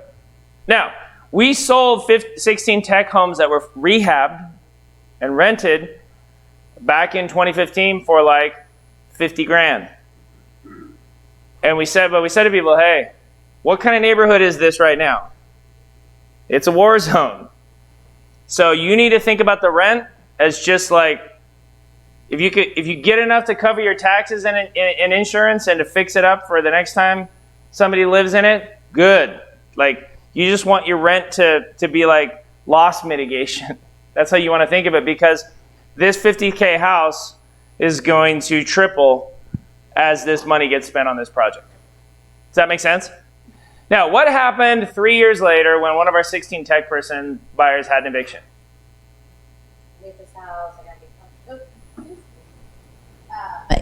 Evictions stink. And so they came and they said, terrible screening, this, that, the other. What are you doing, Alan? What's going on with Alpine, You forget, and I'm like, but look at the neighborhood. You knew this buying into it. You're young. Like I just told you guys downstairs, like, you're young. Buy it, sit on it. And surprisingly, we have a lot of houses in that area that haven't had a lot of turnover, but then Tim Swecker, he's had probably 3 evictions, and it is what it is, but he knows, he's smart enough. He's a savvy investor to wait on it. He's making more than enough to still pay his taxes and insurance, and he's happy because this development is continuing to happen. So if you think about it, when you buy a property, okay, you have positives from the property, and you have negatives. So, you get rent, you get appreciation, you get taxes, right? You have negatives like property taxes and income taxes. You have vacancy, okay? And what's EBITDA or EBITDA? Okay. Anybody watch The Sopranos? So on The Sopranos, they had a quote that this guy, like Tony Soprano's a mobster. Tony Soprano's in the hospital. One of Tony Soprano's fake businesses that he used for laundering money. The son comes in, and they're like, "Hey, what do you do?" And he's like, "I'm a ski instructor out in Vail, and his dad's a mobster in New Jersey, and he runs a money laundering business for Tony Soprano." So the son goes like, hey, we're going to sell Dad's business. And Tony Soprano's like, oh, you don't want to do that. Like, could be very bad for you, Christopher. You know, like, could be a very painful experience if you try to sell your dad's business, you know. He's like, no, we're going to take care of you, Tony. There'll be a generous compensation package. And he's like, you know, so Tony Soprano's little henchman, he's like, you even know what your EBITDA is? EBITDA? Yes, your earnings before interest, taxes, depreciation, and amortization. And I remember watching that, like, laughing because it was so, like, mobbed up funny. Amortization. Amortization. And, but when you buy a rental property, you need to think of it like a business. And so we set up a tracking system to where we go positives and negatives. You have some that are concrete and some that are, what's the opposite of concrete? Abstract, there you go. But then they become tangible down the road. So what would a concrete benefit of owning a rental be? Rent. Okay? An abstract would be appreciation. Well, let me put it over here. No, it's a positive, but it's abstract. Or equity. Equity is a moving target. You don't know how much appreciation or equity you've had until you actually sell the property. But they're benefits. Like, if I had a 16 tech house right now, who would give me $1,000 for it? Like, who wouldn't? That's my real question. like y'all would, right? And I'm like, but it's a war zone. I don't care because, like, you know the appreciation potential. Now, you also have negatives that are concrete, like the property tax, like the insurance, like the management. Okay? But in so like right now in February, you can forecast the rent, but you can't really forecast the vacancy. That's an abstract negative. And you can't, you can guess at what you think it'll appreciate. You can guess you can do comps and guess what you think the equity is, but you haven't sold it, so it's a guess. But you also don't know what the repairs are going to be. Does that make sense? And so what I started doing on my own properties is I didn't want Ellen to guess at these numbers. So even though when we were doing the cap rate analysis the other day, I gave you a 15% of the gross, I still don't I don't run that on my own properties. Okay? The only thing I look at is property tax, insurance, and management, and rent. And what I call that is an EBITDA cash flow analysis. Did I get that right, Alan? And so the reason is because I figure these abstracts, these two and these two, tend to cancel each other out. So if I don't plug anything for appreciation and equity, and I don't plug anything for guesstimation of vacancy and repairs, now at the end of the year, you can calculate it all out. But when I say to Ellen, how are my properties doing, I only want her to keep it simple, just like my 5-house, like a pension example yesterday. I don't like a ton of assumptions in a model because then it breaks down, it becomes less valuable. So I tend to focus, I strip it back to the solid concrete things. So when I say to Ellen, hey, how are my rentals doing? All she reports is this. How are we doing on rent? As an offset of property tax, insurance, management, and then my basis, what I paid for it. How am I tracking? Does that make sense? Now, then I'll say, now how are we doing over here? And then I'll have her guesstimate at the equity and appreciation based on what we know happening. So 16 Tech is 50% developed. We used to get homes for $1,000 in 2015. We're getting them for 40 or 50. So we think the appreciation rate is still strong double digits. Your repairs are trending at about, the only thing I ask is it within a plus or minus, is it within that 15% target? Are we close to that across my portfolio? Because I'm comfortable with that, then we're in line with the cap rate target that I have. Does that make sense? Because that's the cap. When we said to you, hey, this is a 7 cap, we're assuming 15% maintenance and vacancy. Now, Ellen actually tracks this for you on our properties. So at any given time, you can say, hey, can you give me an EBITDA analysis and then let me know both the concrete and the abstract, and we do that for you because I do that. So that's part of what her team puts together. And she's got sophisticated tracking for that. So at any given time, you can have her run that down for you.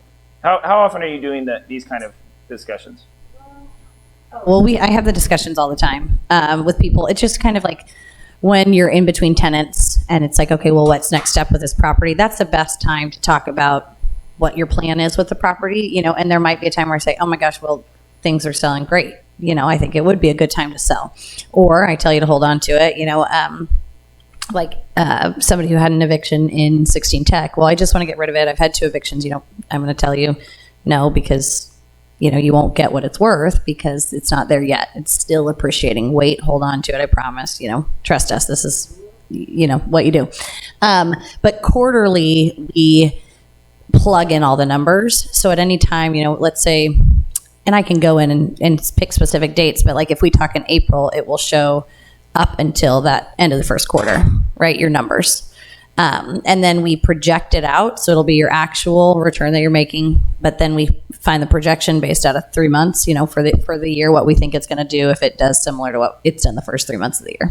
So did Michael go over cost seg? Let me K through 12 cost segregation for you real quick, because it's going to blow your mind.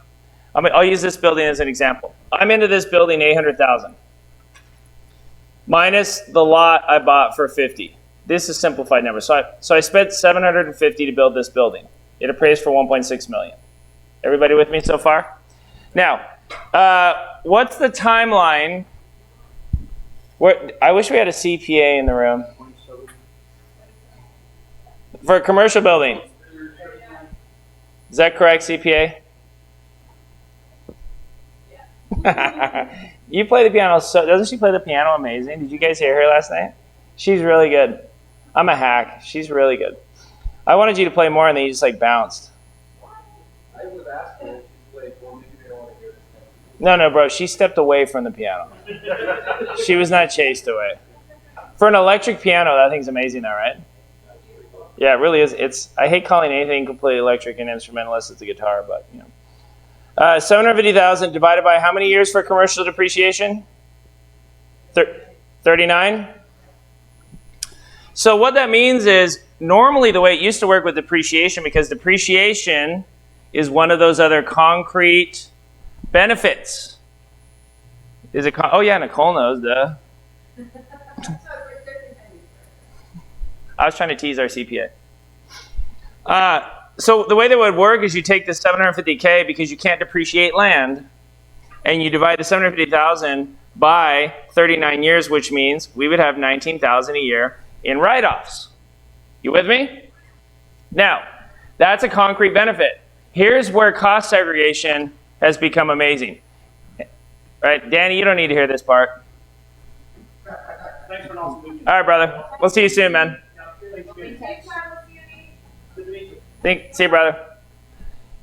I can take that $750,000 building and say, well, I spent $150,000 on electronics, and then I spent $100,000 on finish on lights and office fixtures, and then I spent $180,000 on the foundation. And you break the building up into all the different components, and then like the electronics, I could depreciate those all this year. So instead of a $19,000 write-off this year, boom, I just took $150K. So my partners and I just got $150,000 in write-offs. Now my Alpine partner is not a real estate professional; he doesn't qualify, but I do. So that gives me $150,000 I don't have to pay taxes for against my other ordinary income that I'm paying taxes on. You with me? So a cost segregation study for a building like this, it's like $2,500. They got to come out, break it all down. And I was telling, Anderson has some really good cost segregation companies to refer, but traditionally cost seg has been mostly for like commercial buildings, bigger apartment buildings, or maybe if you did a single family home that was really expensive, 400,000, 500,000, 600,000 plus. However, I was telling Michael and Toby, Danny referred me to a buddy of his out of Texas that does a desktop cost seg for $450.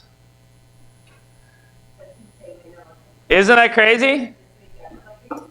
So we get on the phone with him and he's like, well, how we really do it is we do the desktop cost seg, but then if you were to get audited on this cost seg, we'd come out and do a real one before the audit. I was like, is that great? He's like, so if you get notified by the IRS they're auditing you, then we'll come out and actually do the full cost seg on. I was like, that's kind of cool, right? So I'm like, let me do 2. So I ordered 2 of them. Danny ordered 2 because I want to see them, and then I'm going to send them to Toby and Michael and have them shred them to pieces. But what if for better, or for worse, I were just to say, hey, here's that property. We're selling you on Pershing. And by the way, here's a cost segregation I paid for as the seller that you guys now have. Do with it what you will. Who would love that? So that you could then say, you could turn that property into $40,000, $50,000, $60,000 in write-offs if you're a real estate professional. Now, if you're not a real estate professional, you could still have basically you'll never pay taxes on the rents from that property forever. If you're a real estate professional. So if one of you is, how ninja is that? So big. That's why so many couples I know are like one of them is is qualifying as a real estate professional. But you got to get to 750 hours. You have to if you get audited on, you have to prove that one of you spent 750 hours doing real estate. Or be a contract. I mean, it's worth doing the research on. Now that you're thinking of it, you should be doing the research on. So, but let's say you're not. Well, then you have a 40 like on one single family home that maybe you buy for $100K. The first $40,000 in rents are covered by your cost seg. Plus you're never paying. Plus the property taxes. Plus the insurance. Plus the management. That's why I always say if you're paying more than 8 or 9% on your rental income, then you're doing it wrong. You're missing something. Because see, think about it. If I make $4 or $5 million active income from my real estate, then right off the bat I'll have over $1 million in cost segs from other properties that I've been working on. So it doesn't match up from year to year, but I got last year's props that I cost segged against this year's income. So at some point it'll catch up.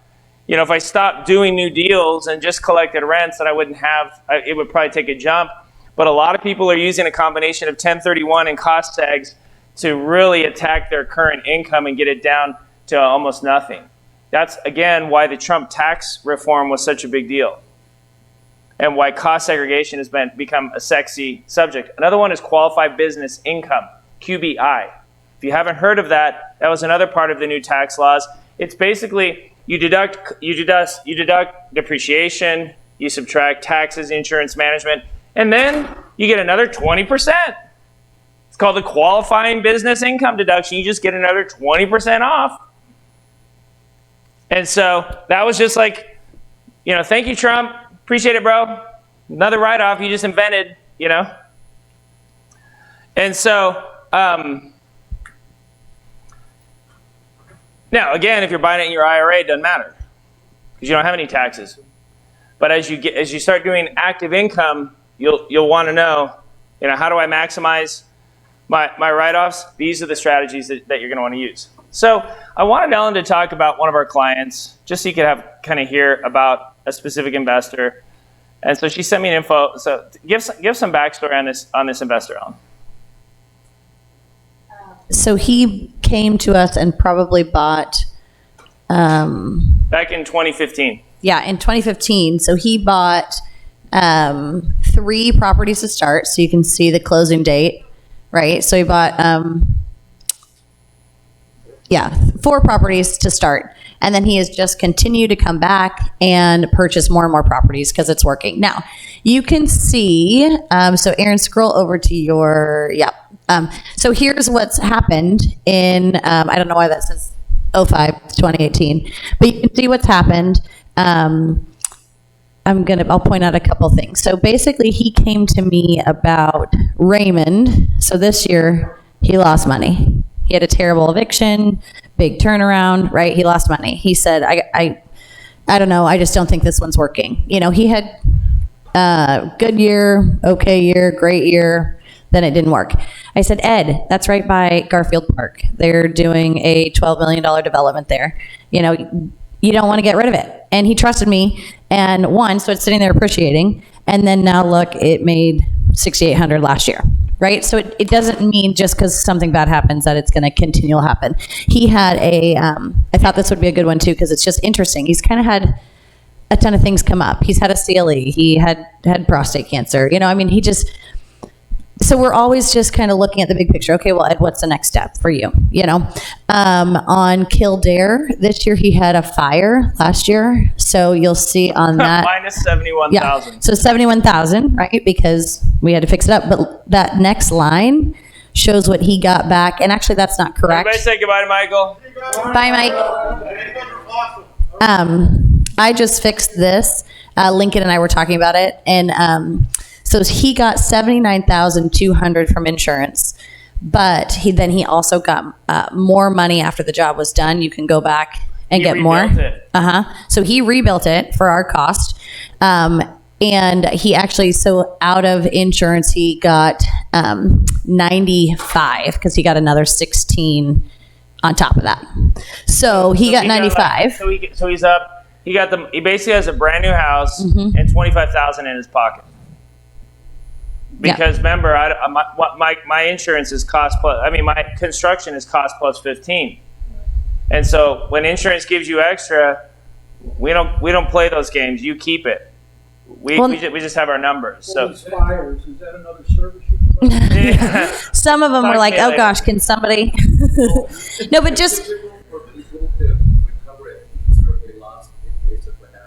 So.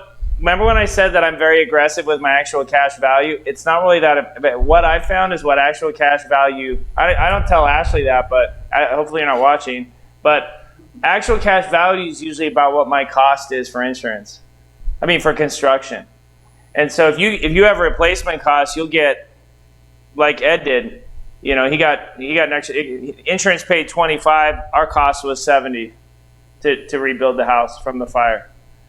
And so now he's got a brand new house and 25,000 in his pocket. He made $6,000 the first year, $5,000 the second, lost 3,300 the third year, made 6,500 the fourth year. Made 25. What's that? Made 25 last year. And now what can he do? A huge cost seg on that house. Now, because he just hit 70,000 in rehab, and he's got all the itemization, you know how easy that cost segregation study would be to do?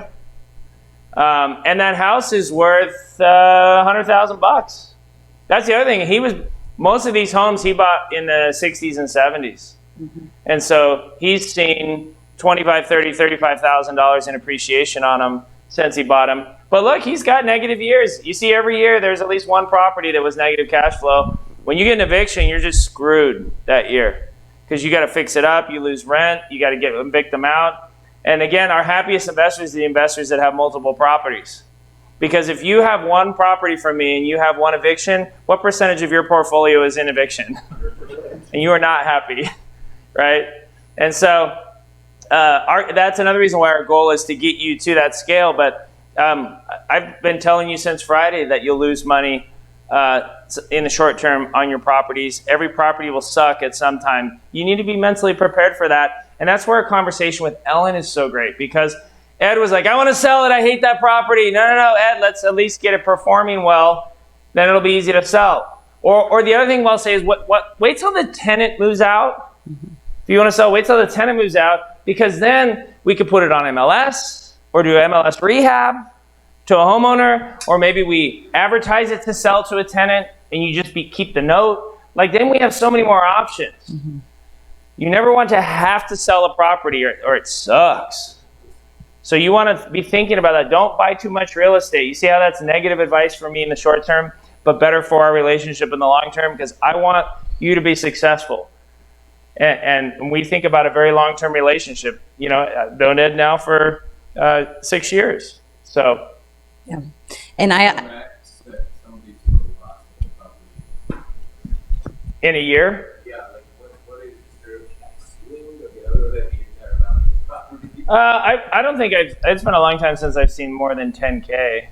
well, the only thing, it would only be if you didn't have insurance on the property. Yeah, that's You the know only what I time mean? where man, my Singaporeans, it's like they don't understand insurance because they're like, well, I went a couple of years and then nothing happened, so I let it lapse. Or taxes. We've had to help people, save them from getting their house sold at auction, from Yeah. not paying their taxes. That happens at least once a year. But you see also why I say like Ed owns these free and clear. You see why I'm like, don't plan on spending more than 40% of your rents. You see why I'm conservative like that? Because I've owned a lot of properties for a long time. And I'm telling you, just don't plan. And if you have a mortgage on it, don't spend any, don't plan on any cash. Don't put that into your budget. When you do have, if you have cash at the end of the year, pay down the mortgage. Then you're not paying the mortgage, the tenants are paying the mortgage. You can feel great about that.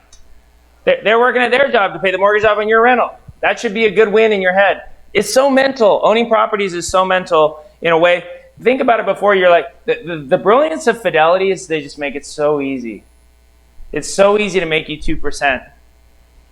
You don't even have to look at the statement, right? And nobody will care about your money as much as you should care about your money. You have to take ownership for it. That's one of the flaws with Americans and their education. You be accountable. You should like the control that you have here. You should like that you have an Ellen to quarterback it. You never have to take the maintenance calls. You never have to meet the insurance adjusted out there. We'll do all that for you. And then she'll even spoon feed an EBITDA to you. And it'll be all nice and clean. She's so good at it. Now, you all have my email, but I would advise you always talk to her, because what I will never do is silver coat it for you. If you're being a little bitch, I'm going to tell you.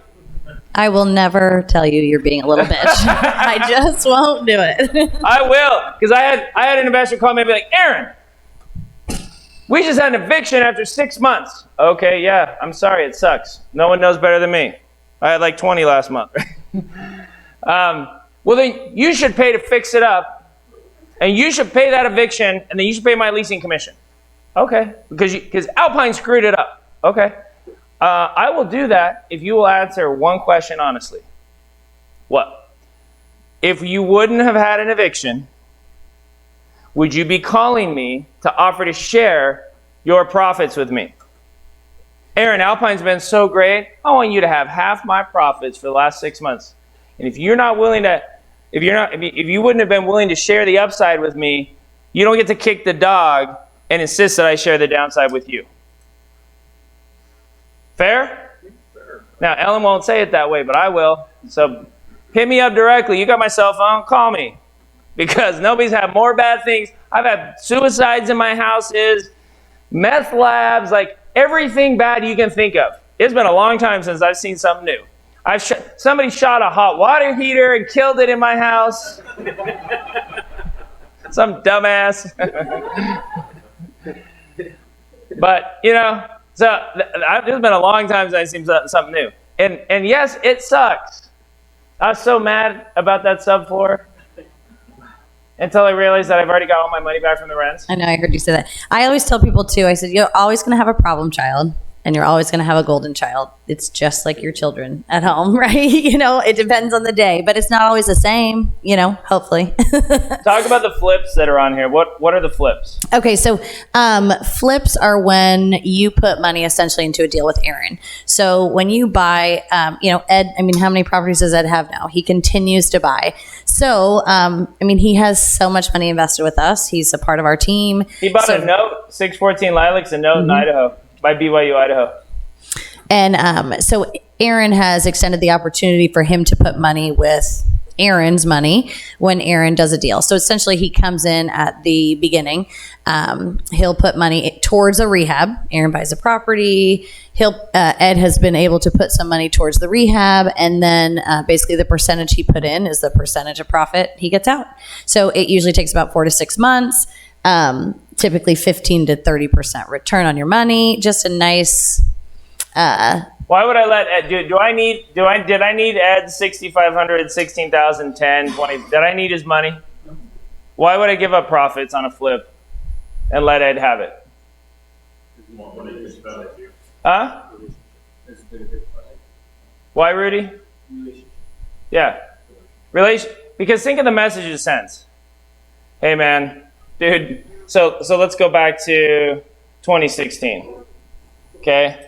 Ed, man, I'm sorry, dude. You made nothing on Tremont this year. You only made $800 this whole year on this property. So I'm gonna let you put $6,500 in a flip. You'll make $1,300, and it's not about the $1,300. It's just about saying, man, I believe in the property. I believe in my team. This property's going to write itself. It's a good deal, and it's been a great deal, and he still has it, and it's appreciated, and he's, and so I'm actually willing to let you make some easy money with me as a gesture. It's customer service. It's like somebody sending an appreciation gift to a client. That's why I do that.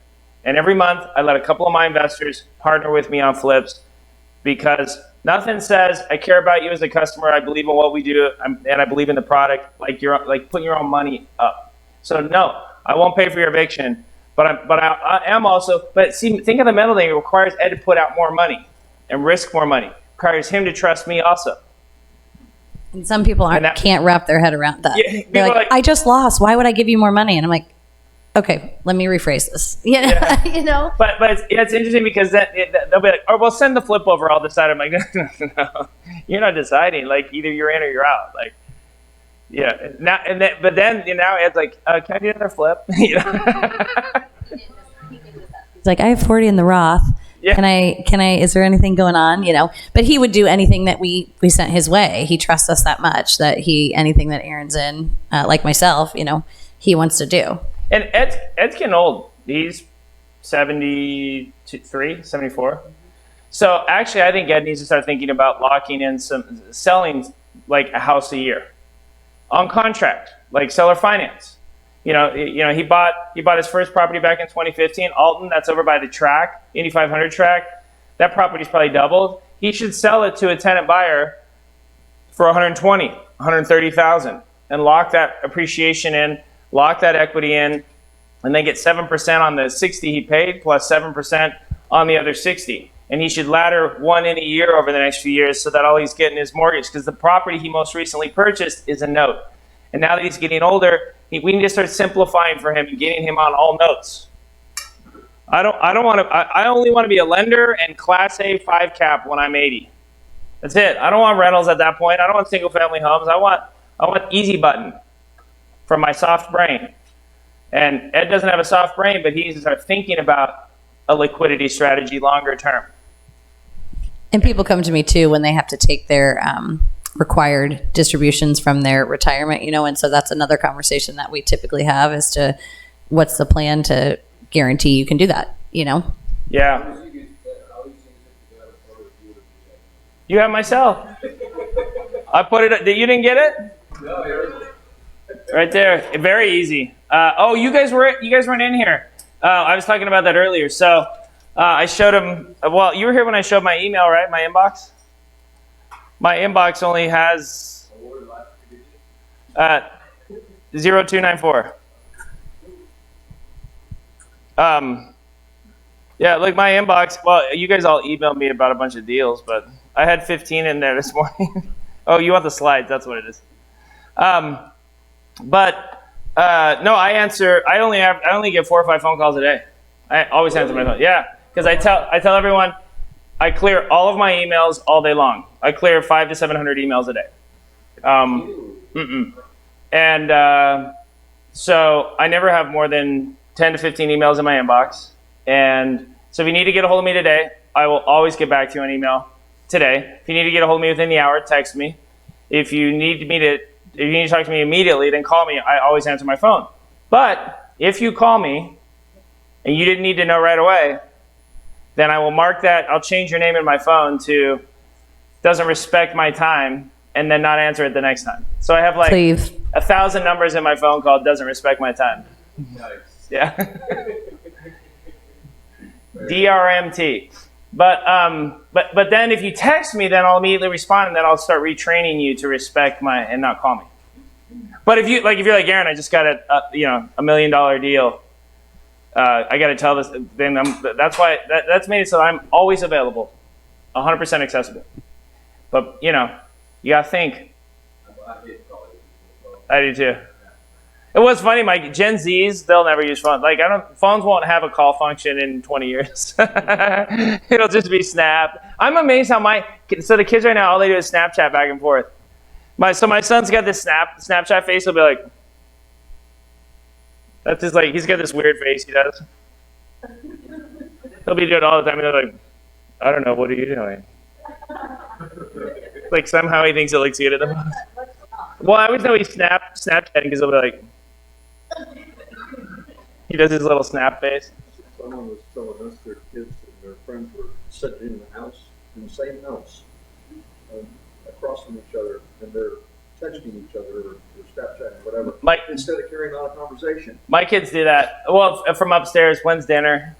I'll text them back because I don't like yelling. Yeah. So I was reading this thing and I think a good point where like the interest rate also hooked up to this curve where like your savings account and then your checking account, Right. stock market become a savings account, Yeah.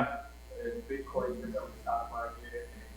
So like where does real estate fall in that risk curve at this point? Unleveraged real estate falls on the low end, but highly leveraged real estate, Bitcoin. yeah, easily. I think, yeah, for sure.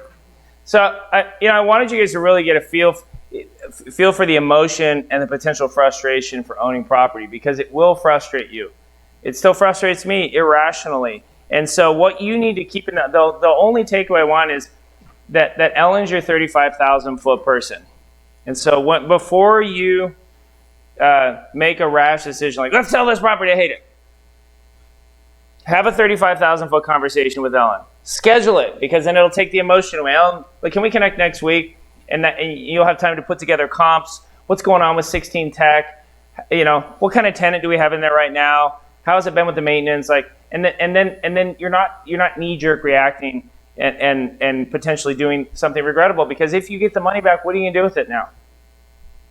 Right? You made that allocation for a decision, and the reason I know that so well is because I still 21 years later make very emotional decisions, and so I'm putting that out there collectively, not because I think that I'm perfect at it by any means, and more so you need to hear that because so many of you are buying property this weekend at this stage of your investing, so that you just remember that we have the mechanism to really help you be a savvier investor, and that's built into what we do. Any questions for Ellen? Did I hear you say yesterday that you were going to fund in the future? Well, we're going to start doing syndication properties. So we'll say, hey, we have this $10 million trailer park that we're going to build, and we'll let our Infinity Real Estate Pro or 360 investors they'll be the only ones allowed to, you can take 100K shares in the property. How will you structure that? Will that be like a new curve for you to get into it with debt and equity? Yeah, we think that we're going to do them. We think we have enough demand that we won't need any debt on them, so they'll be completely unleveraged. And we'll probably initially just focus on. Anderson has so many accredited clients that we'll probably only work with accredited investors initially to keep it simple from the syndication creation standpoint, because then we'll have all these single-family homes that could go easily for non-accredited. And so we feel like our goal is by Q4 to have our first offering out on the properties. Nicole really has been a syndication expert, and so I ran through what my vision was for her, and she thought it was pretty clean. She liked it. Yeah.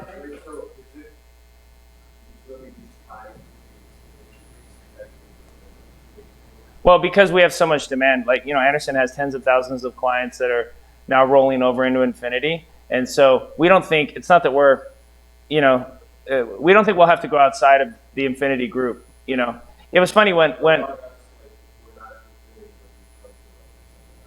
probably wouldn't see it, because how would you hear about it? Like, we'll have like we'll do like a Zoom for Infinity accredited that are interested in syndication. So you probably wouldn't hear about it. You mentioned accredited and non-accredited. Do you want to explain the difference? Yeah. So accredited means basically that you got $1 million, right, Nicole? Yeah. Basically, your net worth's $1 million. Then the government's kind of like, if you're a millionaire, then net worth is about $1 million. Then we don't care. Aaron can defraud you on a shitty deal. There's a process you have to go through to get there, though, too, right? Yeah. To get it authorized. Yeah, one of the reasons why I hadn't done syndications very often, I've only done 3 or 4 of them over the last 20 years, is because the legal is so expensive. It's like $60,000 per syndication, and plus it's just a headache, and then the accounting is specific. But when we partnered with Anderson, I was like, so boys, I've always wanted lawyers as partners. When are you going to hire a syndication attorney? They're like, oh, it's really hard. Da, da, da. And then Toby was like, well, Aaron, you just need to get like 100 properties a month. And I'm like, wait, do you want me to tell you how that's really hard and all the failure points? Like I can flip it. Like, they're both hard, dude. They're both scaling is tough. Scaling is not easy. Scaling is complicated. But yeah, we're working both angles. So we've been interviewing some different turnkey companies. Like one out of Pittsburgh that looks really good, and if they work good, then we'll say to them, hey, here's the Alpine way. We'd love to offer your properties at the event, but here's the things that you need to do so that we have uniformity across markets. And so, what kind of metrics are you targeting for that, like the equity multipliers? You mean for other turnkey markets? Sort of syndication. Oh, for the syndic. My goal on the syndication is if we could buy 5 to 7 cap. With an upside, either through deferred maintenance, improvements, raising the rents, to get it to a 10, an 8 to 9, 10 cap, and then either hold it as a group or then look to liquidate it as back at a 7, 6 cap, based on those higher numbers. Then that's kind of the thought process. Yeah. I'm trying to compare that with multifamily. Right. We're internally, we're doing our second new construction mobile home park development. And that actually looks like it'll end up being, buy the dirt, and we think it'll be a teens cap upon completion. And so that may be the sexiest play. But what we're including isn't just developing the park, we're also including numbers to fill the park. So, yeah, well, no, we're actually thinking a mix of new manufactured and used ones.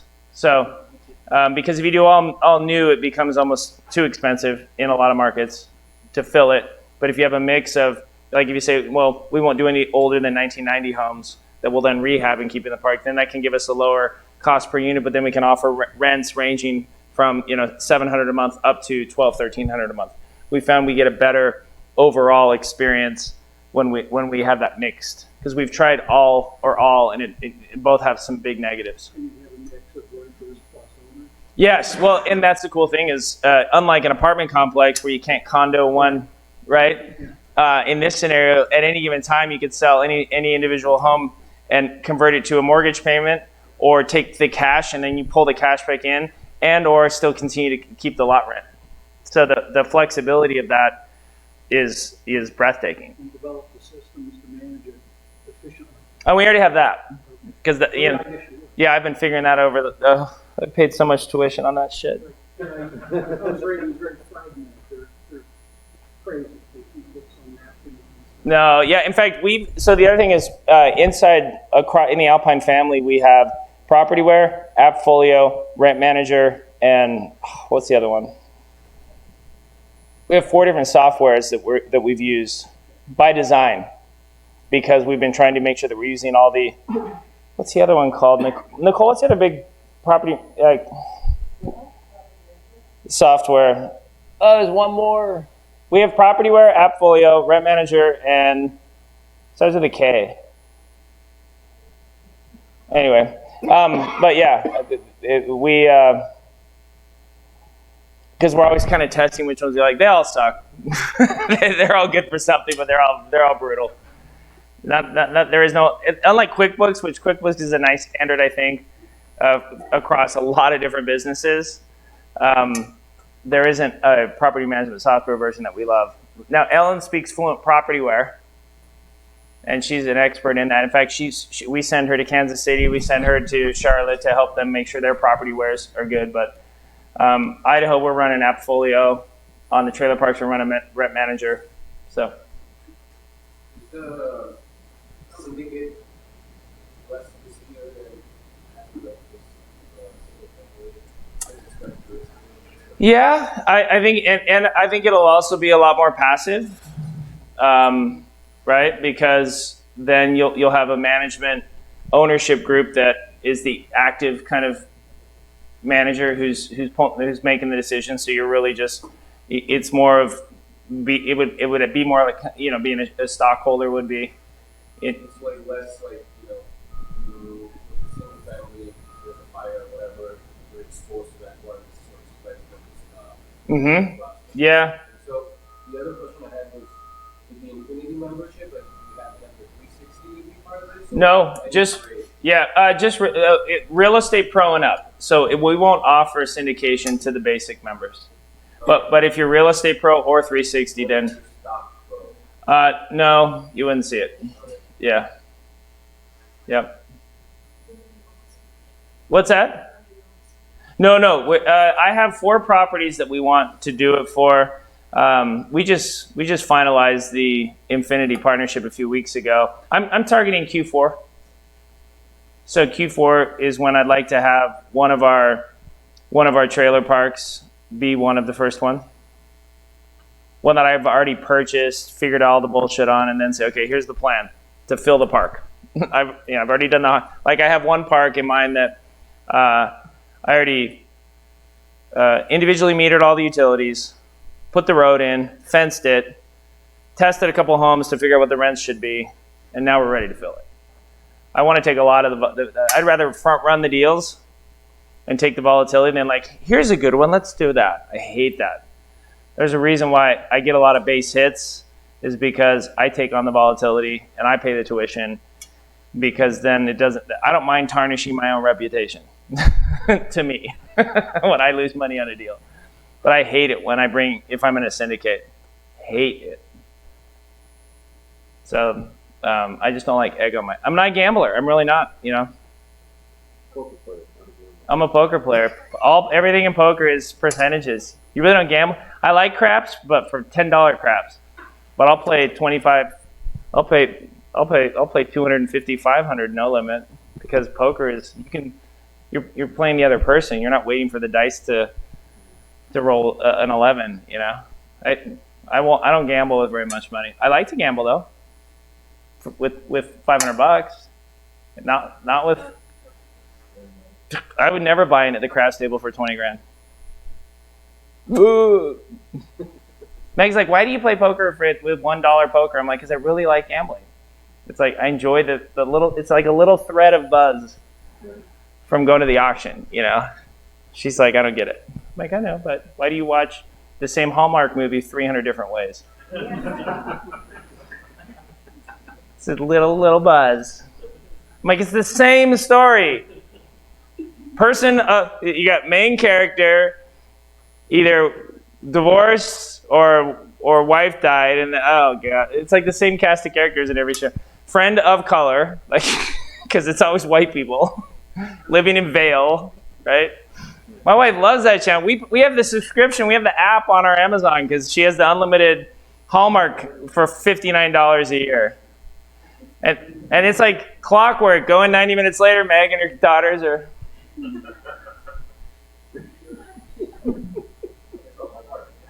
Oh, bro, yeah, for Amazon. Geez, $59 a year, you get unlimited Hallmark access. I don't know. Vomitous, massive. Anyway, any other questions? Worse! Year-round Christmas love stories. Because it's like washed up real actors and actresses trying to like resuscitate their careers, man. Or just get a paycheck. They're just dialing in the same character 30 different times. They have Hallmark stars and it's like the same character in 6 movies. She's either main character chick or main character chick's best friend. It's the dumbest show. But that's like every Pixar movie, I guess. All Pixars are the same movie. Right, Nicole? Do you watch the Hallmark Christmas channel? Joe, does she watch it?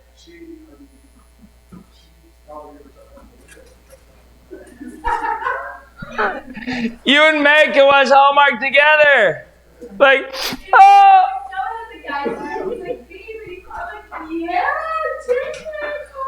Meg will be like, shh, shh, I gotta see what happens. I'm like, you know what happens? They're the same. They always get together. So then I'll sit down and watch it, and my boys and I'll start like making comments. That guarantees celibacy for me. Like, she's like, stop. Okay, you guys go downstairs and watch Murder. You know. She came down the other day. We were watching something. Right? I'm like, that's the only head that exploded in that movie. I'm sorry. That's when you walked downstairs because she was like, ugh. She like went back upstairs. Like that was the only time in that movie. Now, I would think that if I was a Hallmark producer to try to pull me in to watch, like you could offer a little, like why don't they have a rated R Hallmark? I would watch that. Show a little skin, you know? The Red Shoe Diaries. Of Hallmark. They could air those after 11 p.m. I'm just thinking about how you expand your customer base. Would you watch that, Nicole? Yeah, see, she's pissed. I'm denigrating her genre. You don't want the NC-17 Hallmarks?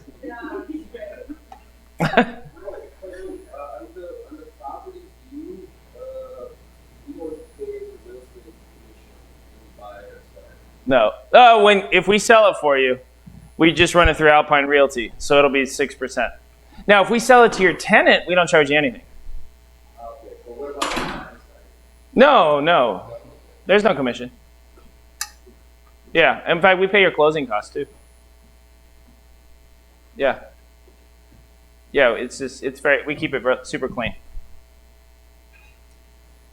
All right. Oh, yep. I was going to say, if you were to put up a new mobile home park, Yeah. what kind of criteria are you looking for? You're just looking for raw land. Oh, the biggest criteria is already knowing that the city planning will approve it. That's everything. It's not the land. We go to the city first, and then upload. Sorry, we go to the city first, and then work backwards from their receptiveness to us doing it in their town. That matters way more than finding the parcel. Yep. You didn't talk about storage units. Is there any money in those? So storage units never sell because they're amazing. The only way to get into a good storage unit though is to develop it.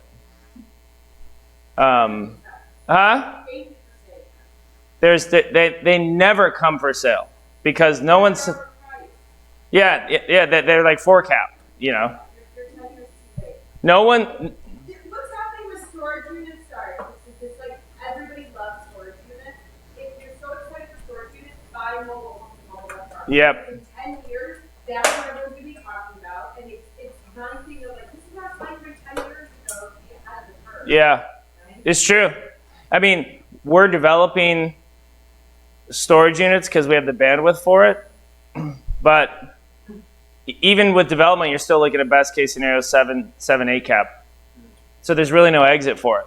Whereas you can buy an existing mobile home park, increase the density with existing infrastructure, and easily come out on top 12, 13, 14, 15 cap. What's that?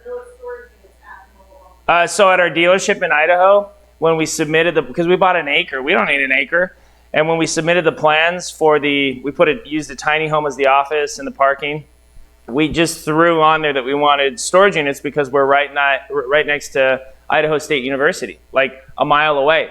And all the housing around the dealership are student housing. So I was like, I said, could we put up to 300 storage units, almost like lockers to hold I need to go home for the summer and work type of amount of storage. And the city approved it. And then, we've been testing those carport storage units at the apartments because I keep dancing around the space, but I see it more of as a boutique add-on, like Nicole's saying, than as a development piece. Because now everybody gets on the trend. It's like, remember when gourmet cupcakes came out?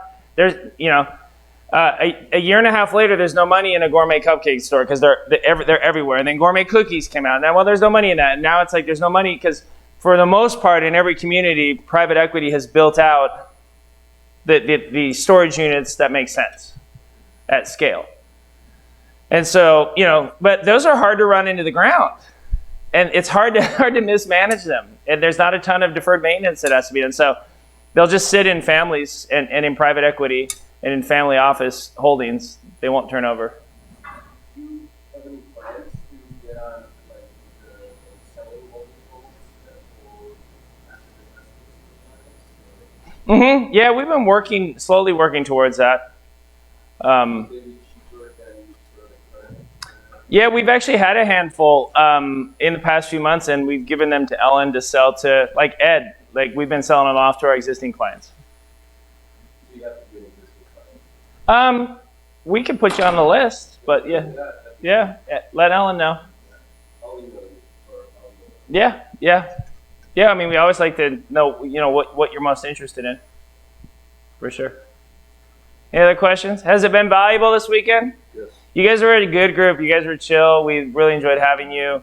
I'm glad you came now. Those of you that are doing the advanced trainings, come in the next 2 months because it's just going to be a zoo. At Anderson, when they point their gaze at something, it's like so busy. And so we're going to get crushed. We've been this like little 25, 30, 40 people operation for a decade. I was just basically with my classroom, and now it's going to really explode. And so if you're doing the advanced trainings, come sooner than later. If you want to come back, you're always welcome to come back and attend this event.